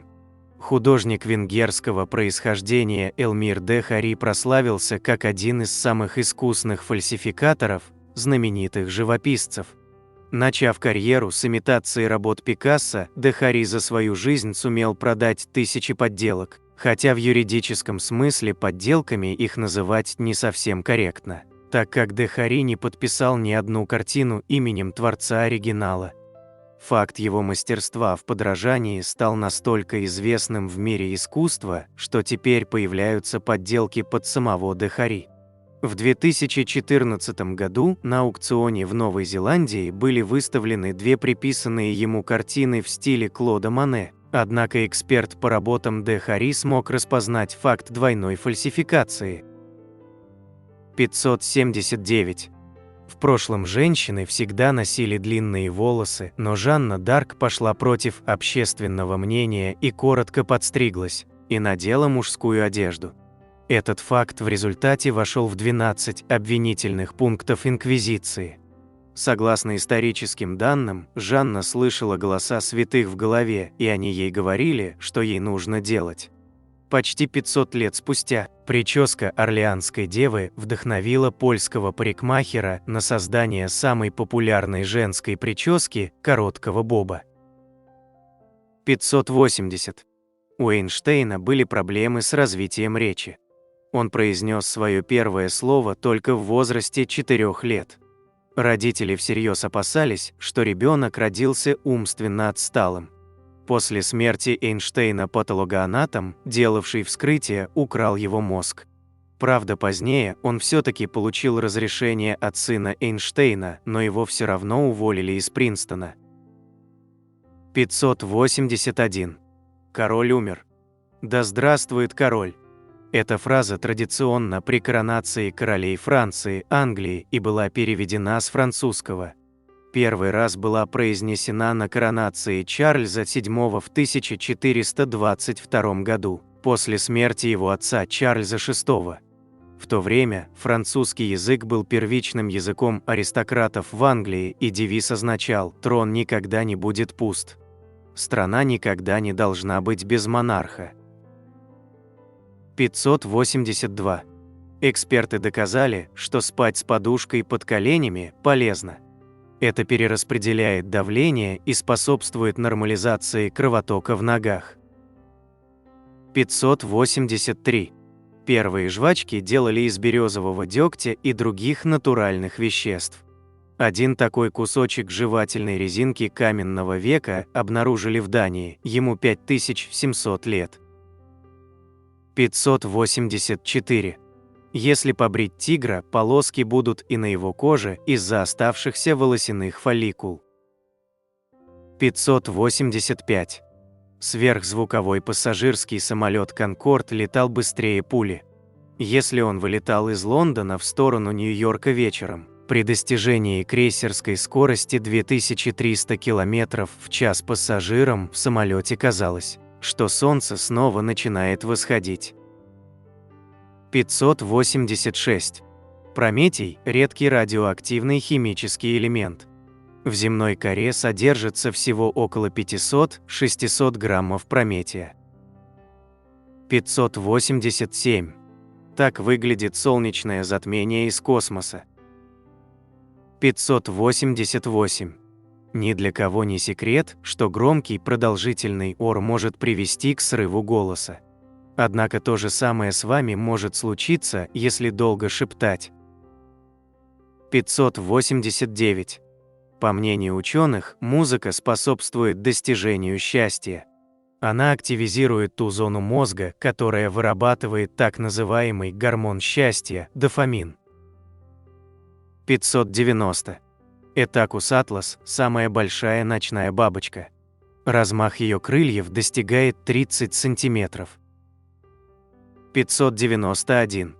На этом фото Красное озеро Натрон, где вода имеет необычайно высокий показатель pH 10, похожий на чистый аммиак, а температура в озере под солнцем достигает 50 градусов. 592. Кигомпа – тибетский буддийский монастырь, расположенный на вершине холма на высоте 4166 метров над уровнем моря. 593. На фото перстень императрицы Марии Федоровны, подаренный Екатериной II по случаю бракосочетания с Павлом I, 1776 год. 594. На фото незаконченный мемориал неистового коня Южная Дакота, США, посвящен индейскому вождю племени Оглала неистовому коню. Лицо вождя, высеченное на скале, на 10 метров превышает размер барельефа президентов на горе Рашмор. 595. Замок Химэдзи, замок Белой Цапли, один из древнейших сохранившихся японских замков, был построен в XIV веке. 596. Так выглядел показ мод на пшеничном поле с социальным дистанцированием. 597. Печенье с предсказанием изобрели не в Китае, а в Сан-Франциско, США. 598. На фото золотой лист короны, использованный для коронации Наполеона I, единственный оставшийся в мире, 1804 год. 599. Во всех иглах рыбы-крылатка-зебра содержится высокотоксичный яд, поэтому к ней лучше не приближаться ни при каких обстоятельствах. 600. В компании Генри Форда существовала традиция нанимать сотрудников независимо от состояния их здоровья. Так, в 1917 году на него работало около 6000 человек с ограниченными возможностями. 601. Во Франции существует закон об авторском праве, запрещающий фотографировать Эйфелеву башню ночью, вернее ее ночное освещение. Так что если вы хотите запечатлеть достопримечательность на камеру ночью, вы должны получить специальное письменное разрешение. Правда, этого никто не делает, и вряд ли за это кого-то наказали. 602. У американского президента Эндрю Джексона был домашний попугай. При жизни Джексон так много матерился, что его питомец также научился виртуозно браниться. Он делал это постоянно, в том числе и на похоронах своего хозяина. Из-за этого птицу пришлось убрать куда подальше. 603. Гондурас и Сальвадор вели шестидневную войну из-за футбольного матча. С 14 июля 1969 года по 20 июля 1969 года. Конфликт произошел из-за проигрыша команды Гондураса и был назван футбольной войной. 604. Бенджамин Хорниголд был английским пиратом в конце 17-го, начале 18 веков.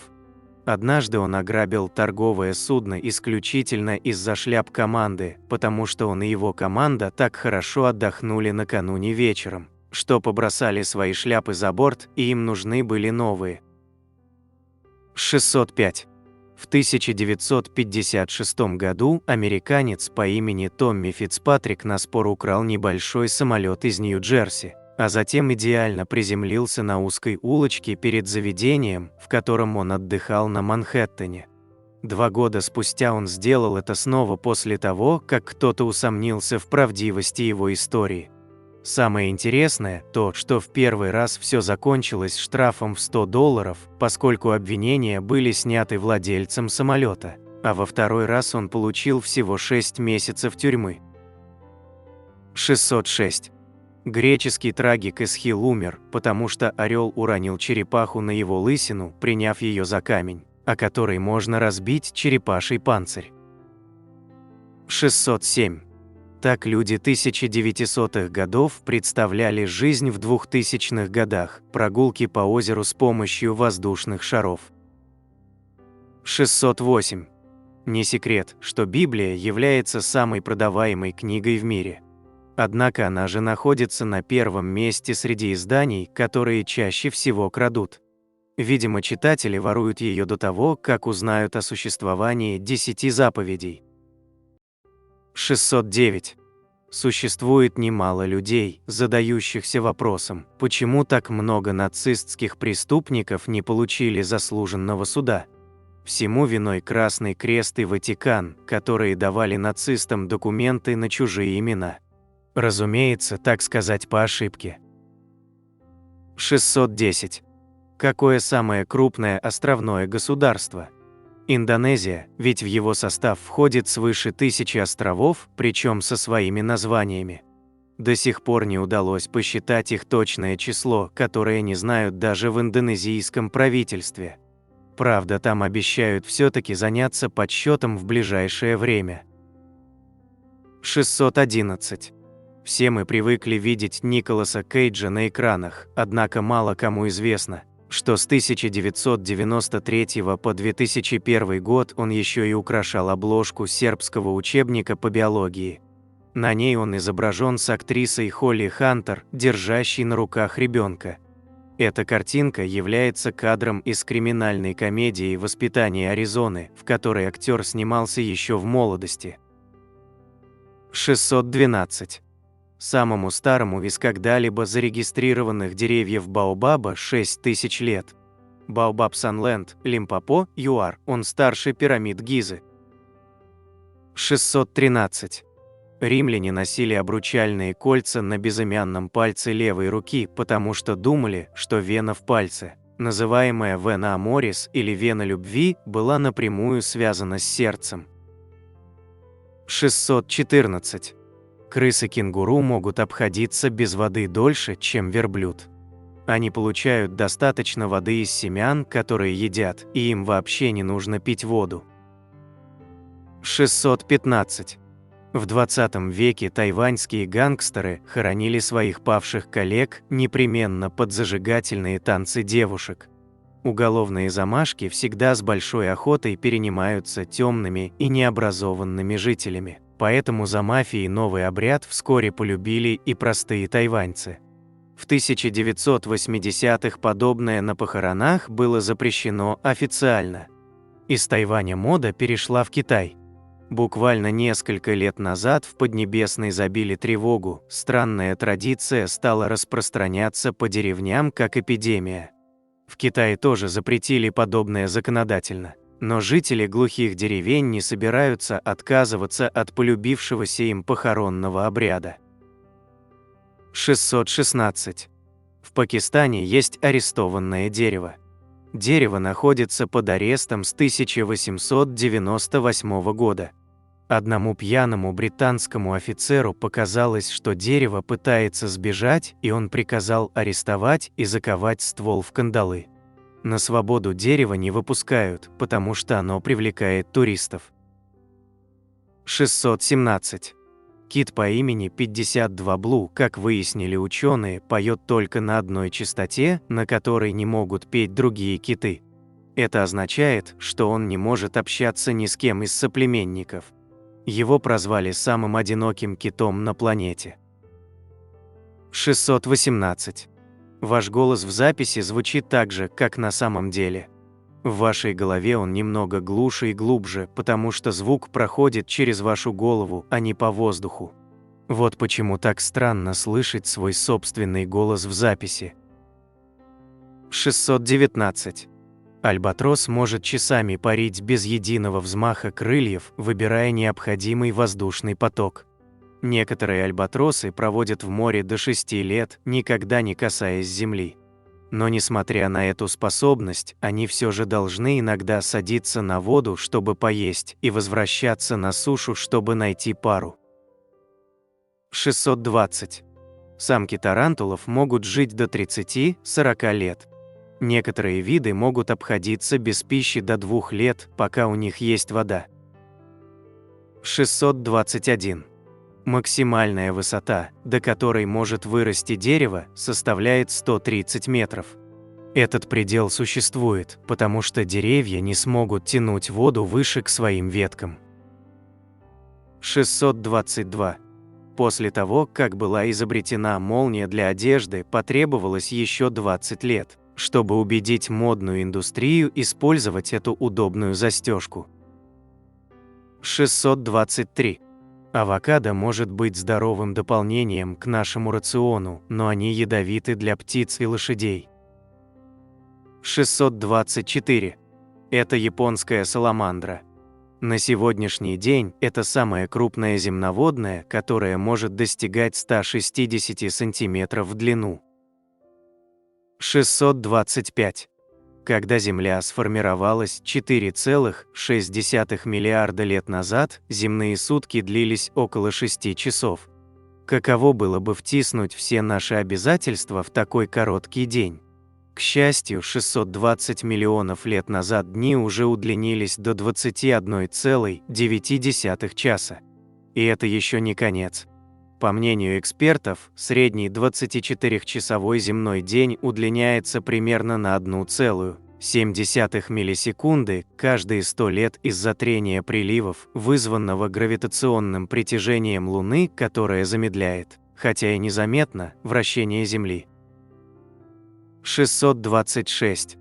Эрнест Хемингуэй жаловался близким, что ФБР следит за ним, но ему не верили. Считается, что этот страх был виновен в окончании его жизни. Спустя десятилетия было обнародовано досье, доказывающее, что писатель был прав, телефоны прослушивались, а агенты отслеживали каждый его шаг. 627. В 1951 году Генриетта Лакс после своей смерти стала невольным источником биоматериала, который с тех пор используется для развития медицинской науки. Во время пребывания афроамериканки в госпитале Джона Хопкинса врач отправил клетки опухоли пациентки на анализ. Оказалось, они обладают уникальными способностями, размножаются вдвое быстрее клеток из нормальных тканей, и у них отключилась программа подавления роста, они стали бессмертными. Клетки Хела использовались при разработке множества лекарств, в том числе вакцины от полиомиелита. Семья Лакс так и не добилась компенсации за использование клеток без согласия донора. 628. Идея углеродного следа – пропаганда, созданная британской нефтегазовой компанией BP для того, чтобы снять с себя ответственность за климатический кризис. Для этого наняли тех же рекламщиков, которые десятилетия убеждали людей, что табак не вызывает рак.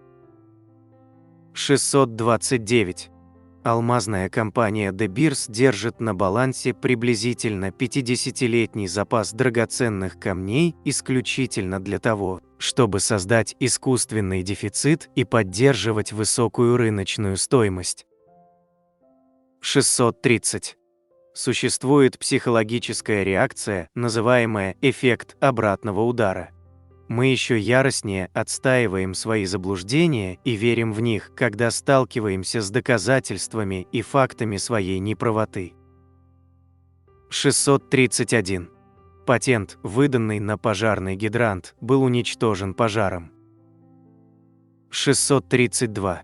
В Великобритании карусели вращаются по часовой стрелке, а в Северной Америке и континентальной Европе против часовой стрелки.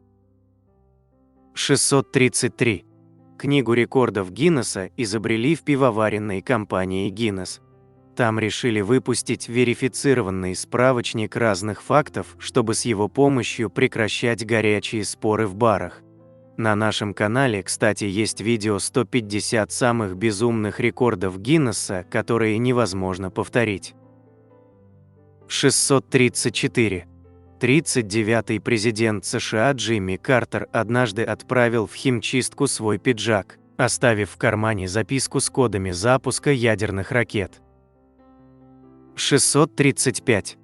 За $22 500 была продана печенька с корабля «Титаник». Такие крекеры входили в паёк, выдаваемый спасенным в шлюпках «Титаника». Сегодня это 106-летнее печенье считается самым дорогим в мире. 636.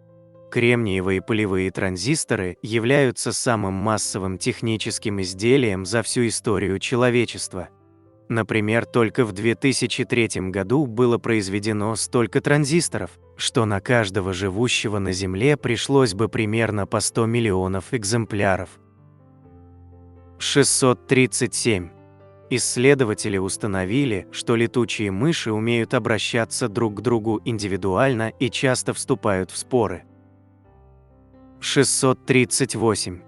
Когда кто-то, кого вы любите, вас отвергает, то ваш мозг реагирует точно так же, как и на физическую боль. 639. По статистике, люди, которые работают без отпуска, живут на 15 лет меньше хронических алкоголиков. 640. В Швеции больше 200 тысяч Карлсонов. Всем нам знакомая фамилия Карлсон достаточно популярна в Швеции. Она занимает почетное 3-е место среди самых распространенных фамилий, ее носят более 200 тысяч человек. А вот на 1-м месте фамилия Андерсон, она принадлежит почти 240 тысячам человек. 641. Самое дорогое из когда-либо проданных произведений искусства – картина Леонардо да Винчи «Спаситель мира», которую купил Департамент по культуре и туризму Эмирата Абу-Даби за 450 миллионов 300 тысяч долларов. 642. Американские ученые, проводящие исследования снов, пришли к очень интересному выводу. Они обнаружили, что сны запоминают лишь умные люди. Данное заключение сделано после исследования более 2000 человек. Большинство опрошенных людей говорят, что не видят или не запоминают сны. Только те, кто прошел на отлично несколько интеллектуальных тестов, говорили, что они постоянно видят сны. 643. Человеческий мозг вмещает около 3000 терабайт информации. А Национальный архив Британии со своей 900-летней историей занимает всего 70 терабайт. 644. Каждый год компания Louis Vuitton сжигает все свои нераспроданные сумки. Почему руководство компании считает, что лучше сжечь их, чем уценить? Оно полагает, что таким образом ценность их сумок никогда не упадет. 645. Одним из самых больших живых организмов на планете является лес-панда. Да, не слон и не кит, а именно растение. Вернее, целый лес, а по факту большая колония одного организма в виде рощи однотипных деревьев. Всего здесь около 40 тысяч деревьев. Они постепенно отмирают и заменяются новыми, растущими из той же корневой системы. Фактически произрастают клоны умерших деревьев. Средний возраст деревьев панда около 130 лет, о чем свидетельствуют древесные кольца. 646. Немногие знают, что великий ученый Исаак Ньютон работал тайным агентом и вывел на чистую воду 28 фальшивомонетчиков. По крайней мере, один из них был казнен за совершенное преступление. 647. В 1967 году правитель социалистической Албании Энвер Ходжа запустил программу всеобщей бункеризации страны на случай войны. Она действовала почти 20 лет, и за это время было построено более 700 тысяч бетонных бункеров, по одному на каждую семью. В среднем на каждый квадратный километр территории Албании приходилось 24 бункера. Сегодня они частично демонтированы в городах, но большинство продолжают стоять и являются самой узнаваемой чертой албанского ландшафта. Некоторые бункеры переоборудованы в кафе или мини-отели, а самое популярное применение им нашли подростки для свиданий. 648. В 1936 году в Берлине впервые была применена хоккейная вратарская маска японским вратарем Танаки Хаимой. 649. Во многих странах, в том числе во Франции, Великобритании, Бельгии, Италии и ряде других стран именем Сталинградской битвы были названы улицы, скверы, площади. Только в Париже имя Сталинград носит площадь, бульвар и одна из станций метро. В Лионе есть так называемый Бракант Сталинград, где расположен третий по величине в Европе антикварный рынок. Также в честь Сталинграда названа центральная улица города Болоньи, Италия. 650. В США отсутствует законодательно утвержденный официальный язык. Большая часть проживающих говорит на американском английском. На втором месте по распространенности идет испанский, а за ним язык глухих. 651. В разном возрасте потребность в сне различна. Так, для маленьких детей необходимо спать 10-11 часов, подросткам 9-10, взрослым 7-8 часов, а пожилым людям всего около 6-7 часов. 652. На третьей Олимпиаде 1904 года в Сент-Луисе американский марафонец Фред Лордс пробежал примерно 14 километров и сел в ожидавший его автомобиль. За 2 километра до финиша спортсмен вновь вышел на беговую дорожку и финишировал первым. Мошенничество вскрылось лишь после того, как Лордс получил золотую медаль. 653. Фила Тейлор Фарнсуорт считается изобретателем современного телевидения. Что интересно, он не разрешал своим детям смотреть телевизор. 654. Большинство слов с буквой «Ф» в русском языке заимствованные. Пушкин гордился тем, что в сказке о царе Салтане было всего лишь одно слово с этой буквой – «флот». 655. Машины потребляют намного больше воздуха, чем люди, сжигая его в своих двигателях.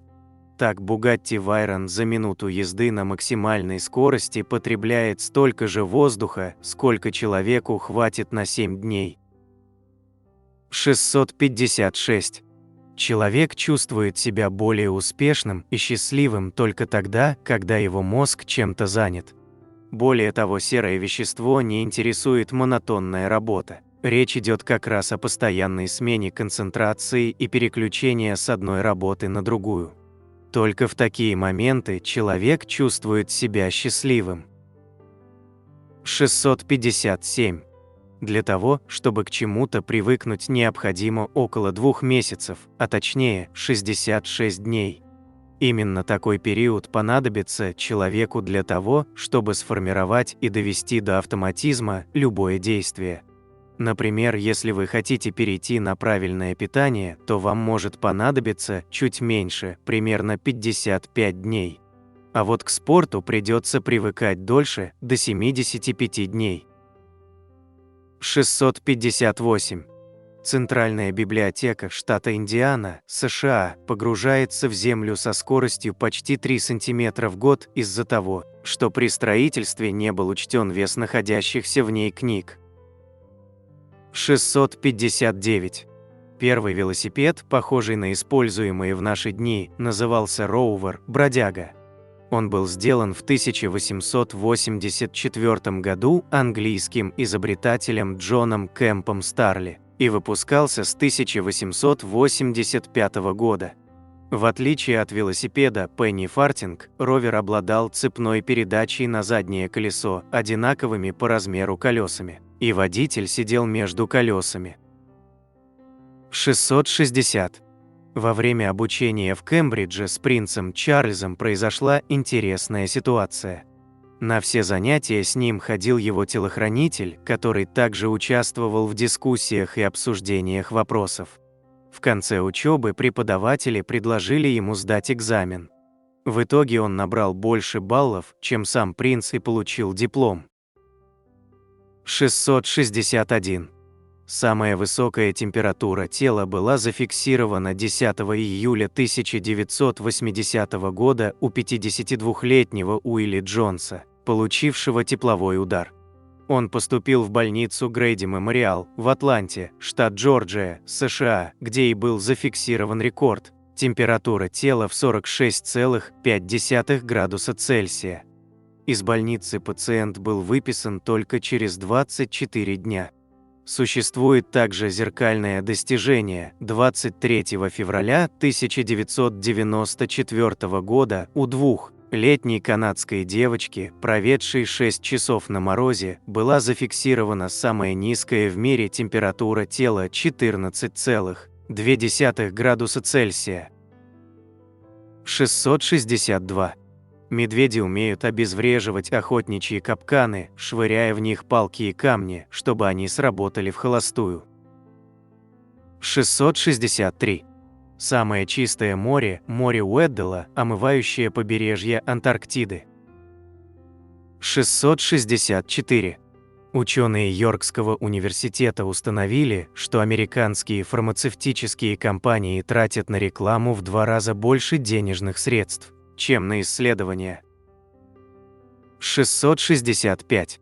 Если вы решили поехать в Исландию, знайте, чаевые в этой стране являются оскорблением. 666. Пуэбло де Нуэстро Синьора ла Рейна де Лос-Анджелес де ла Порцинкула. Так официально называется Лос-Анджелес. 667. Однажды профессору-физику Джеку Хезерингтону сообщили, что он не может быть указан единственным автором своей научной работы, так как в ней употребляются слова «мы» и «наш».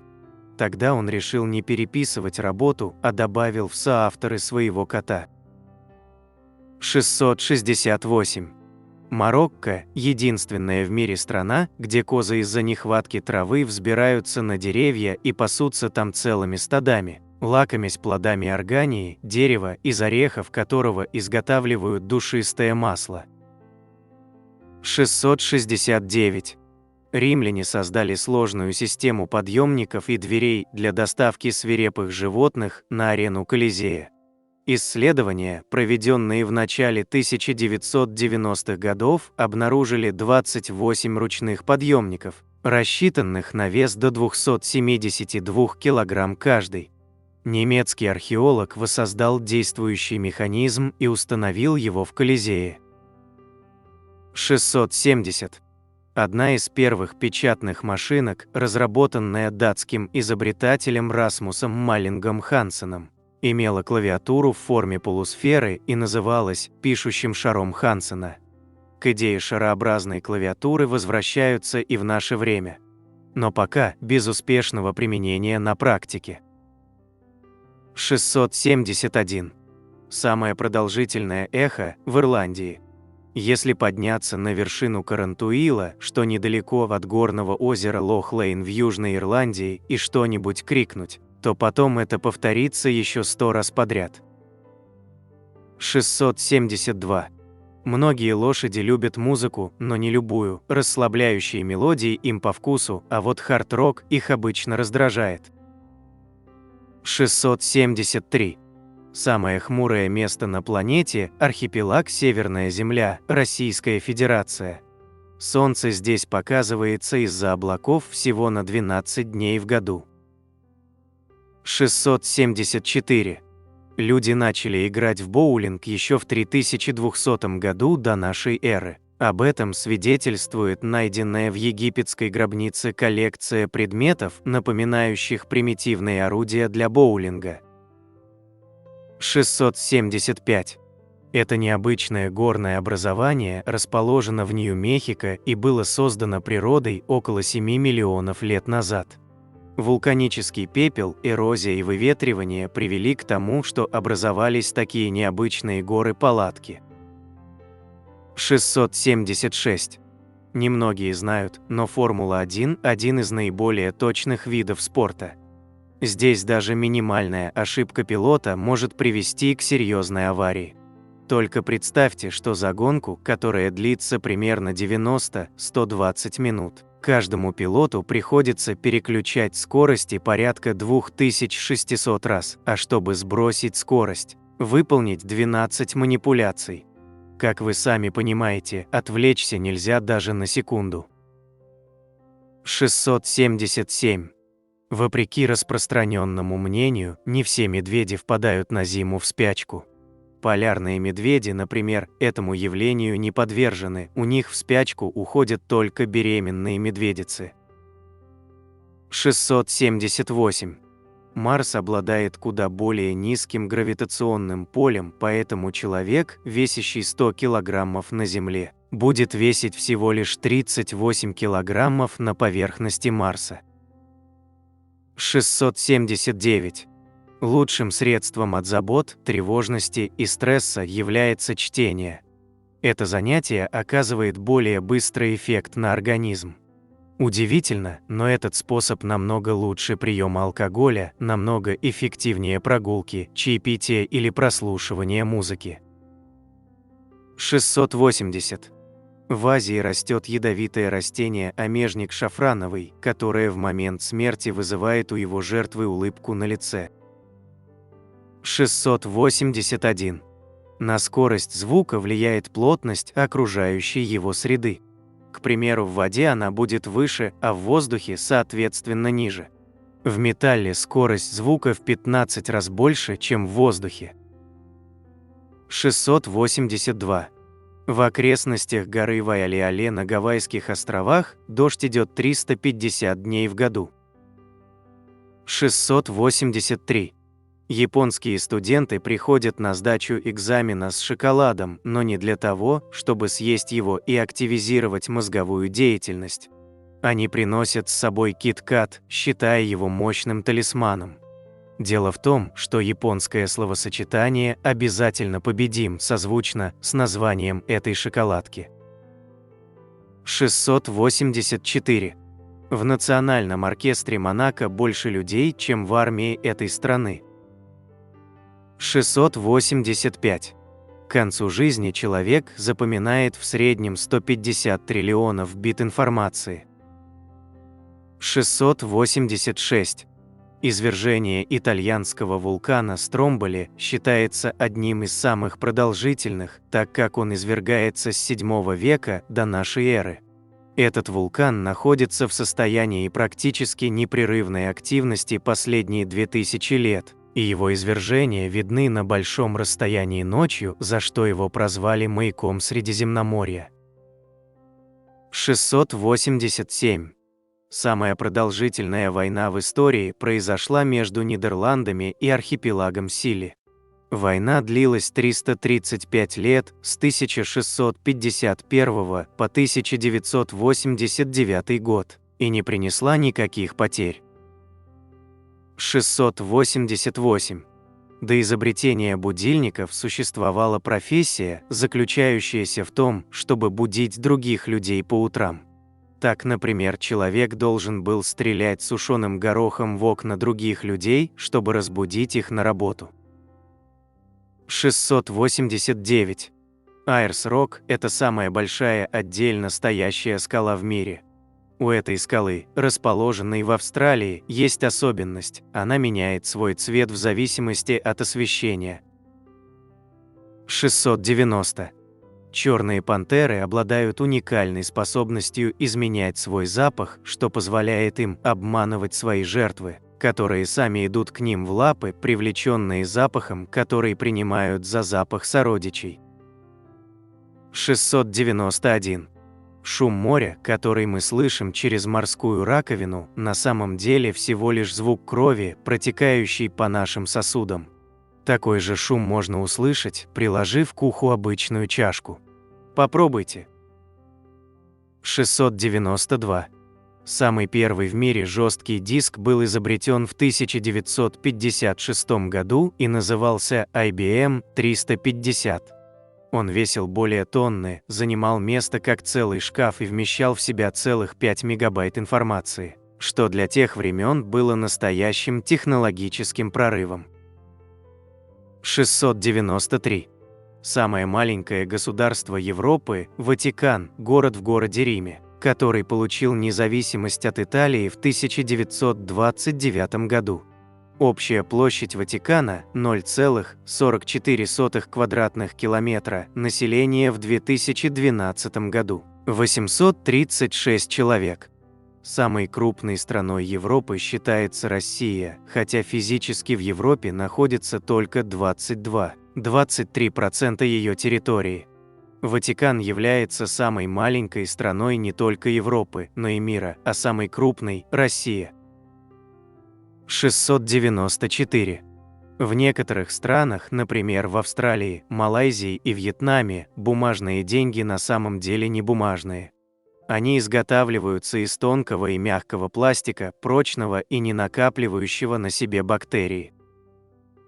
695. На Филиппинах есть остров, на котором есть озеро, на котором есть остров, на котором есть озеро. Удивительно, что и природе порой бывает лень, и она создает ландшафт с помощью копировать-вставить.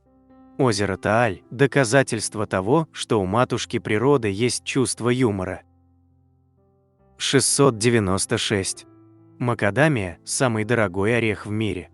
Во времена, когда в Австралии появились первые европейцы, они предпочитали использовать именно этот орех как наилучшую валюту в торговле с местными племенами. 697. Ежегодно люди во всем мире употребляют 44 миллиарда порций лапши быстрого приготовления. 698. Басенджи или африканская нелающая собака – одна из древнейших пород собак.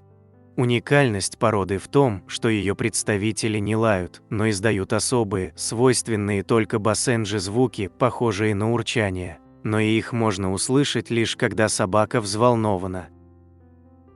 699. Самое глубокое море – Филиппинское, его максимальная глубина составляет 10 994 метра. 700. Аэропорт Паро, Королевство Бутан, считается самым трудным для посадки. Только 8 пилотов во всем мире обладают сертификатами, разрешающими сажать самолеты в этом аэропорту. 701. Этот довольно необычный стадион находится в Японии в центре города Осака, называется он Осака Стадиум. Вместительность его составляет 31 379 мест. В прошлом это был бейсбольный стадион, а с 1998 года он стал жилым местом. 702. В китайской провинции Чунцин были обнаружены пещеры настолько огромные, что у них есть собственная погода с облаками и туманами, запертыми под землей, а у входа растут целые леса. Эта система невероятных пещер была обнаружена группой спелеологов и фотографов. 703. Sony представила ленточные кассеты нового поколения, которые могут хранить в 74 раза больший объем данных в сравнении с обычными лентами. На одном квадратном дюйме такой ленты может разместиться 148 гигабайт данных, а вся кассета вмещает 185 терабайт.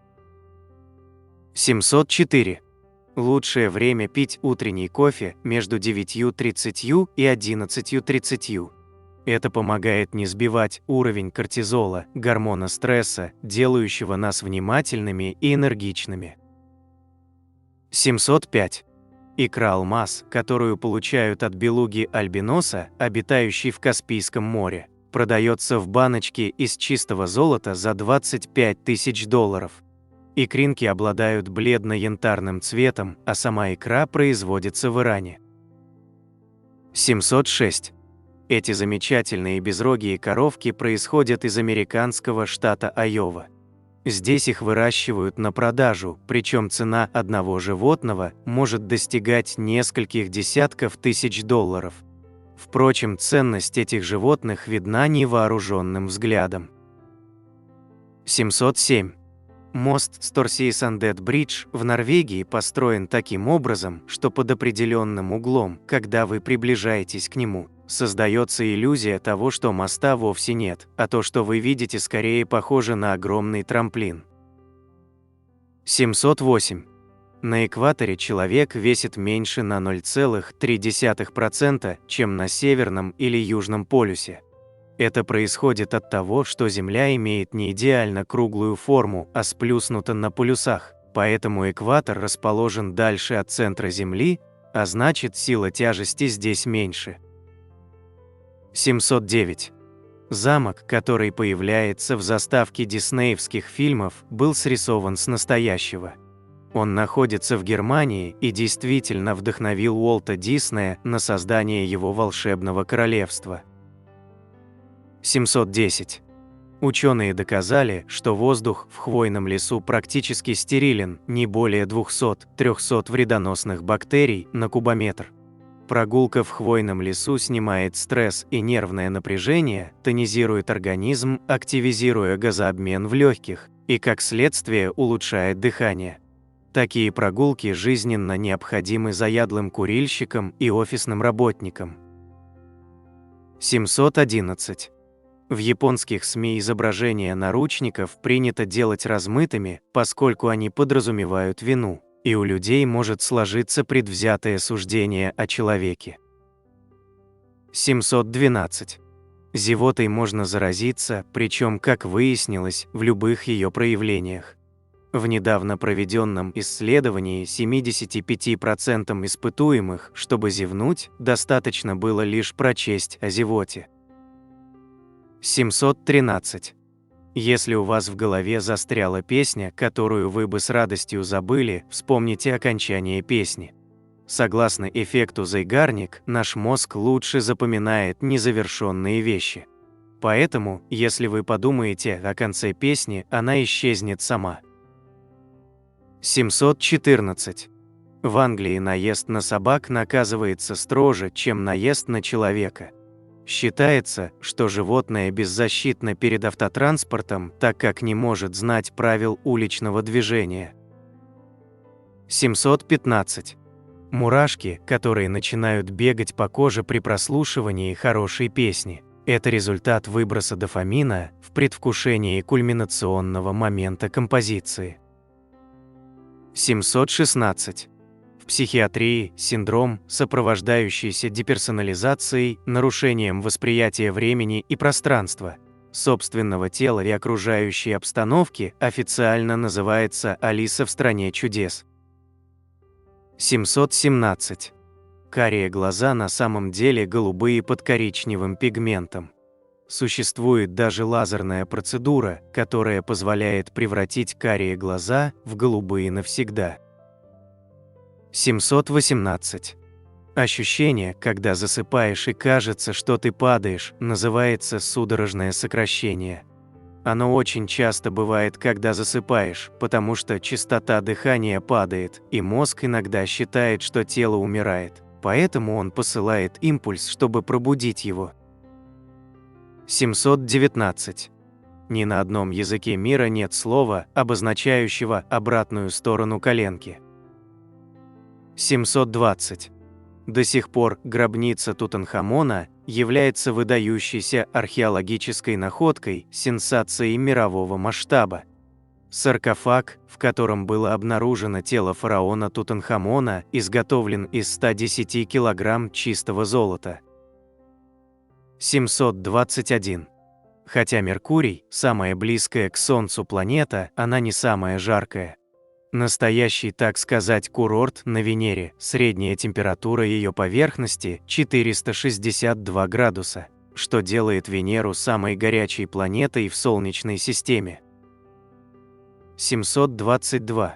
Мало кто знает историю возникновения помпона на шапке. Однако он был придуман не просто так, а для того, чтобы защищать головы французским матросам. Все дело в том, что раньше при строении кораблей мало кого беспокоил комфорт, и потолки в помещениях корабля были очень низкие. И вот именно помпон предохранял голову матроса от случайного удара головой о потолок. 723. Одна из самых умных пород собак – колли, понимающие до 200 слов. Охотничьи породы, такие как гончие и бульдоги, не настолько умны, ведь природа развивала их мускулы, а не мозг. 724. Снежный барс или ирбис – это самый редкий и необычный представитель кошачьих. А еще они не умеют рычать. 725. Инжир – это фактически цветы, и, как и все цветы, их нужно опылять. Самки осы откладывают свои личинки внутри мужского цветка инжира, а в женском инжире осы обычно погибают. 726.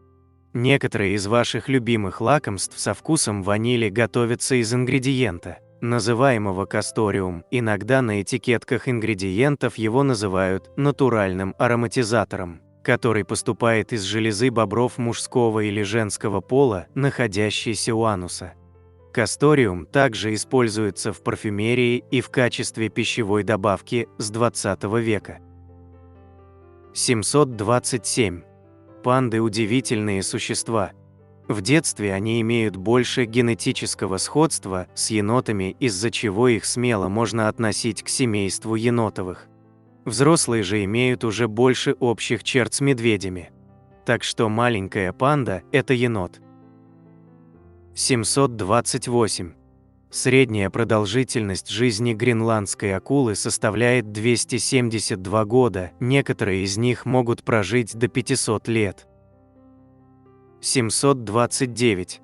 Полицейские собаки в Ноттингемшире, Англия, уходя на пенсию, получают $805 в течение 3-летнего периода, чтобы покрыть любые дополнительные медицинские расходы.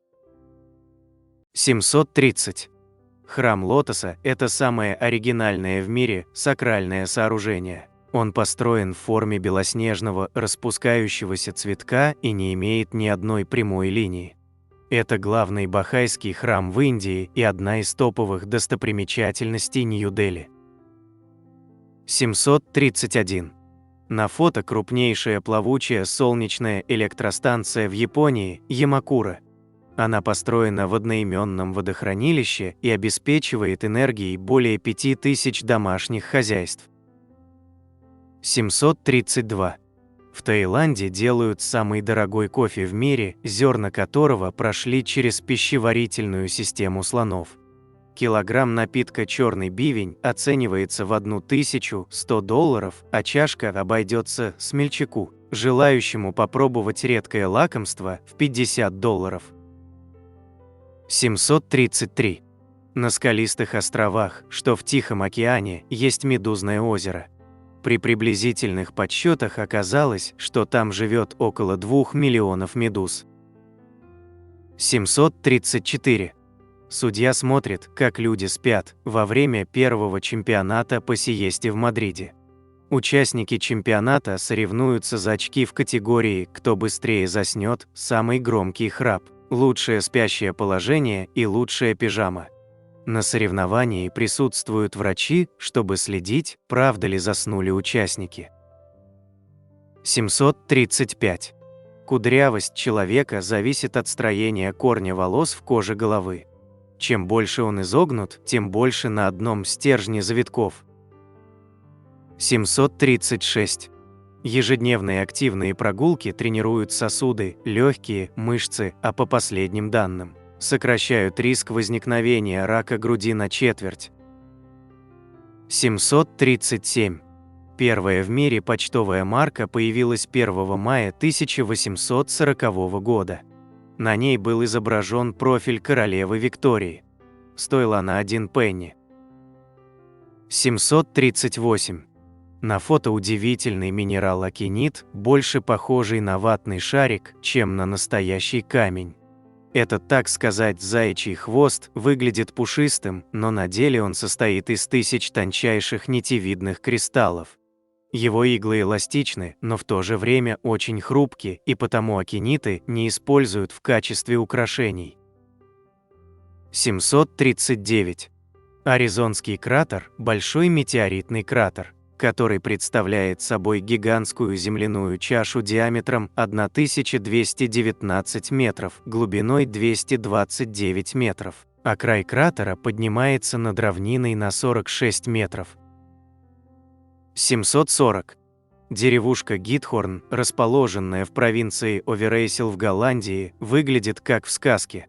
Однако на севере, так сказать, голландской Венеции до сих пор нет дорог, поэтому местные жители и туристы путешествуют по городку на лодках. 741. Пауков на свете настолько много, что любой человек среднестатистически никогда не может быть дальше, чем на 5 метров от любого из пауков. 742.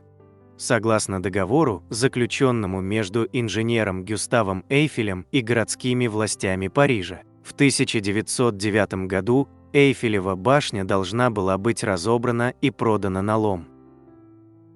743. 13,5 миллионов долларов – крупнейший в истории выкуп. Был выплачен сомалийским пиратам в 2011 году за освобождение танкера Irene SL. Он перевозил 2 миллиона баррелей нефти, стоимость груза оценивалась в 200 миллионов долларов. 744. Один из самых тяжелых людей за всю историю медицины, Джон Брауэр Миннок. В 12 лет он весил 132 килограмма, а в 34 его вес оценивался около 600 килограммов. 745. Под водой можно дышать и без жабр. Эта ящерица водяной анолис использует нечто вроде акваланга из кожаного мешка на своей голове. Благодаря этому она может до 16 минут проводить под водой. 746. Аисты во время перелетов могут периодически засыпать, не опускаясь на землю, на время до 10 минут. 747. Сетчатка человеческого глаза воспринимает мир вверх ногами. Полученную картинку переворачивает мозг. 748. В 2011 году за 10 тысяч долларов была продана картина «Свежий воздух», которая существует только в воображении художника.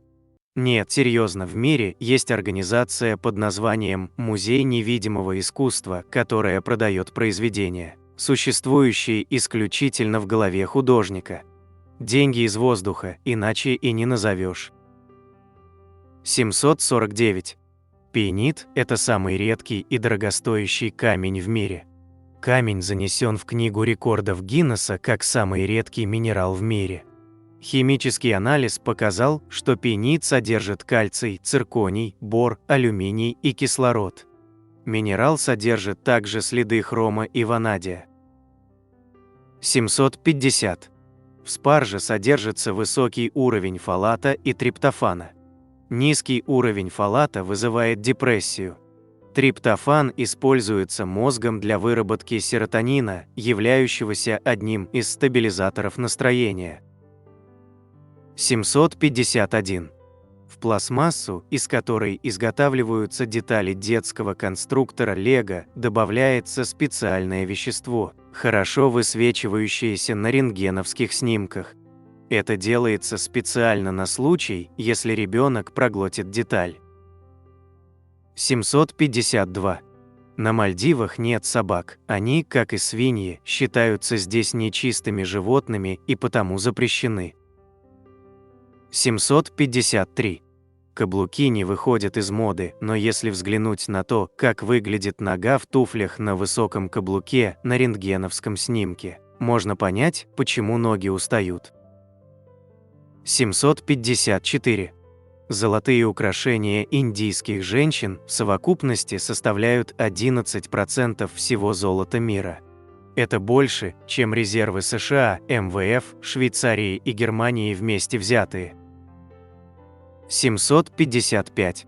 Словом «шофер» изначально называли людей, которые не управляли транспортным средством, а подбрасывали уголь или дрова в топку машинного отделения. В буквальном переводе с французского языка, откуда оно к нам пришло, «чауфер» означает «кочегар» и «стопник». 756. Черный шоколад способствует притоку крови к наиболее важным зонам мозга в течение 2-3 часов. Это помогает мозгу быстрее усваивать информацию. 757. В озере Натрон на севере Танзании настолько высокое содержание щелочи, что если животное попадет в его воды, то окаменеет, покрывшись кальцием. 758. На Аляске можно зарегистрироваться в особом списке и получать оповещение, когда на дороге собьют какое-нибудь съедобное животное. После чего вы можете выкупить тушу и съесть. 759. Стенки мыльного пузыря относятся к самой тонкой материи, видимой человеческим глазом без какого-либо вооружения. К примеру, волос или папирусная бумага в несколько тысяч раз толще. 760. У лобстеров мозг расположен в горле, нервная система в брюшке, зубы в желудке, а почки в голове. Кроме того, лобстеры слышат ногами, ощущают вкус еды клешнями и, как люди, бывают правшами и левшами. 761. Самые крупные кактусы, гигантские калифорнийские цериусы, вырастают до 20 метров. В их стеблях содержится до 2 тонн чистой пресной воды. 762. Голубая вода в центре Йеллоустоунского национального парка – самый знаменитый горячий источник, который может оставить ожог 3-й степени менее чем за секунду. 763. В шлемах астронавтов есть специальные приспособления, которыми при необходимости можно почесать нос. 764. Если все 18-летние жители Китая встанут в одну линию и пойдут мимо вас, то эта линия никогда не закончится. Это потому, что новые жители будут достигать 18 лет и вставать в линию быстрее, чем линия пройдет мимо вас. 765. Во время сна электрическая активность мозга мужчин падает примерно на 70%. А вот у женщин в это же время было отмечено уменьшение активности мозга лишь на 10%. 766. В Эквадоре обнаружен новый вид ос – затьёта. Они откладывают яйца в тело пауков и превращают их в, так сказать, зомби, дети питаются телами жертв. 767. Ланомия – самая опасная гусеница на Земле. При контакте с кожными покровами человека выросты покровов тела гусеницы легко прокалывают кожу, и токсин, попадая в кровь, быстро разносится по всему телу. За один раз гусеница способна выпустить такое количество токсинов, которое запросто может убить человека. 768. Авокадо иногда называют идеальным фруктом. В нем есть практически все требуемые витамины и минералы, в том числе и протеин. 769. Акулы могут представлять опасность даже до своего рождения. Так ученый Стюарт Спрингер был укушен эмбрионом в то время, когда он исследовал внутренности беременной акулы. 770. У ленивцев настолько медленный обмен веществ, что в сезон дождей они даже могут умереть от голода с полным желудком. 771. Ученый Нильс Бор, в 1920 году получивший Нобелевскую премию за исследование структуры атомов, жил рядом с пивным заводом Карлсберг. К его дому была проведена труба от этого завода с бесплатным напитком. 772. Муравей-панда является удивительным представителем класса насекомые. Название панда появилось благодаря черно-белой окраске, которая напоминает оттенки красивого меха панды. Муравьи-панды обладают сильно действующим токсином, способным умертвить корову после нескольких десятков укусов. 773. Самый большой поезд в мире, он же самый длинный поезд в мире, появился в Австралии в 2001 году. Состав имел ровно 682 вагона, их тащили 8 тепловозов, и длина его составляла 7 километров. 774. Гетерохромия – различный цвет радужной оболочки. Это связано с неравномерным распределением меланина, красящего пигмента, в первые полгода жизни. 775. Мощнейший желудок из всех птиц. Желудки стервятников вырабатывают настолько ядреную кислоту, что способны переваривать даже бактерии сибирской язвы. 776. Голубой пингвин – это самый маленький вид из всех ныне живущих пингвинов. Что интересно, несмотря на свой небольшой размер, максимальный рост пингвина – это 30 сантиметров и масса до 1,5 килограммов. Такие пингвины ухитряются охотиться даже на осьминогов. 777. В темно-зеленых овощах высокие уровни лютеина, играющего большую роль в физиологии зрения. Он увеличивает остроту зрения и защищает сетчатку, предотвращая постепенную потерю зрения. 778. Наша планета обладает запасами воды примерно в 1 миллиард 408 миллионов 700 тысяч кубических километров и около 5,14 квадриллионов тонн воздуха. А вот так эти запасы выглядят в масштабе по сравнению с размером Земли. 779. Умеренное потребление шоколада уменьшает вероятность инсульта. 780. Благодаря своим кисточкам на ушах рысь имеет невероятный слух, она может услышать шаги человека за несколько километров. 781. Эмоциональная боль длится около 12 минут, все остальное – самовнушение. 782. В мире есть минимум 5-7 человек, которые похожи друг на друга, как близнецы. Но вот только шанс встретить своего двойника минимален. 783. На Галапагосских островах есть уникальный вид морских котиков, они используют песок для защиты от солнца. 784. Помимо Красной книги, в которую с 1958 года ученые заносят исчезающие виды животных и растений, есть еще и Черная книга. В нее включены животные и растения, навсегда исчезнувшие с лица Земли из-за разрушительной деятельности человека. 785. Почти все чихающие люди, как правило, добавляют в процессе характерное для их культуры звукоподражание: русскоязычные – апчхи, англоязычные – ачу, японцы – хакашун и так далее. 786. Для любителей долгих пеших прогулок самый длинный пеший маршрут по версии Google Maps – 21 212 километров пройдете всего за год, если будете идти ежедневно по 12 часов. 787. 87% людей считают, что чувствуют, когда кто-нибудь на них смотрит. Научных обоснований этому нет. 788. Вулкан Брома на острове Ява находится в состоянии постоянной активности на протяжении последних 20 лет. Его кратер диаметром 600 метров наполнен дымом белого или серого цвета. Но в закатных лучах он приобретает ярко-алый оттенок.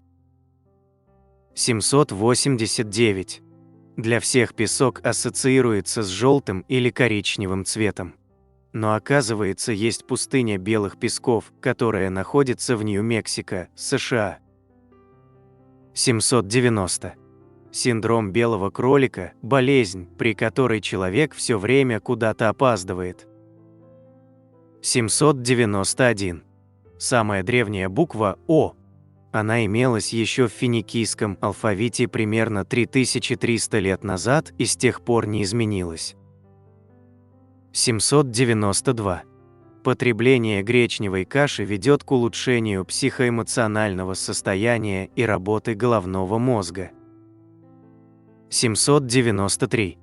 Через Амазонку, длина которой составляет около 7000 километров, не существует ни одного моста. 794. Одним из самых соленых озер мира является озеро Эльтон, что на востоке Волгоградской области. В отдельные периоды времени минерализация озера может достигать 525%, что в 1,5 раза превышает концентрацию солей Мертвого моря. 795. В Древнем Египте слуг специально вымазывали медом, чтобы те отвлекали внимание мух и иных насекомых от священной особы фараона. 796. Гавиал – это самый редкий крокодил на планете. Главная его особенность – это морда. Длина его морды более чем в 3 раза превышает ее ширину. С возрастом она становится еще длиннее. 797.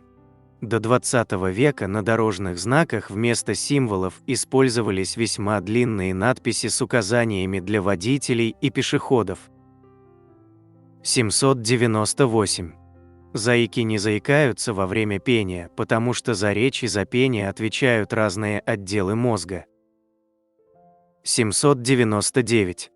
Скорпионы могут обходиться без еды более года. Кроме того, скорпиона можно заморозить на несколько недель, после чего разморозить, и он останется жив и невредим. 800. На этом изображении представлены отклоненные проекты Эйфелевой башни. 801. На каждом томе собрания сочинений «Взлет и падение Римской империи» изображается постепенно разрушающаяся колонна. 802. На этом изображении самураи позируют на фоне сфинкса во время официального японского тура с целью познания мира, 1864 год. 803. Изобретатель Пакман показывает оригинальные наброски. 804. Когда вы задуваете свечи, количество бактерий на торте увеличивается на 1400%. 805. Ноготь на среднем пальце растет быстрее, чем на всех остальных. 806. Меню – самая грязная вещь в любом ресторане. Его крайне редко тщательно очищают. 807. Только 3% людей способны нормально себя чувствовать, если спать 6 часов в день. 808. Хмурясь, вы сжигаете больше калорий, чем улыбаясь. 809. 200 тысяч долларов за грамм. Именно столько стоит самый дорогой металл в мире, изотоп осмия 1870С. 810. Древнеримская публика любила кровавые зрелища не только на гладиаторских боях, но и на обычных театральных представлениях. Если вдруг по ходу действия актер должен был погибнуть, его могли в последний момент заменить на приговоренного к казни преступника и убить прямо на сцене. 811. Продолжительный просмотр телевизора утомляет не меньше, чем сложная или рутинная работа. Он даже может привести к синдрому хронической усталости. 812. Самая маленькая сова – это перуанская карликовая, она весит около 30 грамм. Для сравнения, самые крупные колибри весят около 20 грамм. 813.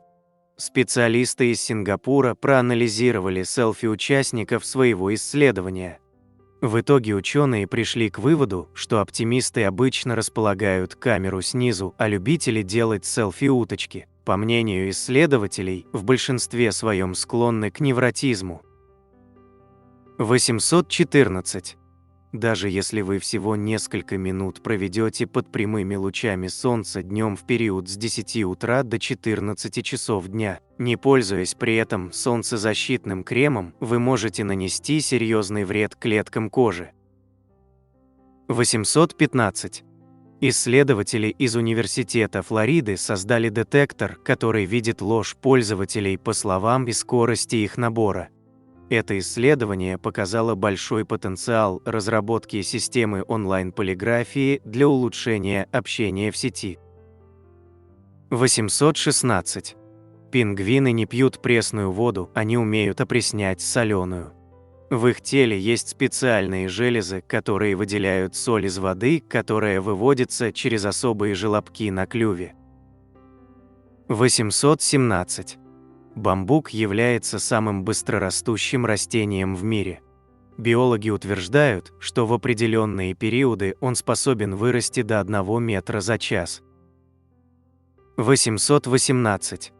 В Австралии живут клинохвостые орлы, одни из самых больших птиц, достигающие 2,5 метров в размахе крыльев. А еще эти птицы довольно агрессивны и часто нападают на вертолеты и небольшие самолеты, защищая территорию, на которой находятся их гнезда. 819. Японцы часто спят в общественных местах и даже на работе. Такая практика называется инэмури. Удивительно, но начальники не имеют ничего против того, чтобы их подчиненные прикорнули за компьютером, поскольку считают, что их уморила тяжелая работа. 820. Удивительно, но Саудовская Аравия, в которой большую часть территории занимают пустыни, вынуждена импортировать песок, так как песок из пустыни не подходит для строительства. 821. Баскский язык считается самым сложным для изучения. Например, слово «нож» дословно означает «камень, который режет». Во времена войны его использовали как шифр. 822. Медведи считаются очень молодым биологическим видом, так как появились всего 6 миллионов лет тому назад. 823. Вы всегда видите свой нос, но мозг отфильтровывает эту ненужную информацию. 824. Тысячи американцев получили страховку от похищения инопланетянами. В штате Флорида агентство Святого Лаврентия в Альтамонте-Спрингс продает страховки от похищения за $19.95. По данным Miami Herald, на сегодняшний день уникальная компания продала более 6000 полисов на общую сумму покрытия $10 миллионов. К сожалению, мелкий шрифт никто не читает. Чтобы претендовать на претензию, вам нужно будет вернуться на Землю и предъявить подпись уполномоченного, находящегося на борту инопланетян. 825. 95% активности мозга не связаны с сознанием. До 40% поведения выполняются автоматически по привычке.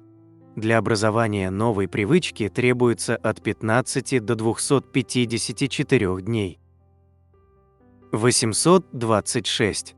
Это вантаблэк – самое черное вещество в мире. Оно поглощает более 99% света и заставляет 3D-объекты выглядеть как 2D-объекты. 827. На фото теплицы на западе Нидерландов. В этом регионе почти 80% обрабатываемой земли находится в теплицах. 828. Буфорд – это некорпоративное сообщество в округе Олбани, США, в котором живет один человек. Единственный житель Дэн Салмон одновременно является и дворником, и заправщиком, и продавцом в местном магазине, и мэром города. 829. Лишь около 10% денег в мире реальны. Остальные деньги существуют только в цифровом виде. 830. Жемивю – состояние, противоположное дежавю, внезапно наступающее ощущение того, что хорошо знакомое место или человек кажутся совершенно неизвестными или необычными, как бы увиденными в первый раз. 831. В Санкт-Петербурге в 3 раза больше мостов, чем в Венеции. По количеству каналов и мостов над ними гораздо уместнее не Петербург называть Северной Венецией, а Венецию – Южным Петербургом. 832. Сегодня появление близнецов на свет происходит на 75% чаще, чем в предыдущем столетии. 833. Рекорд по уколам кактусовыми иголками поставил один бразилец в 1956 году. За 15 секунд в его теле оказалось 267 игл. 834. В наших снах мы часто видим незнакомых людей, но понятия не имеем о том, что наше сознание не придумывает их лица. Это лица реальных людей, тех, кого мы видели в течение жизни, но не запомнили. 835. Только в 1992 году Ватикан официально признал, что Земля не является неподвижным телом и действительно вращается вокруг Солнца. 836. Человек, который глобально повлиял на климат Земли, был Чингисхан, за время завоеваний которого погибло около 40 миллионов человек. Из-за этого сельскохозяйственные угодья заросли лесами, и выросшие деревья поглотили на 700 миллионов больше тонн углерода, что в итоге привело к охлаждению климата нашей планеты. 837. Настоящее геологическое чудо – кратер потухшего вулкана Набиотум. За свою диковинную форму он получил прозвище «собачья миска». 838. Мегапалочник Чана считается самым длинным насекомым в мире. Вместе с лапками длина насекомого достигает целых 56 сантиметров. 839. Самая сложная настольная игра The Campaign for North Africa. Ее почти никто не купил, так как правила написаны в 3 томах, а игра длится минимум 1500 часов. 840. Жаботикаба – это бразильское виноградное дерево, плоды которого растут прямо на стволах и ветвях. 841.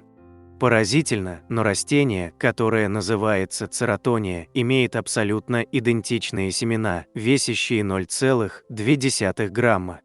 В древности эти семена использовали в ювелирном деле в качестве гирь. Сегодня такая мера веса называется каратом. 842. Актриса Ширли Хендерсон сыграла в «Гарри Поттере» 13-летнюю школьницу Плаксу Миртл. На момент съемок ей было почти 40 лет. 843. Сэр Нильс Улов – королевский пингвин, являющийся талисманом Норвежской королевской гвардии. Носит звание полковник, в 2008 году посвящен в рыцари. 844.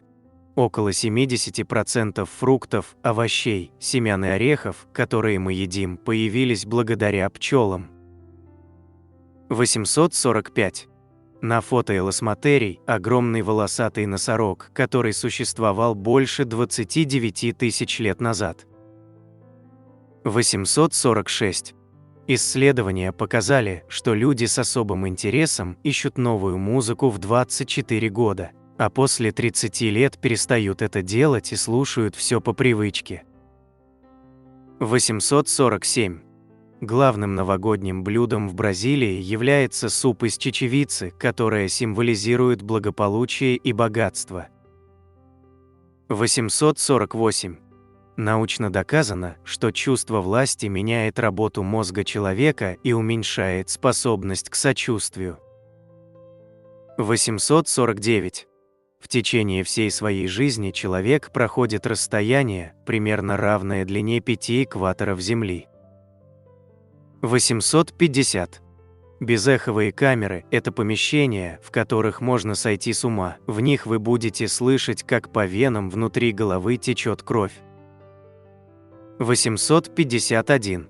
Из-за проблемы перенаселенности и дефицита жилья некоторые квартиры в Гонконге настолько малы, что ООН назвала их оскорблением человеческого достоинства, а сами гонконгцы прозвали дома-гробы. Площадь таких квартир может составлять всего 4 квадратных метра, чуть больше площади двуспальной кровати размера King Size. Их официальное название – микроапартаменты. 852.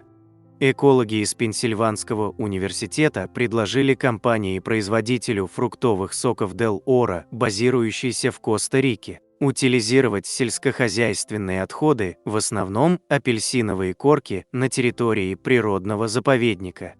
Важный момент – компания могла выбрасывать корки только в тех местах, где почва деградировала и ничего не росло. В ходе проекта в заповедник было сброшено около 12 тысяч тонн отходов. Спустя 16 лет безжизненная почва покрылась густым лесом и виноградными лозами настолько, что приехавшие на это место исследователи были поражены успехом эксперимента. 853. Пестрые тюльпаны поражены вирусом, который приводит к их частичному обесцвечиванию. Заражая луковицу, вирус, так сказать, ломает гены, ответственные за окраску цветка, что приводит к появлению замысловатых полос, разводов, узоров и искр на лепестках тюльпана. К сожалению, пораженная вирусом луковица становится чахлой и слабой, так что может и не зацвести. 854. Братья Райт, изобретатели, сконструировавшие и построившие первый самолет, а также совершившие первый в истории полет, прославились на весь мир. Однако они были очень скромны, особенно младший, Орвилл, и всячески избегали общественного внимания, не позволяя себя фотографировать и крайне редко давая интервью. Уилбер Райт по этому поводу выразился так: «Единственные говорящие птицы – это попугаи, но летают они не слишком высоко». 855. Слово «дроид» придумал Джордж Лукас в 1977 году, а в 2009 его компания зарегистрировала это слово как товарный знак. Компания Verizon вынуждена платить комиссию Lucasfilms Ltd. За использование слова «дроид» в названии линейки своих телефонов Motorola Droid, а Disney платит Лукасу за употребление этого слова в «Звездных войнах». 856. В 1700-х годах французский король Людовик XIV, известный своей любовью к моде, и его придворные стали носить обувь на высоком каблуке в знак высокого статуса. Но чем популярнее становились каблуки, тем яростнее мужчины стремились перещеголять друг друга их высотой. В конце концов, специальный королевский указ ограничил высоту каблуков 1,25 см для простолюдинов, 2,5 см для буржуа, 3,75 для рыцарей, 5 см для дворян и 6,25 для особ королевской крови. 857.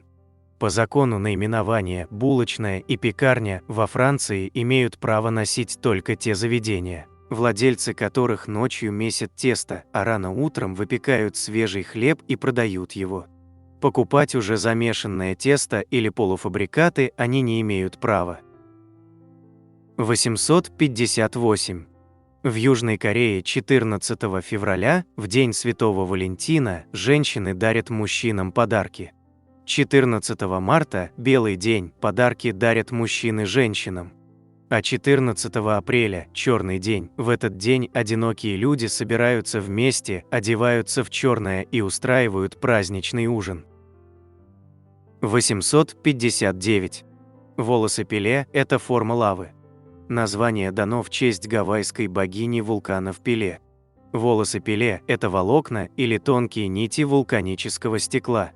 Они образуются в процессе вытягивания расплавленного базальтового стекла из лавы, обычно из лавовых фонтанов, лавовых каскадов и мощных лавовых потоков. 860. Картина «Мона Лиза» имела особую ценность для ее автора, Леонардо да Винчи. Работа над ней шла в течение 16 лет. Художник до самой смерти не расставался с картиной, перевозя ее на мулах во время своего путешествия из Флоренции в Милан, Рим и, наконец, во Францию. 861. Тунгнат Чатурведи 22 года судился с индийскими железными дорогами из-за ошибки кассира, который продал 2 билета за 90 рупий, это около 90 рублей, вместо 70 рупий в 1990-х годах. Он посетил более сотни судебных заседаний и, наконец, выиграл дело. Суд постановил, что компания должна выплатить Чатурведи 15 тысяч рупий морального ущерба и вернуть 20 рупий, добавив к ним 12% годовых за все прошедшие годы. 862.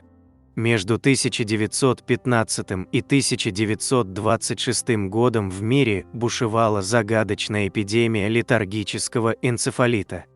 Болезнь поражала мозг, оставляя жертв в подобном статуе состоянии, лишенными речи и возможности двигаться. Около полумиллиона человек погибли в результате эпидемии, которая прекратилась так же неожиданно, как и началась. Возбудитель болезни так и не был выявлен. 863. В китайской мифологии, как и в Библии, есть история о Великом потопе, однако в отличие от Ноя, китайцы пытались остановить потоп. Мифические герои принц Ган и его сын Ю сражались со злыми демонами и просили помощи у богов и драконов в сооружении огромных водосборных бассейнов и плотин, чтобы люди могли спастись от наводнения. 864. Последнюю особь вида биологи называют эндлингом. Когда эндлинг умирает, вид считается вымершим. Например, Бенджамин, последний сумчатый волк, содержавшийся в 1930-х годах в зоопарке Хобарта, был эндлингом. После его смерти сумчатых волков на планете не осталось. 865. Спаси свою шкуру, подставь другого. Таким принципом руководствуются эгоистичные рыбки-остеанаксы. Если в поле их зрения попадает хищник, они стремятся подставить кого-то из своих собратьев. В ходе экспериментов над группой из 8 особей, рыбы, завидев имитацию хищника, выбирали одну из группы в качестве жертвы, осыпали ударами и стремились как можно скорее уплыть. 866. Земля минимум на 38% состоит из бриджманита, силикат перовскита, но несмотря на то, что это самый распространенный на нашей планете минерал, о нем мало что известно. Причина в том, что залежи этого минерала располагаются в нижней мантии на глубине от 700 до 2900 километров. Разумеется, забраться так глубоко не представляется возможным. Ученые нашли фрагменты бриджманита на метеорите и в 2014 году присвоили официальное имя. До этого минерал чаще всего называли перовскитом, да и сейчас это название в ходу. 867. Обычно мы представляем себе черепах как существ с твердым панцирем, но они бывают и мягкотелыми, так называется целое надсемейство. Его представители имеют мягкий и кожистый панцирь, так им удобнее проводить свои дни, зарывшись в песок водоема в ожидании добычи. 868. В Париже не используется знак движения без остановки «Запрещено», предписывающий водителям обязательно кратковременно остановиться перед ним прежде, чем продолжить движение. Автомобили не останавливаются ни на одном перекрестке без светофора. Автомобили справа имеют преимущественное право проезда как на обычных перекрестках, так и на транспортных развязках. 869. Хамелеоны меняют цвет исключительно по настроению, а не для того, чтобы слиться с фоном и спрятаться. Цвет меняется, когда хамелеон доволен, напуган, голоден, спаривается, угрожает или дерется с другим хамелеоном. Также смена цвета используется для внутривидовой коммуникации. Этим ящеркам нет нужды маскироваться, поскольку естественных врагов у них нет. 870. Средневековый норвежский король Сигурд I страдал от посттравматического расстройства и тяжелой депрессии после 4 лет руководства крестовым походом. Ученые XII века, описывавшие его состояние, демонстрируют глубокую осведомленность о психических заболеваниях, что удивительно для той эпохи. 871. В 2018 году женщина заплатила швейцарскому кафе 7709 швейцарских франков чаевых, потому что случайно ввела свой пин-код вместо суммы. Когда она обнаружила ошибку и позвонила в кафе, чтобы вернуть свои деньги, ей никто не ответил. Хозяин кафе закрыл его и объявил о банкротстве. 872. Наука порой допускает удивительные промахи. Например, когда Иоганнес Ребман, первый европеец, увидевший гору Килиманджаро, опубликовал свое открытие в 1849 году, его сведения сочли простой галлюцинацией, поскольку считалось, что снег на таких широтах выпадать не может, а если и выпал, должен сразу таять. Так что ученым понадобилось еще 12 лет, чтобы признать существование горы, а также наличие у нее снежной шапки. 873.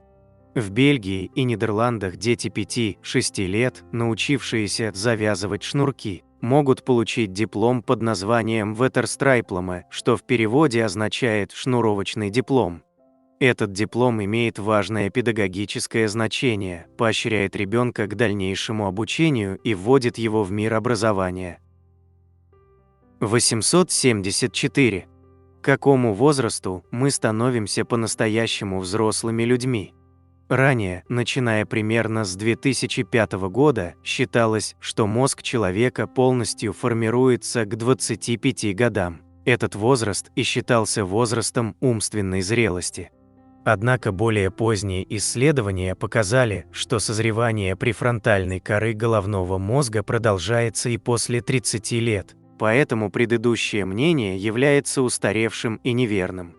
На данный момент нельзя с уверенностью назвать возраст, в котором процесс взросления завершается окончательно.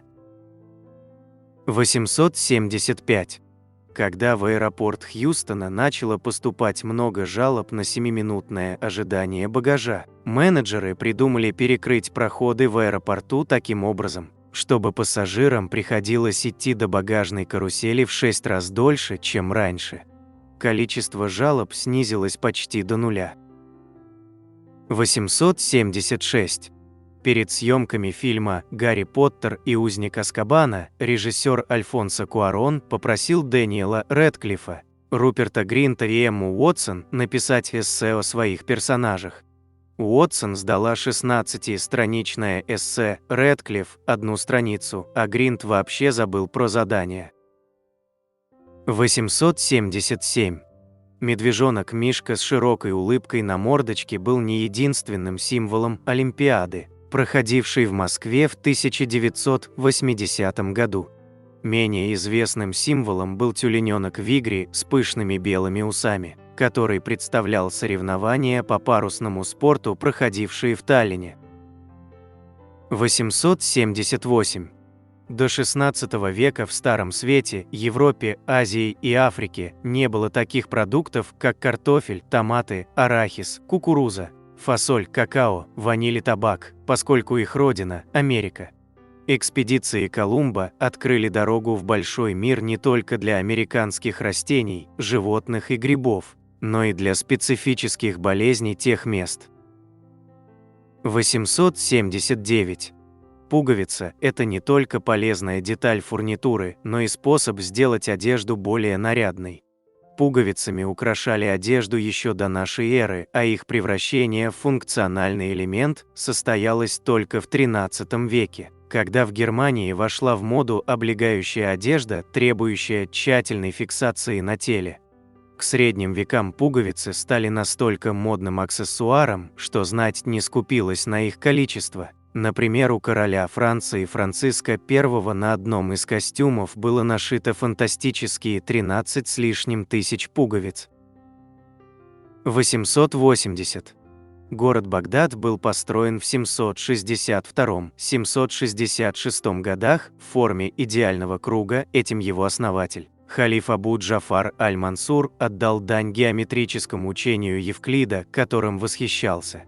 К сожалению, от того города ничего не осталось, последние его постройки были снесены османами в 1870-х годах.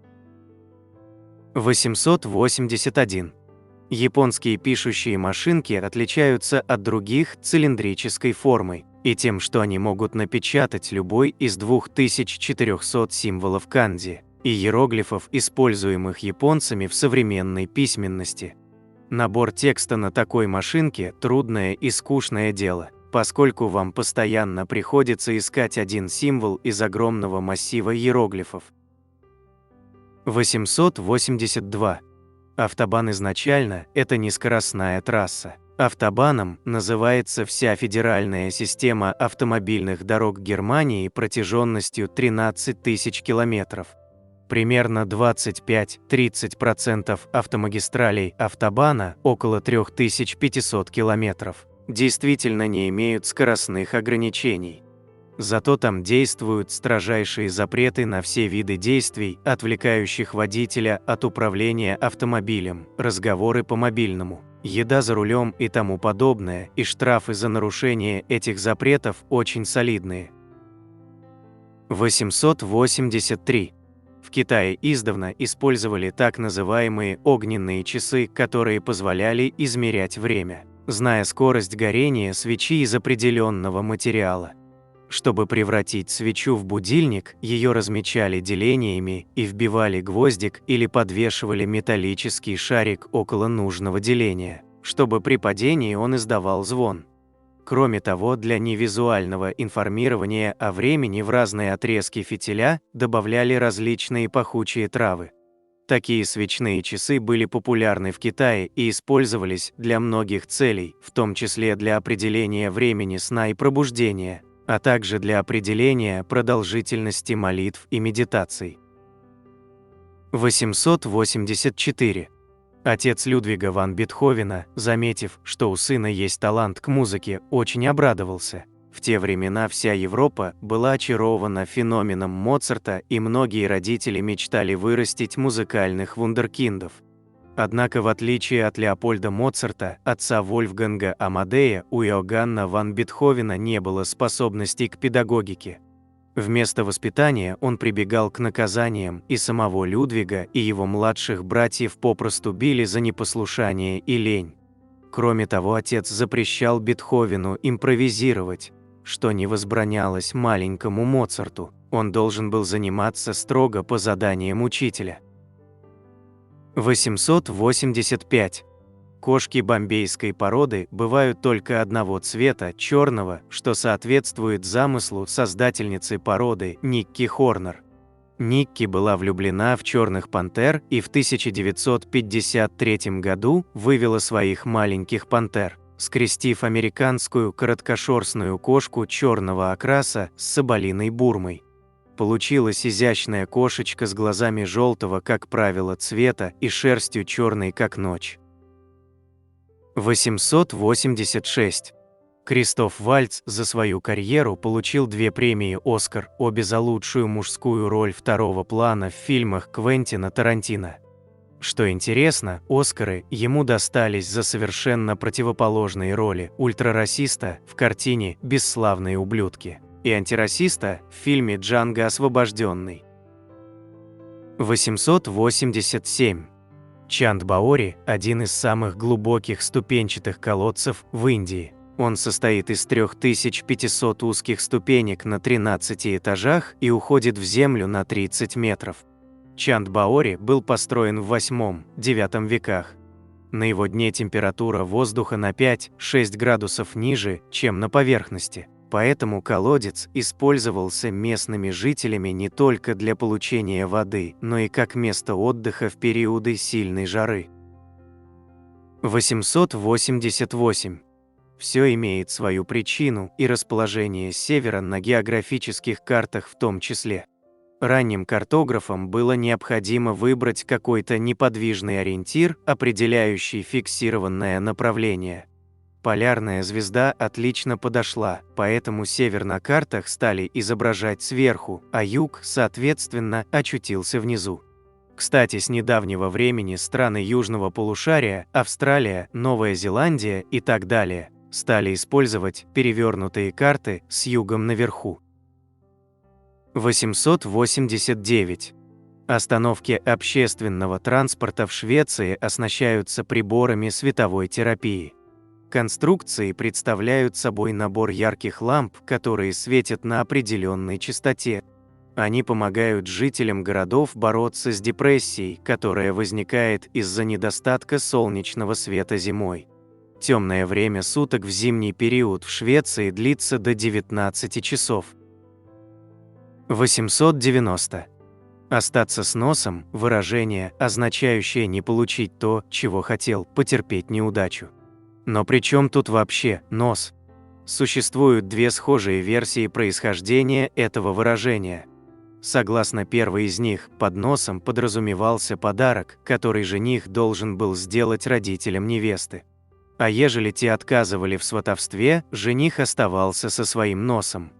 Вторая версия обозначает нос как взятку, если адресат подношения не принимал, проситель, опять же, оставался с носом. 891. Плотоядные многоножки с острова Филиппа в Тихом океане, свирепые животные, вырастающие до 30 сантиметров в длину, закованные в бронированные пластины и оснащенные мощнейшим парализующим ядом. Эти многоножки заняли экологическую нишу млекопитающих хищников, отсутствующих на острове. Каждую ночь они убивают тысячи птенцов-буревестников, впрыскивая им яд при помощи клешней и поедая заживо. 892. На самом большом известном корабле древнего мира Тессаракантере было 4000 мест для гребцов. Большинство исследователей считает, что судно было таким большим, что просто-напросто не могло использоваться. Вероятно, древние греки построили его для престижа, а не как реальный военный корабль. 893. Дикие ослы, живущие в засушливой местности, в поисках воды выкапывают глубокие колодцы, которыми впоследствии пользуются другие виды животных, страдающих от жажды. Ученые подсчитали, что ослиные колодцы используют, помимо самих ослов и лошадей, 57 других видов, включая как травоядных, так и хищников, горных львов, например, а также многие виды птиц. 894. На гербе Бермудских островов изображено тонущее судно в память о трагическом событии 1609 года, когда 150 колонистов, направлявшихся в Вирджинию на корабле, потерпели кораблекрушение из-за урагана. Команда выжила и предпочла остаться на ближайшем острове вместо того, чтобы продолжать путь. Это был один из Бермудских островов, и с этого момента начинается история колонизации этих островов. 895. Современные исследования в области психологии утверждают, что нарциссы – не самовлюбленные личности, а наоборот крайне неуверенные в себе. Ранее считалось, что нарциссизм свойственен людям, склонным к самолюбованию и хвастовству, но сейчас психологи говорят, что нарциссизм проистекает от внутренней потребности получить признание и одобрение, самоутвердиться, поднять изначально сильно заниженную самооценку. 896. Растворимый кофе был изобретен в Англии в 1771 году, но он слишком быстро прогоркал и требовал доработки технологии. Потребовалось еще 139 лет, чтобы растворимый кофе приобрел приятный вкус и долгий срок хранения, а затем превратился в запатентованный продукт и занял свое место на магазинных полках в США в 1910 году. 897. Однажды учитель Леонардо да Винчи, художник Вероккио, получил заказ на картину «Крещение Христа» и, взявшись за нее вместе с учениками, поручил Леонардо нарисовать двух ангелов. Когда подмастерье закончил свою часть работы, Вероккио был настолько поражен его талантом и мастерством, что забросил кисть и никогда больше не возвращался к живописи. 898. Покрывать дирижабли коровьими кишечниками звучит как безумная идея, но ничего лучше на заре дирижаблестроения не существовало. Коровьи кишки – надежный, прочный, проверенный материал, который и стали применять для изготовления оболочек дирижаблей. Кишечники вымачивали в гидроксиде калия, растягивали и покрывали поверхность цепелинов в несколько слоев. На один уходило до 250 тысяч кишечников. В годы Первой мировой войны в Германии даже запретили готовить традиционное для этой страны блюдо, чтобы не тратить ценные кишки на оболочки для колбас и сосисок. 899. В эпоху раннего немого кино имена актеров не указывали в титрах, так как публике было все равно, кто исполняет роли. Но после того, как в 1910 году Мэри Пикфорд стала очень популярной, производители фильмов догадались использовать ее имя на афишах, чтобы привлечь людей в кино. Поэтому Пикфорд считается первой в истории кинозвездой. 900. У стервятников слабые клювы, поэтому они не могут раздирать падаль на куски, как это показывают в фильмах. Вместо этого стервятник ждет, пока птица покрупнее разорвет добычу, например, это может сделать черный гриф. А стервятник за ним доедает оставшиеся куски туши. 901. Элла Слэк более 30 лет проработала дублершей королевы Елизаветы II. Прежде чем на мероприятии должна была появиться сама королева, дублерша проходила, стояла и сидела везде, где должна была ходить и сидеть Елизавета, чтобы убедиться, что все расставлено и подготовлено идеально. Также Элла проверяла, есть ли у фотографов возможность снять королеву в нужном ракурсе, и заменяла королеву во время репетиций официальных церемоний. 902. Строго говоря, когда вы едите сырую морковь, она все еще живая. Некоторые овощи и ягоды, такие как капуста, морковь, кабачки, черника и так далее, сохраняют способность к метаболизму и отслеживанию циркадных ритмов даже после того, как их собрали. 903. У утконоса нет желудка. Это существо настолько странное, что когда его вид был открыт, люди долго не могли поверить, что такое животное вообще может существовать. У него утиный клюв. У него бобриный хвост и перепончатые лапы. Он ужасно ядовитый. И у него нет желудка вообще. В физиологическом смысле это означает, что пищевод утконоса, в отличие от всех нормальных зверей, переходит сразу в кишечник, минуя стадию расщепления пищи при помощи кислоты, как раз то, чем занимается желудок. В конце пищевода не наблюдается ни малейшего расширения и изменения эпителия. Утконос в процессе эволюции где-то потерял орган, позволяющий млекопитающим расщеплять белки еще до поступления пищи в кишечник. Также желудок отсутствует у ближайшего родственника утконоса – ехидны, а также у примерно четверти видов рыб. 904. Резиновые змеи – это настоящее название вида змей из семейства ложноногих. Резиновые змеи обитают в Канаде и США и считаются самыми дружелюбными по отношению к человеку змеями. Они используются в терапии, чтобы помочь преодолеть страх перед змеями, так как неизвестно ни одного случая нападения резиновой змеи на человека. 905.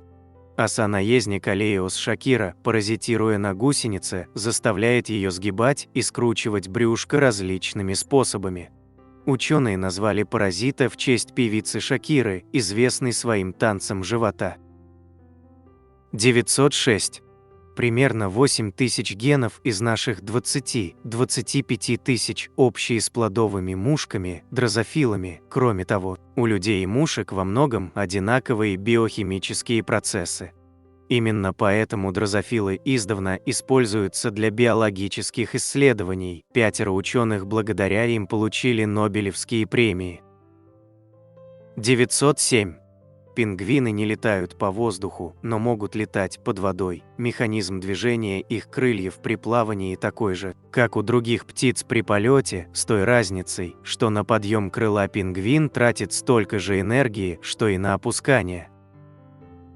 908. 30 лет назад при случайном возгорании дома у вас было, в среднем, 15-17 минут на то, чтобы потушить огонь. Сейчас это время сократилось до всего 3-5 минут из-за обилия пластмасс и других продуктов на основе нефти в доме, а также из-за большего размера комнат и более высоких потолков. 909. Самец бойцовой рыбки строит на поверхности воды пенное гнездо из пузырьков воздуха. Во время нереста рыбки собирают опускающиеся на дно икринки и проталкивают их в гнездо. Такие гнезда, сохраняя плавучесть, удерживают яйца на поверхности воды, обеспечивая необходимое количество кислорода и тепла для выживания и вылупления потомства. 910. Существует нервная связь между глазами и сердцем, называемая глазосердечным рефлексом. Если надавить на глазные яблоки, пульс сократится на 4-8 биений в минуту. Особенно сильно глазосердечный рефлекс выражен у новорожденных и грудных детей. 911.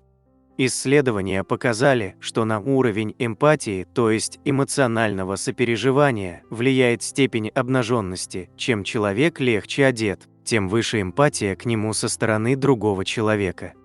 Самую сильную эмпатию мы испытываем, наблюдая полностью раздетого человека. 912.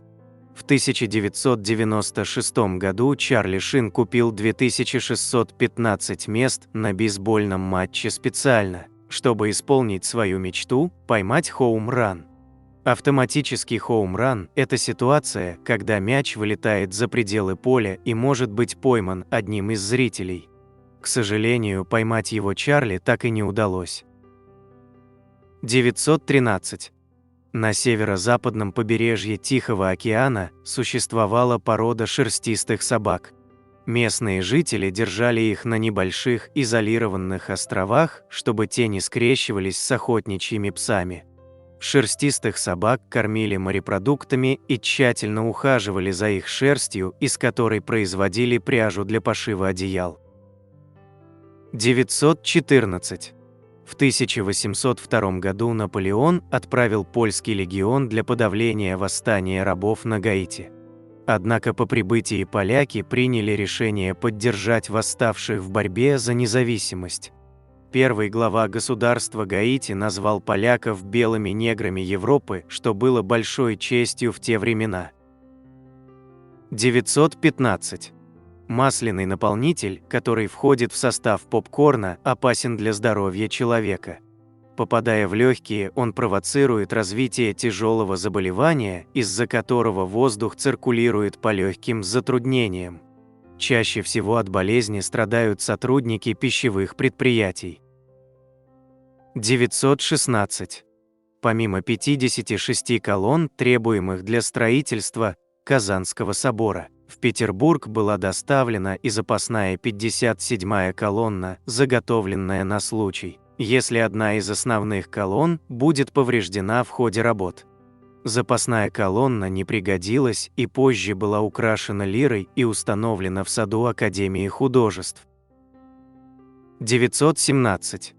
Слово «шовинизм» происходит от имени полумифического французского солдата Николя Шовина, который был фанатично предан Наполеону Бонапарту, боготворил его, считал во всем правым и часто произносил пафосные речи в его честь. 918. Римский император-узурпатор Силбаннак, живший в середине III века, был полностью забыт. Упоминания о нем отсутствуют во всех исторических источниках. О его существовании известно только из двух найденных в XX веке монет с его портретом. 919. В 1951 году Мел Бланк, актер, озвучивавший мультфильмы про Багза Банни и Даффи Дака, совершил то, что считалось невозможным. Он озвучил этих персонажей, подражающих друг другу. Багз Банни изображал Даффи Дака, а Даффи Дак – Багза Банни для того, чтобы сбить с толку их общего врага. По словам Хэнка Азария, американского актера, добиться правдоподобия в такой ситуации невероятно сложно, так как голоса спутываются друг с другом и становятся плохо различимыми. Этот трюк до сих пор считается вершиной искусства озвучивания. 920. В 2022 году в рамках тестирования технологий защиты планеты от астероидов НАСА изменила траекторию движения астероида Диморф, спутника астероида Дидима, врезавшись в него беспилотным космическим аппаратом DART. Это первый в истории случай, когда человечество намеренно изменило движение небесного объекта. В результате удара Диморф обзавелся кометоподобным хвостом, а время его вращения вокруг Дидима теперь составляет 11 часов 23 минуты, вместо 11 часов 55 минут. До столкновения зонд успел сделать несколько снимков поверхности Диморфа. 921. Знакомьтесь, итаколумит – единственная в мире горная порода, способная гнуться. Трудно представить себе, что кусок скалы может быть гибким, но на нашей планете каких только чудес не встретишь.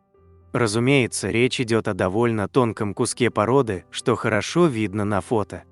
Гибкость итаколумита объясняется несколькими условиями: наличием большого количества межкристаллических пустот, наличием тонких прослоев микрослюды между зернами кварца, содержащимися в породе, и другими ее физическими свойствами. 922. Несмотря на то, что древние римляне использовали свинец для строительства водопровода, фактических случаев отравления людей свинцом не было. Высокое содержание кальция в воде приводило к образованию налета на внутренней стороне труб, предотвращающего попадание свинца в воду.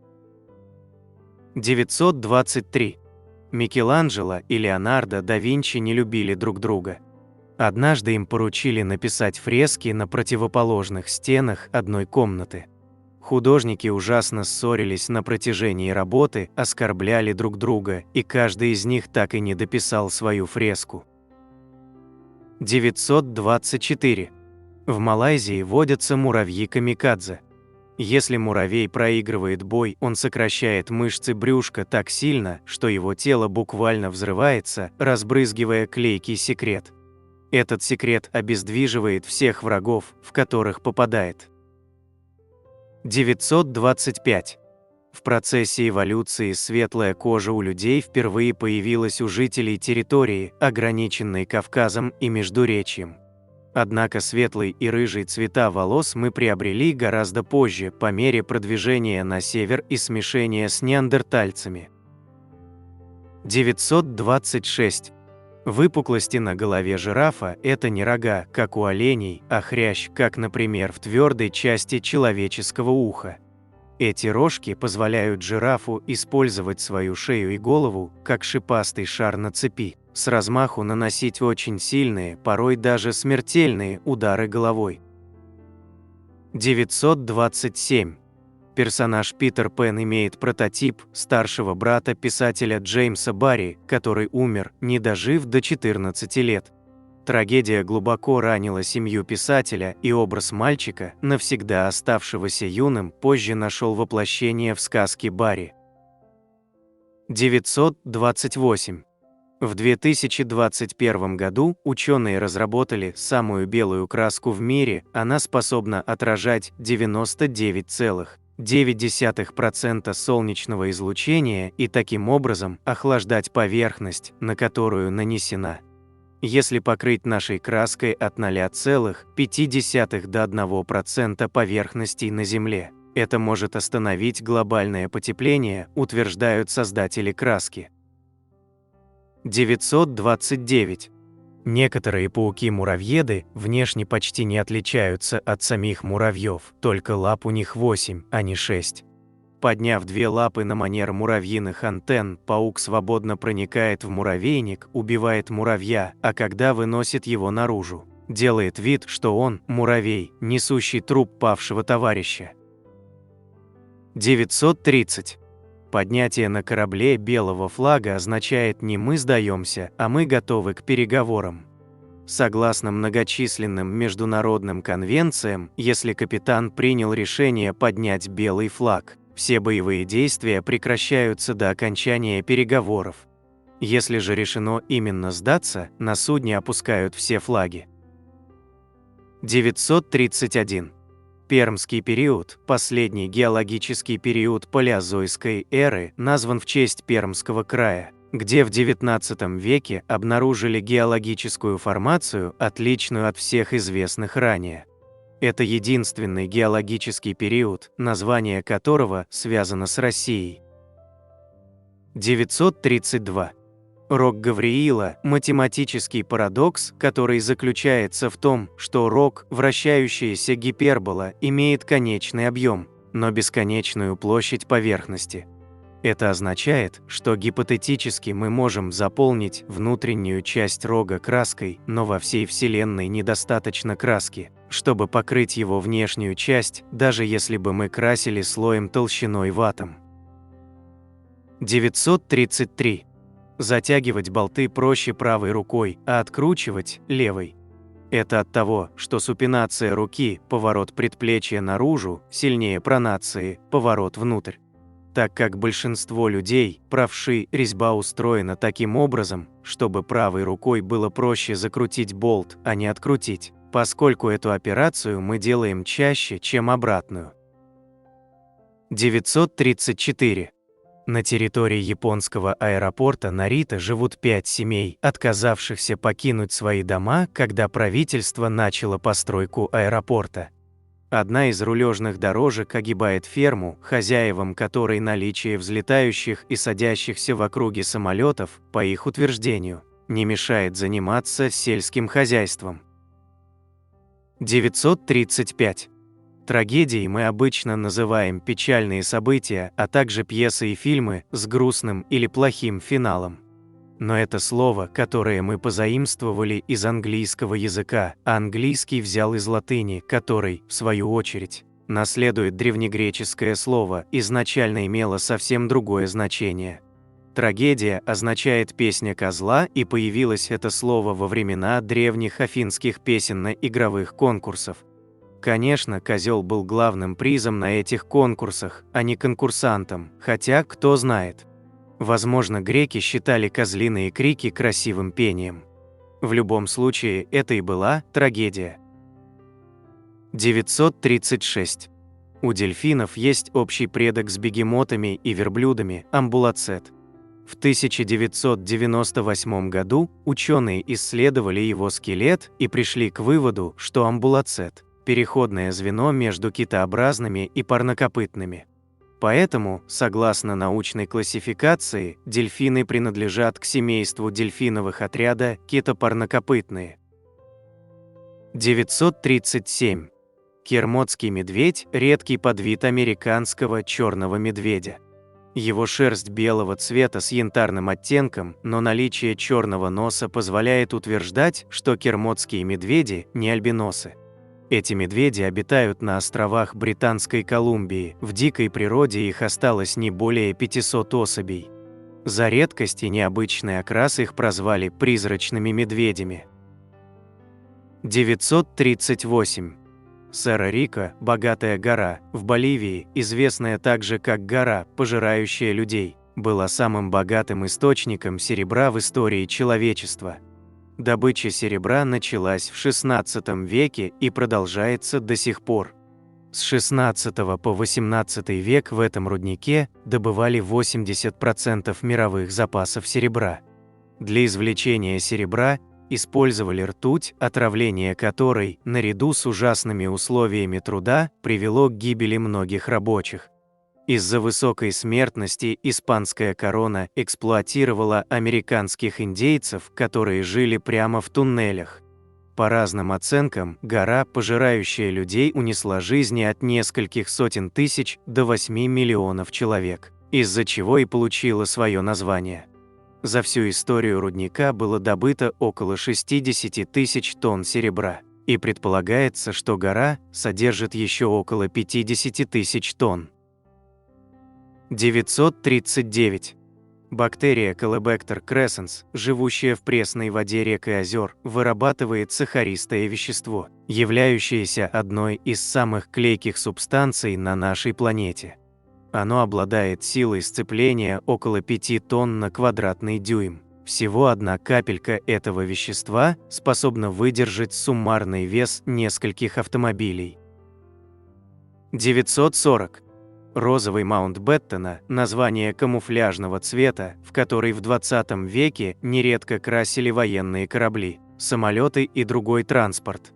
Идея родилась у лорда Маунтбеттена, когда он увидел, как корабль серовато-розового цвета сливается с закатным освещением в гавани и словно исчезает. Со временем, однако, эксперты пришли к выводу, что розовый Маунтбеттена неэффективнее для маскировки, чем обычный серый цвет. 941.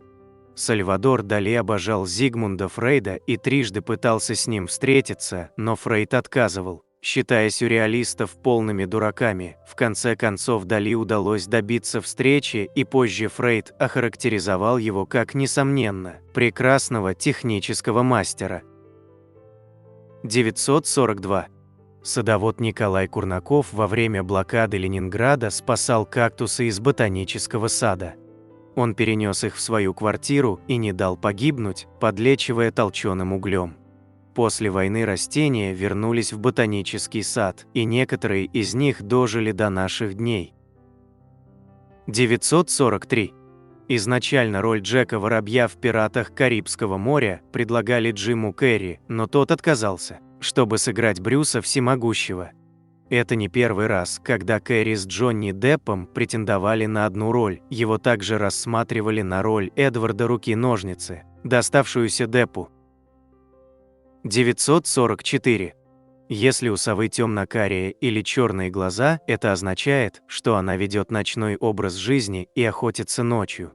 Цвет глаз нужен для маскировки и никак не помогает сове видеть в темноте, она находит добычу благодаря своему невероятному слуху.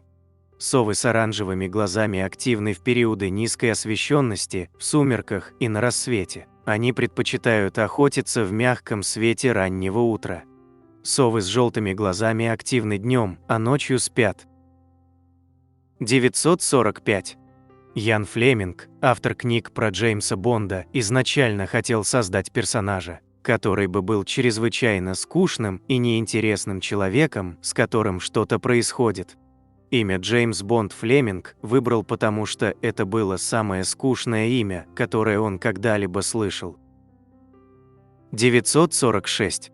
Парадокс толерантности, высказанный Карлом Поппером в 1945 году, гласит: неограниченная толерантность ведет к ее исчезновению, поскольку терпимость к нетолерантности неизбежно заканчивается распространением нетолерантности. Следовательно, сохранение толерантности требует нетерпимого отношения к нетолерантным. Получается, что любая попытка провести границу толерантности обречена на провал, поскольку в самом понятии толерантности заложен логический парадокс. 947. В Тихом океане есть большое Тихоокеанское мусорное пятно, участок в котором из-за океанических течений концентрируется попадающий в океан мусор, в основном пластик. Размер пятна от 700 тысяч до 1,5 миллиона квадратных километров, а общая масса мусора – более 350 миллионов тонн на 2018 год, и она постоянно растет. 948. Самки удильщика были обнаружены и изучены в 1833 году, но еще почти сотню лет никто не знал, как выглядят самцы, пока кто-то из биологов не понял, что маленькие рыбки, висящие на самках, это и есть самцы, а не детеныши, как считалось ранее. 949. Уравнение Лоренца названо в честь двух ученых, каждый из которых вывел его независимо, с разницей в несколько лет. В 1869 году Людвиг Лоренц, Дания, а в 1878 году Хендрик Лоренц, Нидерланды. Лоренцы не были знакомы друг с другом и пришли к открытию формулы разными путями, но опубликовали ее почти одновременно. В 1880 году, удивив научный мир и самих себя этим совпадением. 950. Впечатляющая скорость и ловкость колибри требуют больших затрат энергии. Если бы люди могли похвастаться таким же метаболизмом, как у колибри, среднестатистическому человеку потребовалось бы более 150 тысяч килокалорий в день. Поэтому колибри питаются примерно каждые 15 минут и всегда находятся в пределах нескольких часов от голодной смерти. 951. Рапунцель – это растение. Так в Европе называют полевой салат растение, чьи корни похожи на редис, а ботва – на салат. Сказка про Рапунцель начинается с того, что беременная женщина увидела у соседки злой ведьмы в огороде Рапунцель и попросила мужа нарвать ей свежих листьев.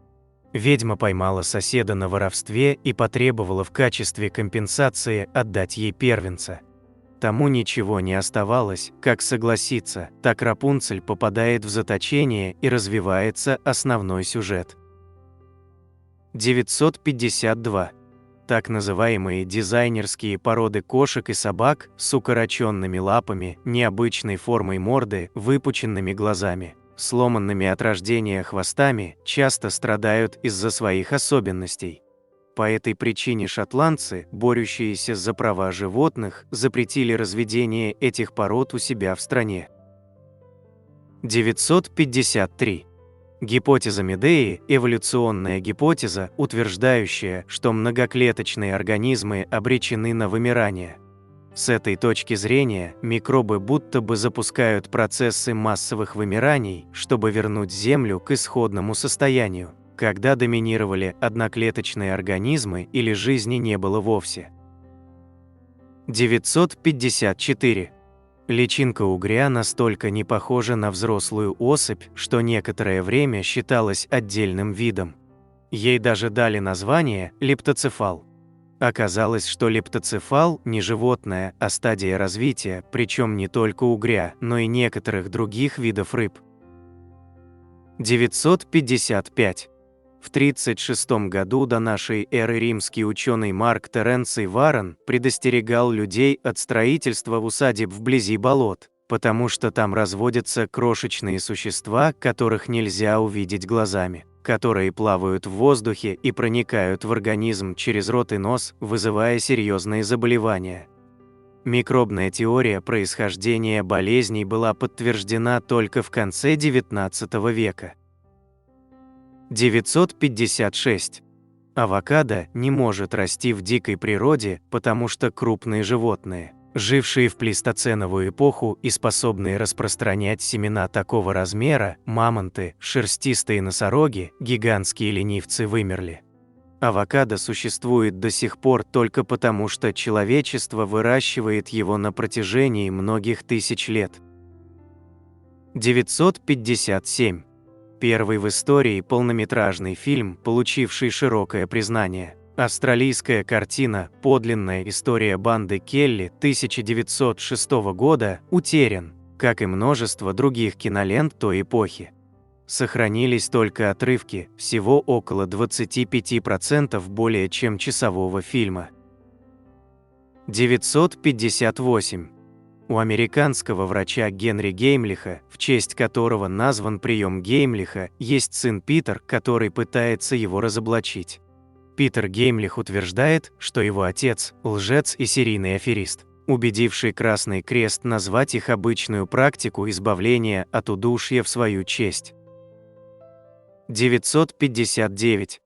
Суверенный Мальтийский военный орден рыцарей-госпитальеров, основанный во время крестовых походов, существует до сих пор и является единственной международно признанной суверенной организацией, не владеющей какой-либо землей.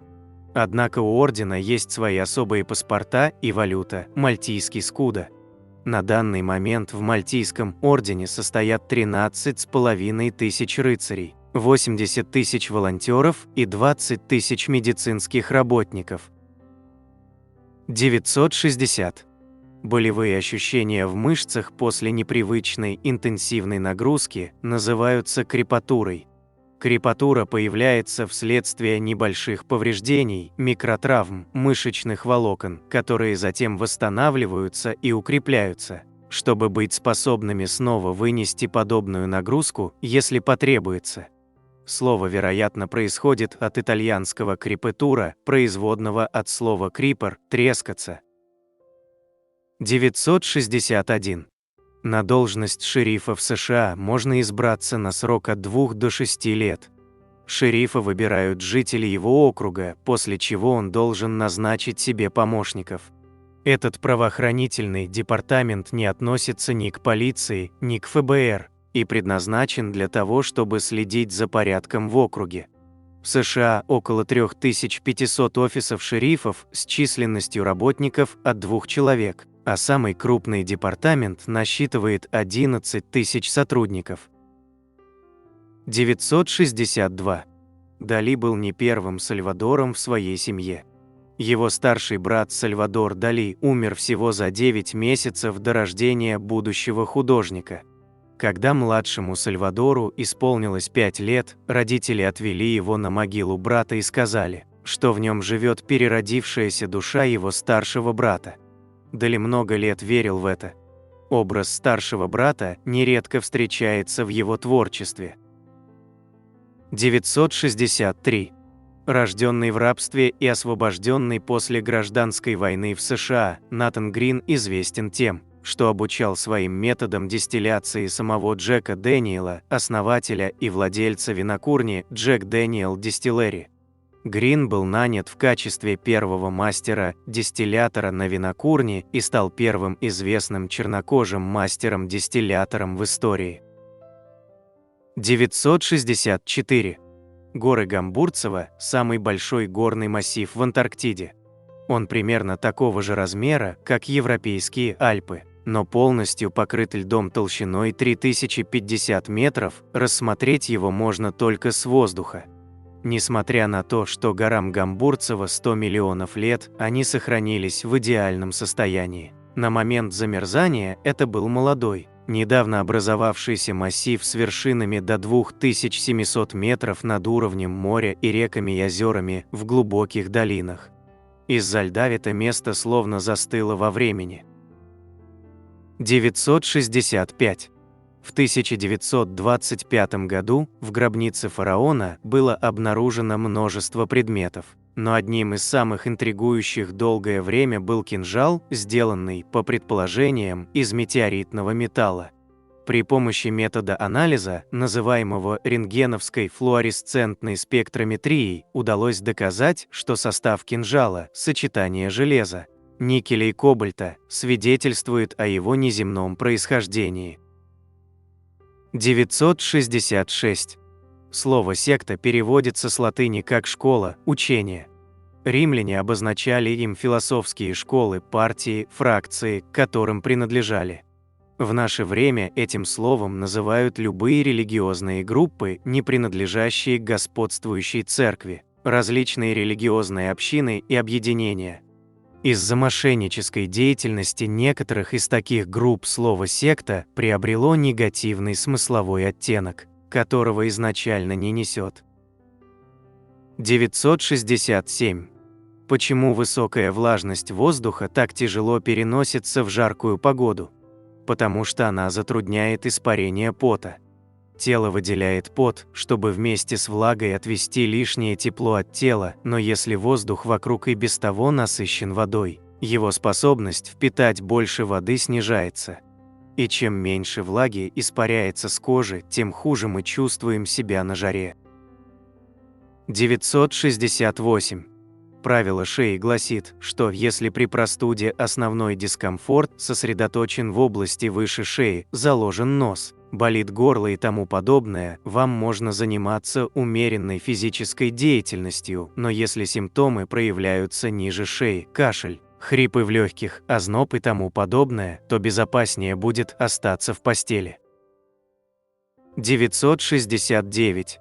Конституция штата Алабама, США, самая длинная из ныне действующих конституций.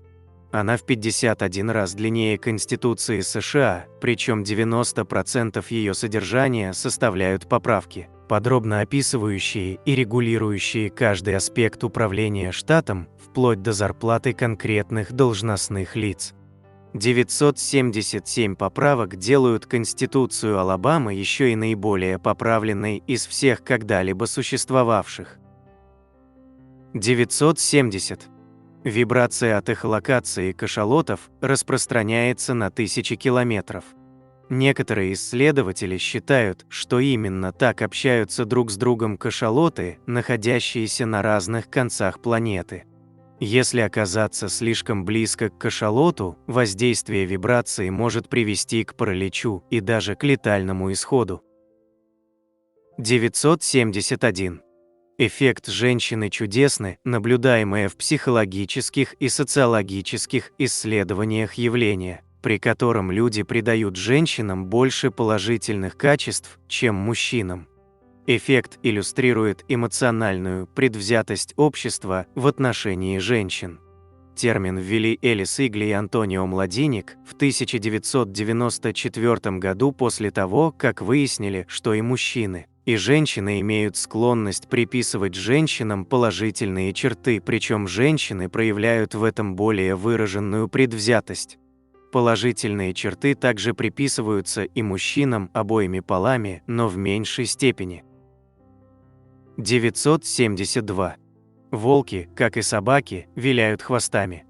Они делают это, приветствуя старших по иерархии, например, младший член стаи виляет хвостом перед альфа-самцом, главой семьи. Также волки виляют хвостами, чтобы выказать дружелюбие и подчинение. Таким жестом молодые волки, стоя у добычи, показывают старшим волкам, чтобы те ели первыми. 973. Агрессия и буйное поведение со стороны пассажиров или экипажа самолета во время полета имеет особое название – воздушная ярость. Считается, что наступление воздушной ярости провоцирует физиологические и психологические ощущения во время полета, а также стресс. 974. Это морская лилия из Индонезии. Несмотря на внешний вид и название, морская лилия – это животное, а не растение. Морские лилии или криноидеи – один из классов иглокожих. Они питаются, фильтруя воду и добывая из нее питательную взвесь простейших личинок беспозвоночных и крошечных ракообразных. 975. Если выпустить золотую рыбку в естественную среду, она может вырасти до 45 см длиной и массой более килограмма. Рыболовная служба Миннесоты, США, выловила 28 таких рыбок из озера Келлер и попросила жителей больше не выпускать золотых рыбок в реки и озера, так как они вредят экосистеме. 976. Монреальская башня – самое высокое наклонное здание в мире. Она имеет высоту 175 метров и наклонена под гораздо большим углом, чем Пизанская. На вершину башни можно подняться по наклонному лифту, представляющему собой вариант канатной дороги. Башню построили в честь Олимпиады 1976 года, а в 2015 году начался процесс ее преобразования в офисное здание, который закончился в 2019 году. 977. Самый многочисленный вид птиц в дикой природе – красноклювый ткач. Эти птицы обитают в Африке к югу от Сахары и являются вредителями. Огромные стаи красноклювых ткачей уничтожают посевы зерновых культур, разоряя и без того бедные африканские крестьянские хозяйства. Всего в мире насчитывается, по разным оценкам, от 1 до 10 миллиардов особей этого вида. 978. Дискалькулия – это неспособность считать. Люди, страдающие этим расстройством, с трудом справляются с простейшими математическими примерами. Например, им сложно определить, какое число больше – 6 или 7. Каков размер сдачи, если у вас есть 100 рублей, а вещь, которую вы хотите приобрести, стоит 55 рублей? Какой счет в футбольном матче? По подсчетам специалистов, примерно 7,5% мирового населения страдает от дискалькулии. Часто она является самостоятельным недугом, не связанным с какими-либо другими нарушениями умственных способностей человека. 979. Леонардо да Винчи писал: «Все ветви дерева на каждой из стадий его роста, будучи собранными вместе, толщиной должны быть равны толщине ствола». В 2011 году исследователь Кристоф Элой обнаружил, что деревья, подходящие под правила Леонардо, лучше всего сопротивляются разрушениям от сильного ветра. 980. Познакомьтесь с фиолетовой лягушкой Neikobetruchus sahedraensis, обитающей в Индии. Она почти все время находится под землей, питаясь термитами, и выходит на поверхность только во время сезона дождей, чтобы спариться. Не правда ли, красотка? 981. В сохранившихся старых зданиях пожарных частей почти всегда присутствуют башенки, каланчи. Изначально они предназначались для наблюдения за пожарной обстановкой в окрестностях и сигнализирования в случаях возгорания. Если где-то вспыхивал пожар, на каланчу вывешивали сигнальные шары или фонари, чтобы оповестить соседние части о месте и размере возгорания. В наше время пожарные часто сушат пожарные рукава внутри каланчи, так как хранение их в сыром виде приводит к порче. 982. Хоккейные рефери изначально не пользовались свистками, они останавливали матч при помощи звона коровьих колокольчиков. Со временем болельщики стали приносить с собой на стадион собственные колокольчики, чтобы влиять на ход игры, вследствие чего было решено отказаться от использования колокольчиков.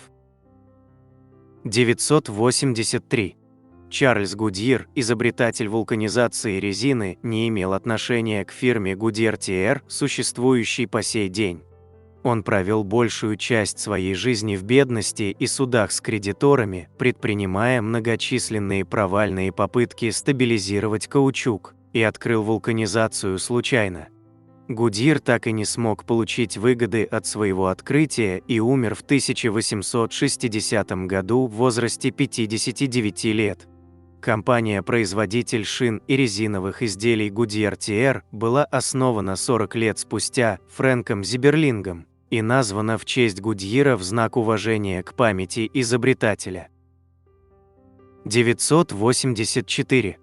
Лал Бихари Мритак, индийский фермер и активист, из-за действий мошенников, официально считавшийся мертвым с 1975 по 1994 годы. 19 лет боролся с индийской бюрократией, чтобы доказать, что жив, а когда ему это удалось, основал Ассоциацию мертвых людей для помощи другим пострадавшим. 985. Летучие мыши издают специфические высокие звуки не только для эхолокации, они также могут общаться при помощи этих звуков. Мыши словно поют друг другу песни. Команда ученых, изучивших такую песнь, определила, что она начинается с приветствия. Далее следует информация о поле и географическом происхождении мыши, а затем приглашение к беседе, что-то вроде «поболтаем». 986. Когда Артур Тюдор, старший брат Генриха VIII, впервые лично встретился со своей невестой Екатериной Арагонской, неожиданно выяснилось, что они не могли общаться друг с другом, несмотря на то, что до этого несколько лет вели переписку. Жених и невеста переписывались на латыни, но имели настолько разное произношение, что не могли понять речь друг друга, как ни старались. 987. Психолог взял детеныша шимпанзе и растил его вместе со своим младенцем-сыном, чтобы проверить, сможет ли шимпанзе развиваться как человек, если поместить его в человеческие условия. В конце концов, развитие шимпанзе остановилось на этапе, который назвали когнитивной стеной. Когда обезьяна уперлась в эту стену, никакое дальнейшее обучение, тренировки или попытки воспитания уже не могли добавить ему больше интеллекта, чем положено иметь шимпанзе. 988. Аббревиатура YKK, которую часто можно встретить на застежках-молниях, это название японской компании-производителя. В английской транслитерации оно звучит как Yoshida Kodio Kabusiki KSH, что переводится как Yoshida Company Limited. Эта компания – крупнейший производитель застежек-молний на Земле, примерно половина всех выпускаемых молний создаются в YKK. 989.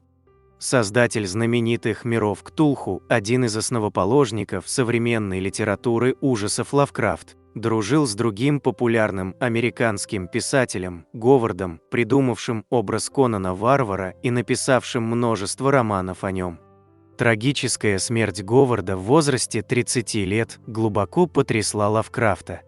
Он пережил своего друга всего на несколько месяцев и скончался от тяжелой болезни вкупе с глубокой депрессией в 46 лет. 990. Один из отцов-основателей США, Бенджамин Франклин, обожал проводить опыты с электричеством, а также показывать своим друзьям электрические трюки. Один из таких трюков он назвал электрошоком государственной измены, наэлектризовав золоченую корону на портрете английского короля Георга II. Любой, кто пытался дотронуться до короны, получал разряд. А если по просьбе Франклина изменник держал за руку другого человека, которому также доставался неожиданный удар током, эксперимент получал название «Заговорщики» и страшно веселил хозяина дома. 991. Владимир Ленин был великолепным шахматистом. Находясь в сибирской ссылке, он отточил свое мастерство и мог одновременно вести несколько партий, в том числе и по почте. В течение всей жизни Ленин решал шахматные задачи и этюды, встречался и переписывался со знаменитыми шахматистами, а в своих политических трудах нередко пользовался шахматной терминологией. 992. Колибри – одни из самых быстрых животных на Земле, они могут покрывать больше длин своего тела в секунду, чем любое другое позвоночное животное. А их скорость пикирования превышает максимальную скорость реактивного истребителя или космического шаттла при входе в атмосферу. 993. Крабы из рода Лайбия имеют странную привычку постоянно держать по морскому анимону в каждой клешне. Если краб выронит анимона, то разорвет другого на две половины, из которых в процессе регенерации образуется по целому анимону. Так один вид крабы обеспечивает другому виду анимоны возможность размножения, так как анимоны размножаются бесполым путем. 994. Чрезмерное освещение – это ситуация, когда помещение освещено более интенсивно, чем требуется для осуществления конкретной деятельности. Избыточное освещение способно провоцировать появление головных болей, быструю утомляемость, стресс, тревожность, а также усугубить психологические расстройства, такие как, например, агорафобия, боязнь открытых пространств. 995. Хотя мы привыкли ассоциировать ящериц с жарким засушливым климатом, уникальные морские игуаны, живущие на Галапагосских островах, проводят большую часть жизни в море. На берег они выбираются только для того, чтобы погреться на солнце, а питаются водорослями, которые скусывают с камней. Излишек морской соли, попадающий в организм игуаны, выводится при помощи специальных желез, находящихся у нее в носу. Плавая под водой, игуаны могут задерживать дыхание на час, а их кровь в это время поступает только к жизненно важным органам для экономии кислорода. 996. Даже таким серьезным людям, как члены Палаты представителей США, свойственно чувство юмора, что успешно продемонстрировал в 1971 году Том Мур-младший. Он внес в Палату законопроект, в котором высоко оценивалась деятельность Альберто де Сальво, более известного как серийный убийца по кличке Бостонский душитель. Предлагалось официально признать заслуги этого джентльмена в таком нелегком деле, как контроль численности населения штата Массачусетс, а также разработка нетрадиционных методов прикладной психологии, позволивших ему успешно осуществлять свою деятельность. Члены Палаты единогласно приняли закон, после чего Мур отозвал его и попросил коллег впредь внимательно читать тексты законов, за которые они голосуют. Кстати, произошло все это 1 апреля, что позволило шутнику остаться безнаказанным за свое хулиганство. 997. В 1904 году компания по пошиву одежды Cooper Underwear выпустила новый продукт – холостяцкую нижнюю рубашку. Рубашка, по сути, представляла собой современную майку и предлагалась как одежда для мужчин, не имеющих жен и не умеющих пришивать пуговицы. Рекламный слоган гласил: «Никаких булавок, никаких пуговиц, никаких игл, никаких ниток». 998. Дорожный гипноз – это состояние, когда человек может управлять автомобилем бессознательно, погруженный в собственные мысли. Впервые термин встречается в статье 1921 года, где описывается феномен вождения в состоянии транса, когда водитель смотрит в одну точку и, по-видимому, мысленно находится где-то далеко, однако выполняет все необходимые для безопасного вождения действия. Дорожный гипноз является частным случаем автоматизма обычного процесса, свойственного мозгу. 999. В 2002 году была запущена германо-американская космическая миссия под названием Грейс, состоящая из 2 спутников.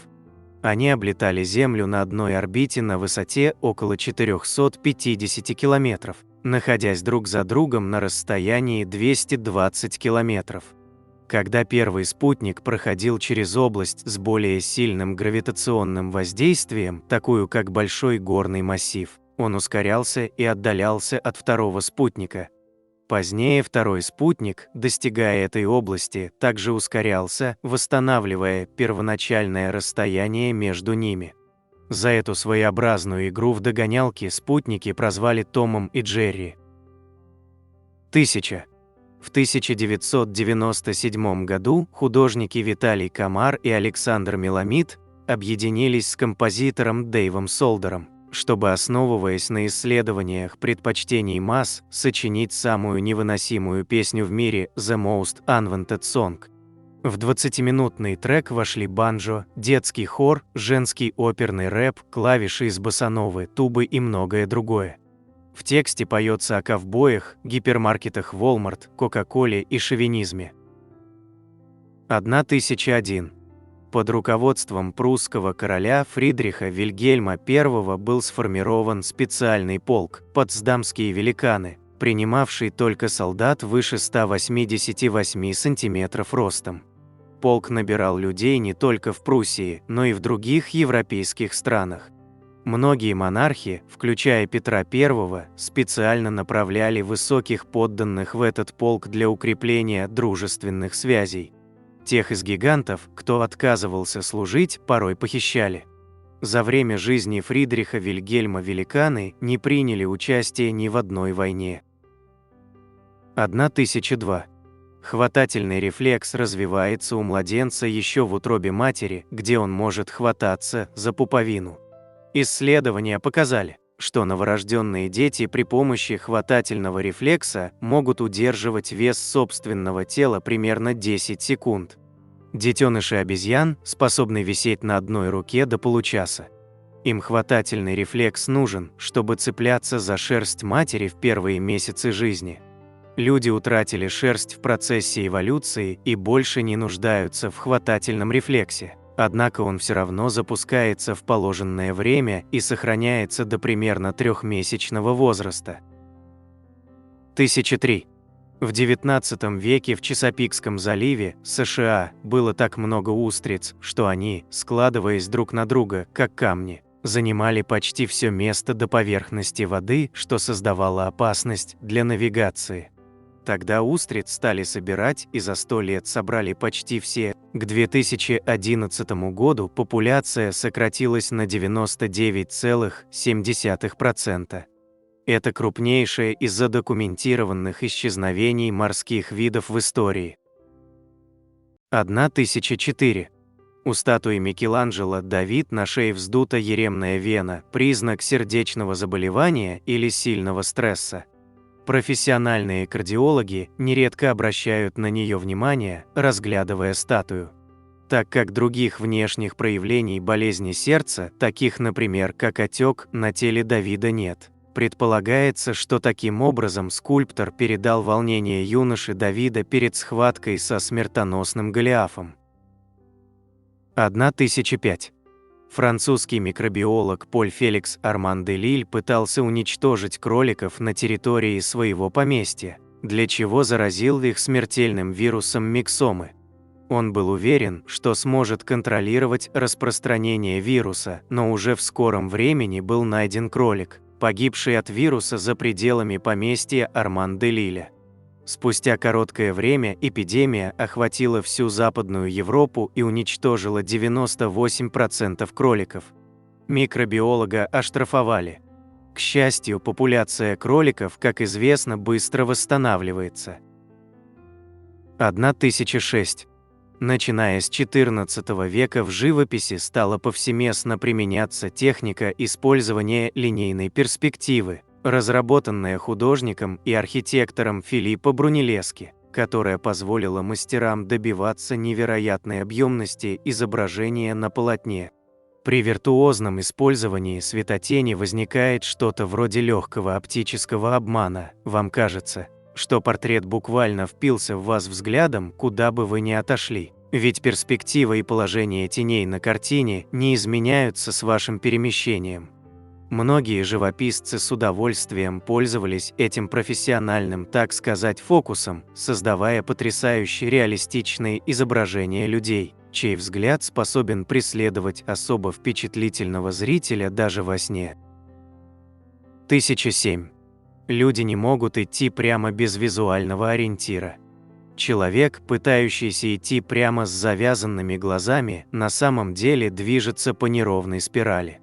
Ученые называют это ошибкой в проприоцепции человека, ощущении расположения частей собственного тела в пространстве, и пока не понимают, что заставляет нас все время поворачивать. 1008. Ошибка толстого пальца – это ошибочный ввод с клавиатуры или клик мышки во время работы на финансовых рынках, в результате чего размещается гораздо больший заказ на покупку или продажу, чем планировалось. Например, в 2001 году UBS продал 610 тысяч акций Денцу по 6 йен, вместо 6 акций Денцу по 610 тысяч йен. Несмотря на то, что ошибка была обнаружена сразу же, токийская фондовая биржа не отменила торги, и UBS пришлось выкупить акции по рыночной стоимости, что привело к потере $100 миллионов США. 1009. Кёрлинг – самый вежливый вид спорта. Среди спортсменов, занимающихся кёрлингом, принято поздравлять противников с удачным броском или сильной подачей, вести себя корректно и уважительно в случае промахов и ошибок противника, не демонстрировать бурную радость от собственных достижений, допустим лишь легкий кивок головой или поднятие большого пальца, и воздерживаться от пустой болтовни. Такое поведение соответствует духу кёрлинга. 1010. Ваби-саби – японская концепция восприятия красоты мира через его несовершенство и скоротечность времени. Чтобы понять ваби-саби, можно рассмотреть японскую традиционную посуду для употребления чая. Самым красивым в ней считаются несовершенства. Асимметрия, неровный край, шероховатая поверхность, а также признаки течения времени, царапины, сколы, изменения цвета и тому подобное. 1011. Полярная звезда, знаменитая северная звезда в хвосте созвездия Малой Медведицы, это не одна, а 3 звезды, очень близко расположенные друг к другу. Интернет-энциклопедия описывает их как тройную звездную систему, состоящую из звезд полярная A, полярная AB и полярная B. 1012. Антиинтеллектуализм – философская доктрина, отрицающая способность разума постигать истинную природу вещей. Интуиция важнее логики, действие важнее размышления, результат важнее примененных средств, традиции и опыт важнее, чем умозаключение. На такого рода утверждениях построена эта концепция. 1013. Линии на баскетбольном мяче предназначены для облегчения манипулирования им. Они позволяют игрокам лучше захватывать мяч и эффективно менять направление его движения в тот краткий миг, когда он касается руки. Любой, кто когда-либо играл в баскетбол старым мячом со стертыми линиями, знает, Насколько эти полоски важны для контроля над мячом. 1014. Аутотелическая личность. Аутотелик – это человек, получающий удовольствие от того, что он делает, и не нуждающийся во внешней мотивации, финансовой выгоде, стремлении к успеху или славе и тому подобного. Аутотелик имеет источник мотивации в самом себе, им трудно манипулировать, и он гораздо чаще остальных находится в состоянии потока, то есть полного умственного погружения в свое дело. 1015. Полимат – человек, чьи умственные способности, деятельность и интересы распространяются на многие области знания, и в каждой из этих областей полимат добивается выдающегося успеха. Полиматы показывают убедительные результаты в точных науках наряду с вкладом в философию, изобразительное искусство, архитектуру, беллетристику, поэзию, медицину и многие другие направления научного, художественного и сочинительского творчества. Примерами таких личностей могут служить Леонардо да Винчи, Михаил Ломоносов, Бенджамин Франклин. 1016. В жаркую погоду у человека может остановиться потоотделение. Да, обычно оно усиливается, когда становится теплее, но только до определенного момента. Если тело нагреется слишком сильно, организм заблокирует потоотделение, чтобы избежать смертельно опасного обезвоживания. К сожалению, это способствует наступлению теплового удара. Вот почему в жару необходимо пить воду как можно чаще. 1017. Примерно 2,1 миллиарда лет назад на Земле существовало несколько видов многоклеточных организмов, которые, по всей вероятности, были первой попыткой природы создать сложный организм. Это происходило в кратковременный период повышения уровня кислорода в атмосфере. После того, как его уровень снова понизился, организмы вымерли, не оставив после себя никакого потомства. В науку они вошли под названием франсвильская биота, от названия Франсвиля, города в Центральной Африке, где были найдены окаменелости этих организмов. 1018. В списке авторов некоторых песен Боба Марли, в числе которых бессменный хит «No Woman, No Cry», кроме самого Марли есть еще один человек – Винсент Форд. Но Форд никогда не был музыкантом. Он был владельцем бесплатной столовой. Марли указал его в списке авторов, чтобы тот мог получать авторские отчисления даже после смерти музыканта и с помощью этих денег продолжать помогать нуждающимся. 1019. Александрит – минерал, добываемый в Уральских горах, меняет цвет в зависимости от освещения.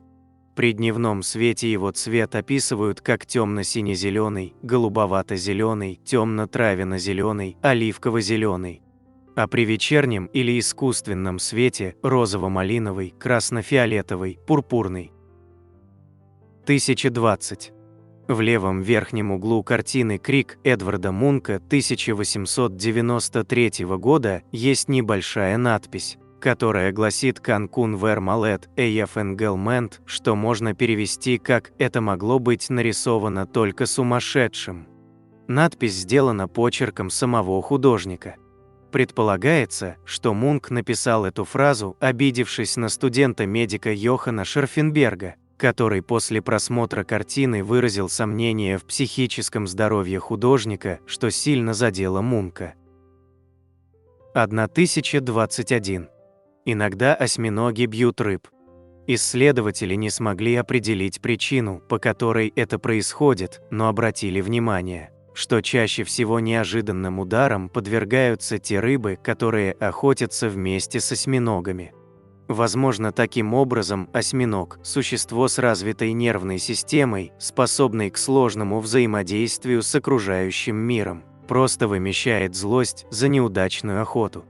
Рыбы после ударов на некоторое время теряют ориентацию в пространстве, но постепенно восстанавливаются. 1022. Чувство вины за то, что у вас все в порядке, в то время как ваши друзья или близкие страдают, болеют, теряют работу или переживают иные неприятности, в психологии называется «вина уцелевшего». Оно относится к так называемым метаэмоциям, чувствам, формирующимся на основе других чувств. 1023. Компания The Avedis Zildjian Company, ведущий мировой производитель ударных музыкальных инструментов, в частности тарелок для барабанов, была основана в 1623 году в Константинополе. Ее основатель, алхимик Аведис Зилджан I, имел армянское происхождение. Интересно, что его фамилия, Зилджан, в буквальном переводе означает «кузнец тарелок». 1024. Когда наступает время и гусеница начинает испытывать романтическое томление перерождения, наверное, так это должно ощущаться. Она плетет кокон и прячется в него. Затем насекомое в буквальном смысле переваривает собственное тело, выделяя специальный пищеварительный фермент и растворяется, превращаясь в белковый суп. Клетки этого супа быстро делятся, приобретая специализацию, клетки крыльев, усиков, глаз и так далее, и спустя некоторое время из этих ингредиентов возникает прекрасная бабочка. Более странного способа поработать над собой нам не встречалось, но, безусловно, это очень эффективный способ. 1025. В старом английском языке было слово «пайк», означающее красную глину, из которой делали домашнюю утварь. В том числе из нее лепили емкости для мелких вещей и монет. Накопленные в такой емкости деньги люди стали называть «пайги-бэнк» – «банк из глины». К XVIII веку слово «пайк» вышло из обихода, а «пайги-бэнк» в значении «копилка» осталось в ходу. Кто-то обратил внимание, что первое слово звучит похоже на «пиг» – «свинья», и сделал пигги-банк в форме глиняной свиньи. Так и появилась всем известная свинья-копилка. 1026. 17 – единственное простое число, представляющее собой сумму четырех последовательных простых чисел 2, 3, 5, 7. Любые другие четыре последовательных простых числа в сумме всегда будут давать четное число, тем самым делимое на 2, то есть непростое. 1027. Начос – кукурузные чипсы с соусом и различными добавками. Были изобретены в 1943 году мексиканским шеф-поваром по имени Игнасио Анайя и названы им в честь самого себя. Начо – это сокращенный вариант имени Игнасио в испанском языке. 1028. Амиши – представителей крайне консервативного христианского религиозного движения, носят бороды, но не носят усов. Усы отсутствуют не случайно. Амиши, выступающие против любого вида насилия, в том числе войн, ассоциируют усы с офицерством и армией и потому не носят их. 1029. Синекольчатые осьминоги настолько ядовиты, что яда одной особи хватит, чтобы убить 26 человек. При этом противоядия не существует.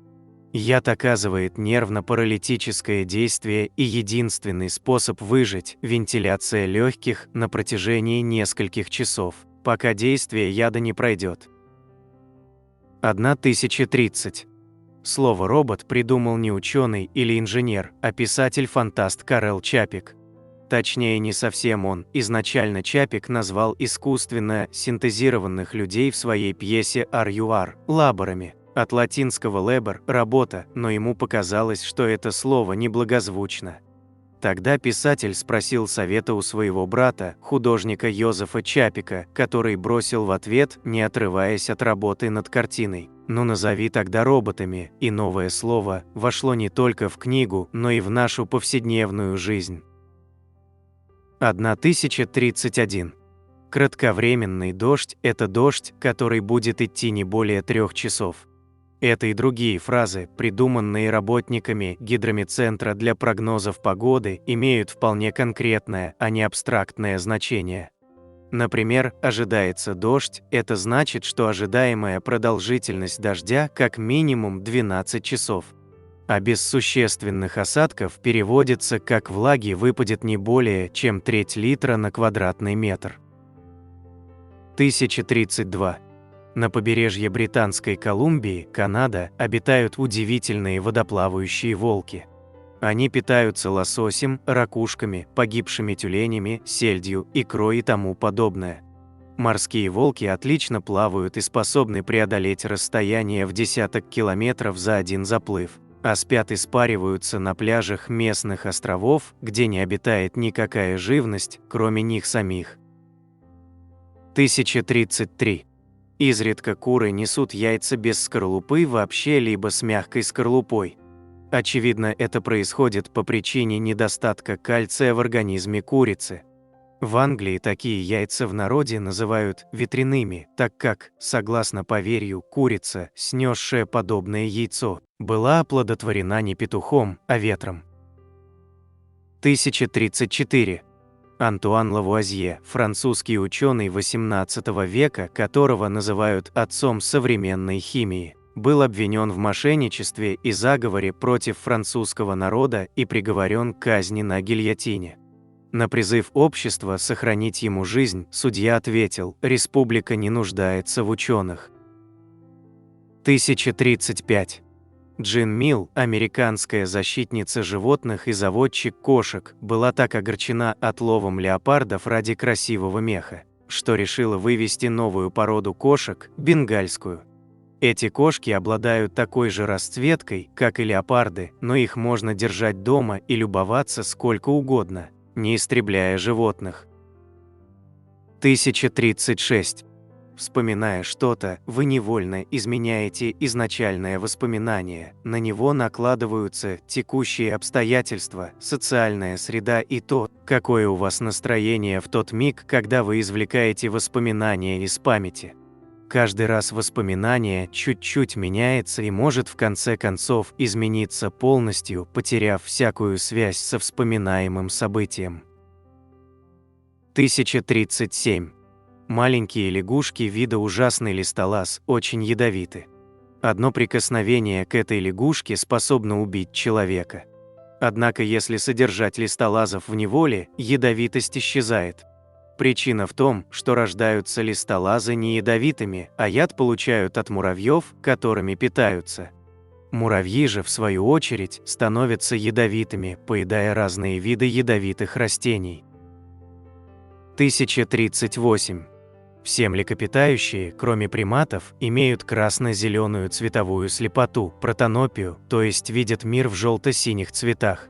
Предположительно, это связано с тем, что далекие предки млекопитающих жили в норах, вырытых в земле, и вели ночной образ жизни. 1039. Существует научное название для ворсисто-бумажного мусора, скатывающегося на дне карманов – гнур.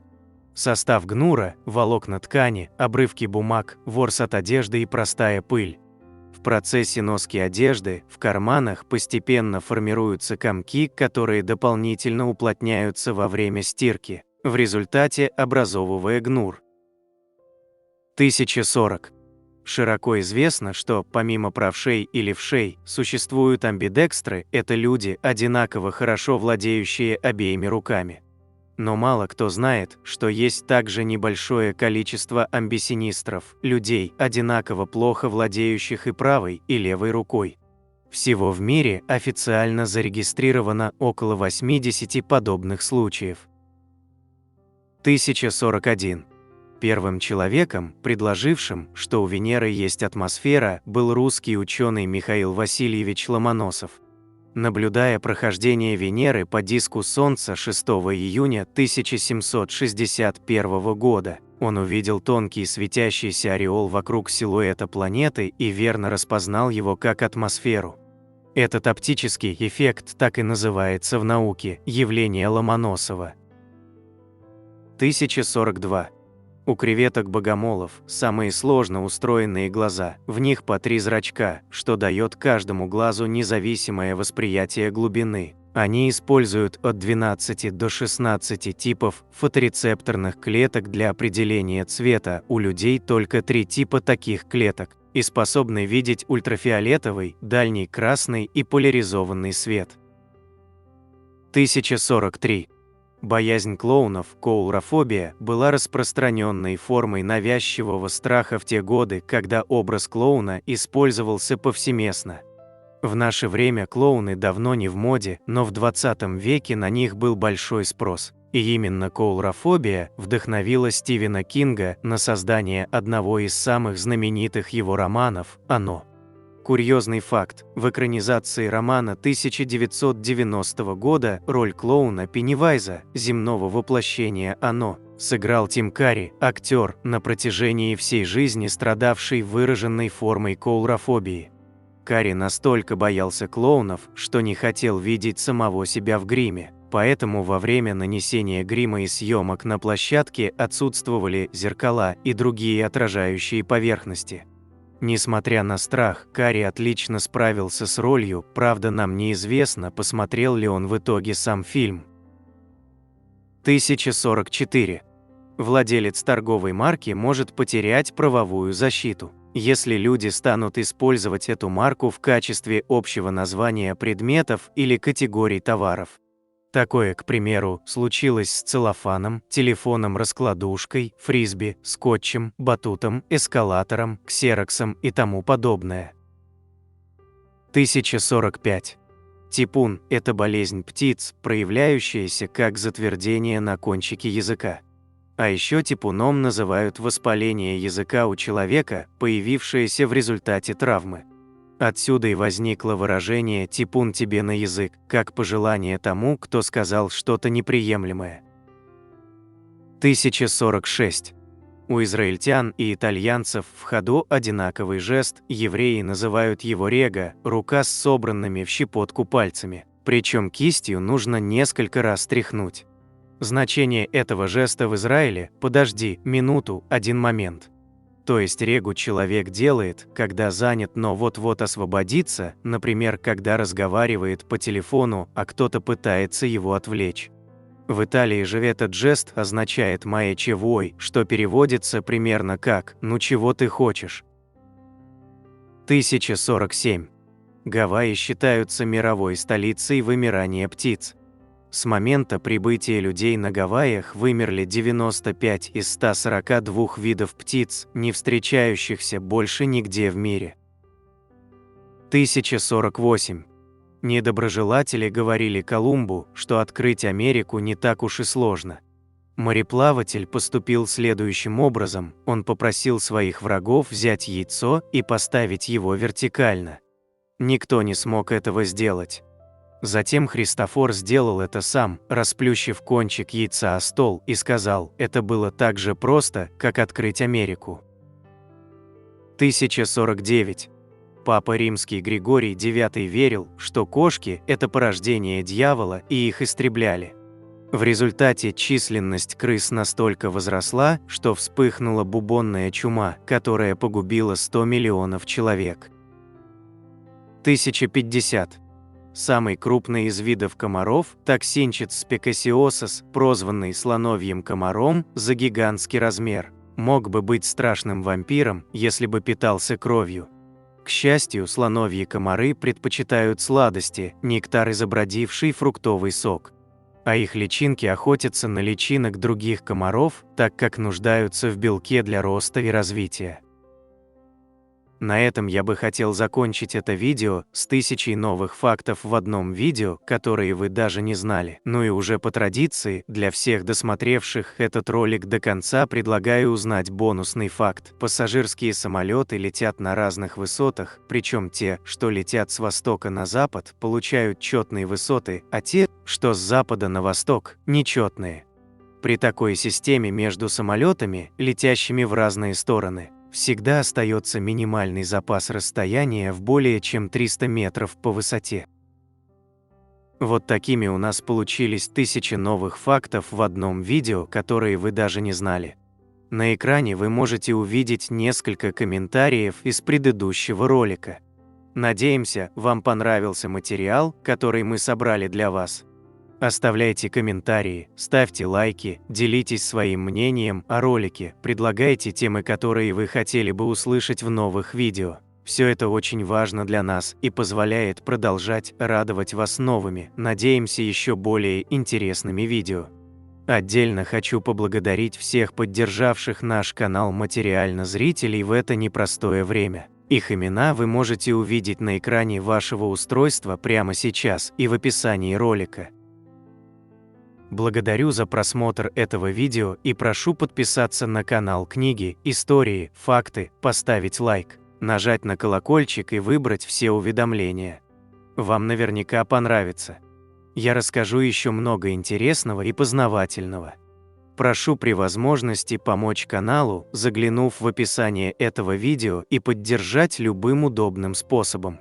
Ваши комментарии и то, что вы делитесь нашими видео в самых разных социальных сетях и мессенджерах, помогают развитию нашего канала и позволяют понять, что прилагаемые нами усилия не напрасны.